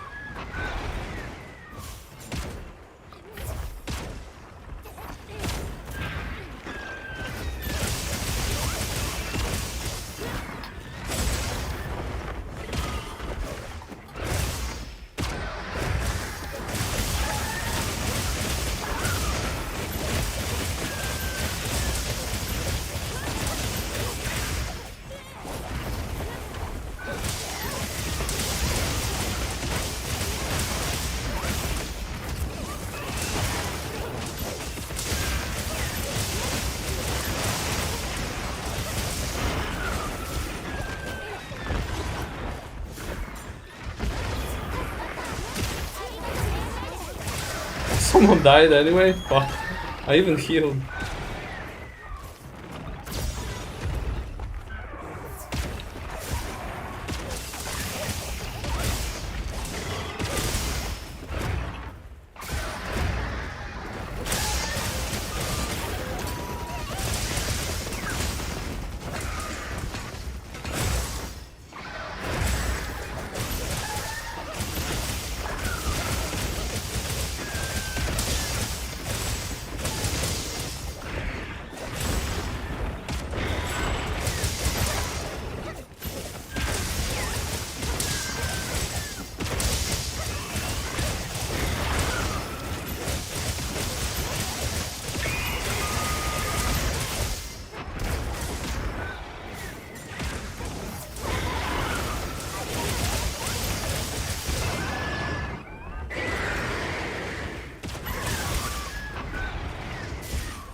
God damn it.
Oh, bullshit stale, dude.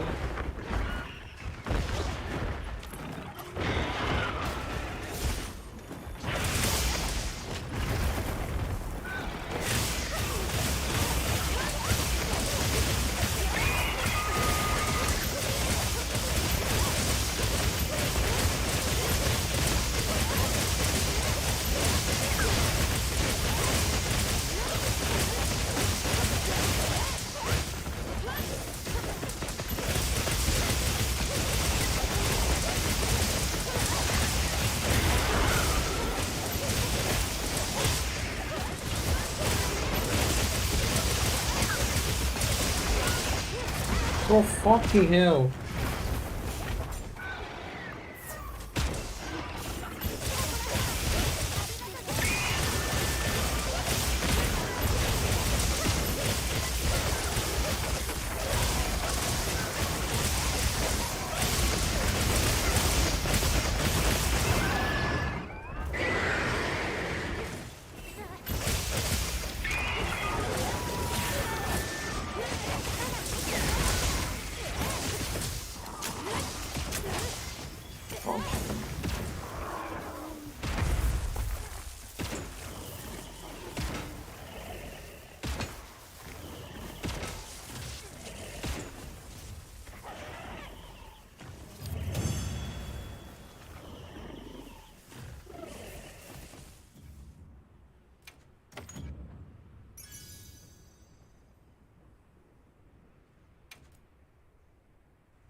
Where am I supposed to go?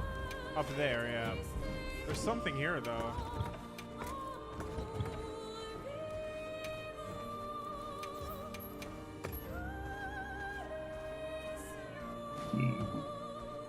Okay. Thank you, Frostmith. Thank you.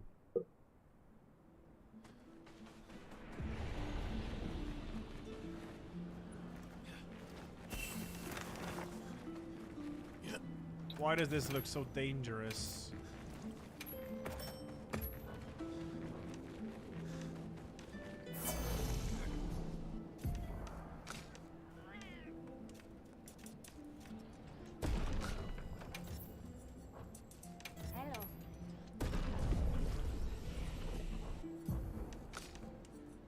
When he gets 2 more skill points, I learn Steel Strike. It's gonna be tight. And that's gonna sync so well with her, it's crazy. The last one. Ah, what the hell is this? Looks like one of them like God of War things where you pull enemies out of. My being a core, with the form of a damned soul. In this state, I'm nothing but condemned. Condemned? Yes, condemned to wander aimlessly, as I've been separated from my companions. But I fear they were the ones who cut me off. I'm vulnerable in this state. Will you be the one to deal the final blow? Are you a spirit? Spirit? This concept is unfamiliar to me. Could you enlighten me? A spirit could be defined as a made-up ghastly creature to scare kids, something you find very scary. I guess wandering soul of a dead person. Someone that is dead? Did I die? Since my duty is unknown to me. Pardon me, I may not know the answer to your question, as I do not know the nature of my state. Weren't you killed by Nevrons? Nevrons? Another concept that eludes me. It's weird that they don't know about Nevrons. It's possible they died before or during the fracture. What if I Perhaps they speak called to... Nevrons something else. I must ask, who are you? Are you perhaps an explorer of some sort? Is this why you sought out this place? It's a complicated story. Taylor Eric, thanks for the sub, dude. Thank you. Yes, I'm here. Please listen. I yearn. What? I do not know you. Beyond the cliff, something is resonating. I hope to remembering the path must walk. I feel the answer is near. Bro. Why can't I place trap here? What? I'll play Echoes of the End. I don't really know what that is. What? Bro, this game is fucking dog shit, dude. My favorite character, Loon, dude.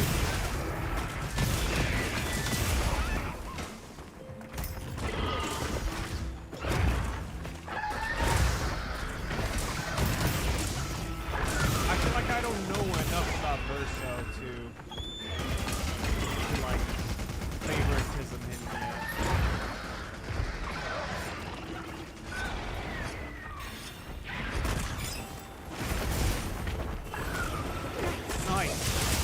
really do need those. They really do.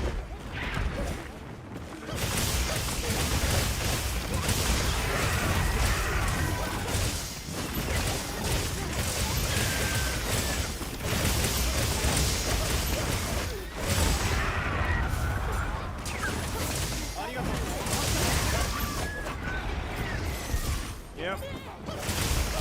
1, 2.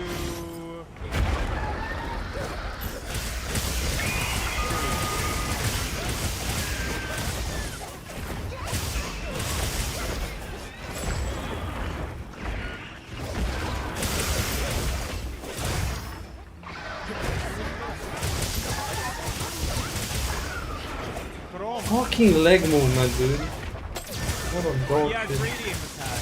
Yeah, I kind of forgot about it. What the hell is this? Is it a puzzle?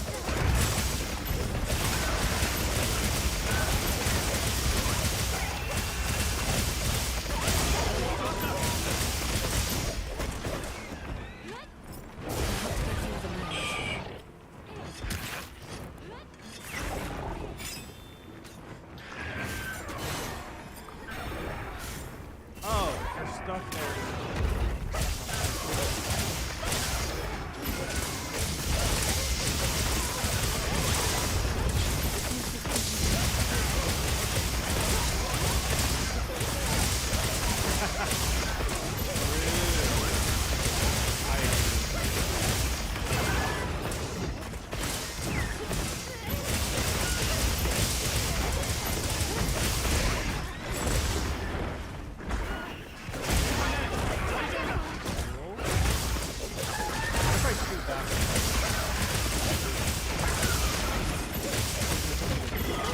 Oh, okay.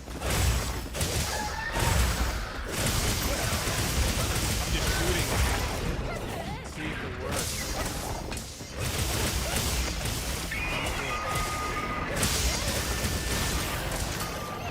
Why does it do a beam to that one?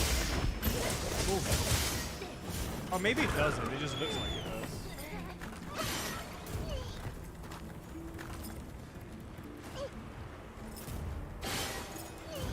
Okay, cool.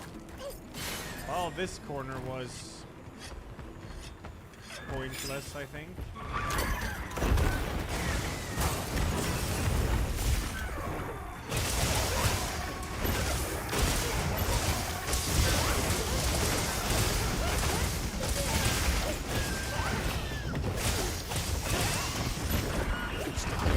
That is good stuff.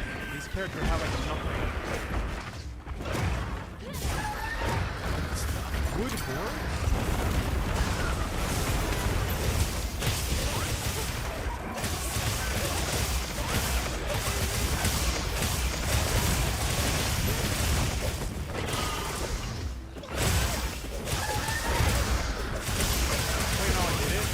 To be honest, every time there's like a puzzle like that, I feel like you always have to loop around once. So I just focus on making the loop from the beginning and the middle, and then just shooting the other one and it works.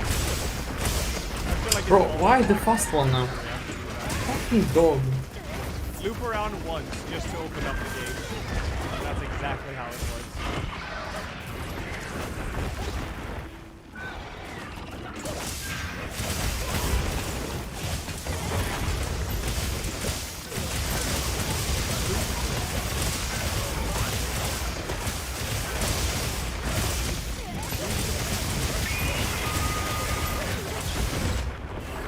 Oh yeah, I got the boards here. I guess it's like a quest. A quest item. I am loving this game so far. It's definitely a bit overwhelming with all like the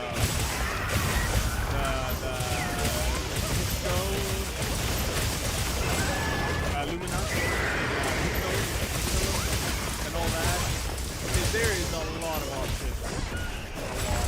And I have 2 other party members that never played with me now, so they don't have nearly as much Luminous as the other party members. I'm essentially playing with those. It rings. So you have it. It was just material. Come closer, please. Talk about the wood roll. Do you not see? I'm not the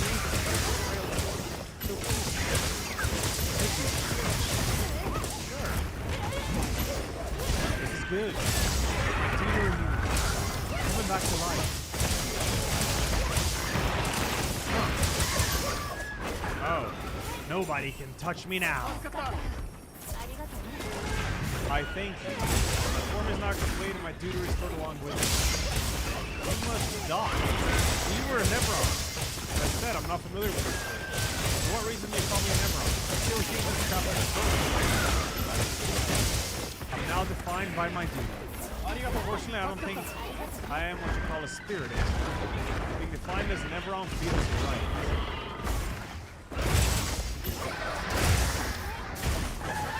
There's a lot, almost all of these you have to sleep.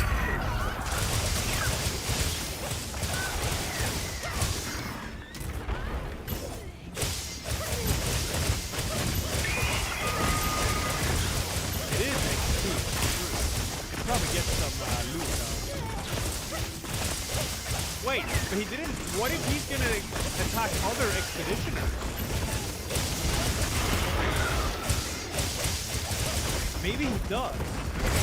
He said he's fine with just being an Nevron.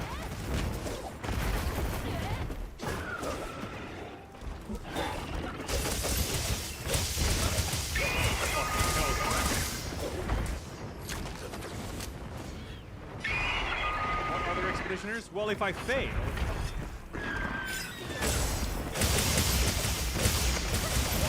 If I fail, there's going to be another expedition.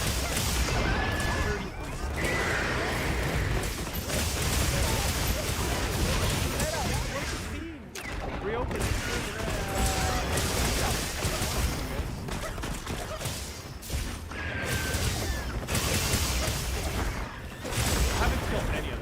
Oh, fuck off with the fast one again. So annoying. Alright, we're going there. That's where the main story is. I think. You gonna do it? You just gotta kill every pack once because I think I fought these. Yeah, I did. Killing the packs is nice because you could get some new weapon upgrades and shit.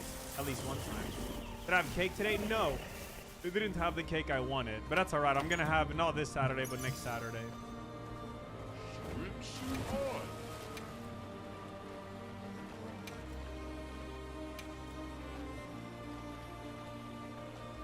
That's interesting.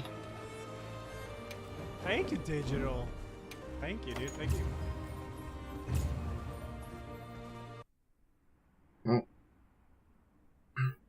I'll just check the talisman rolls and probably.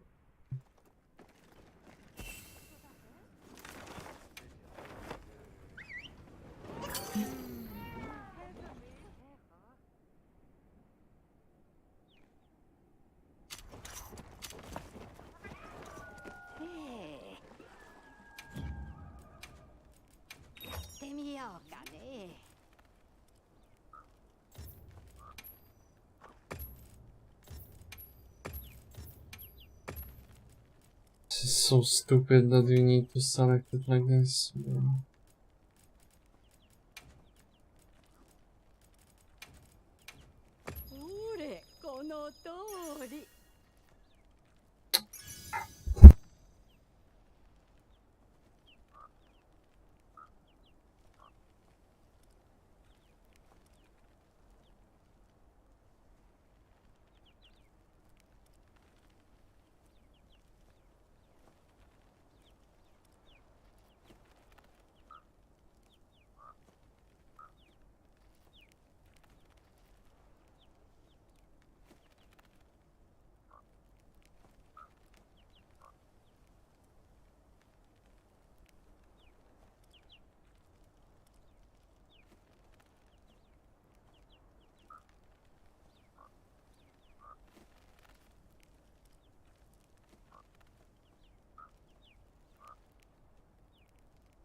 That's not tragic, I guess.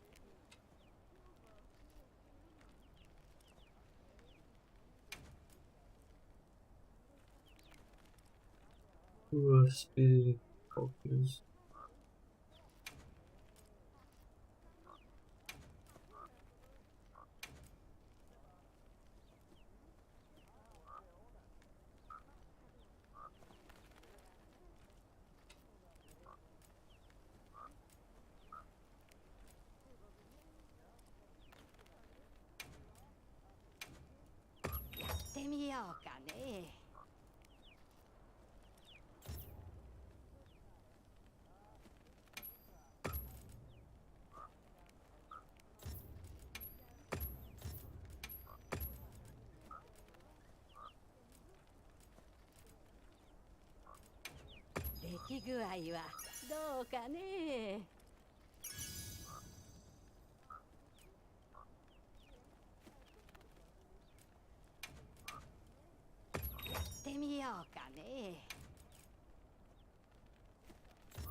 This all selecting is retarded though. This is so fucking stupid.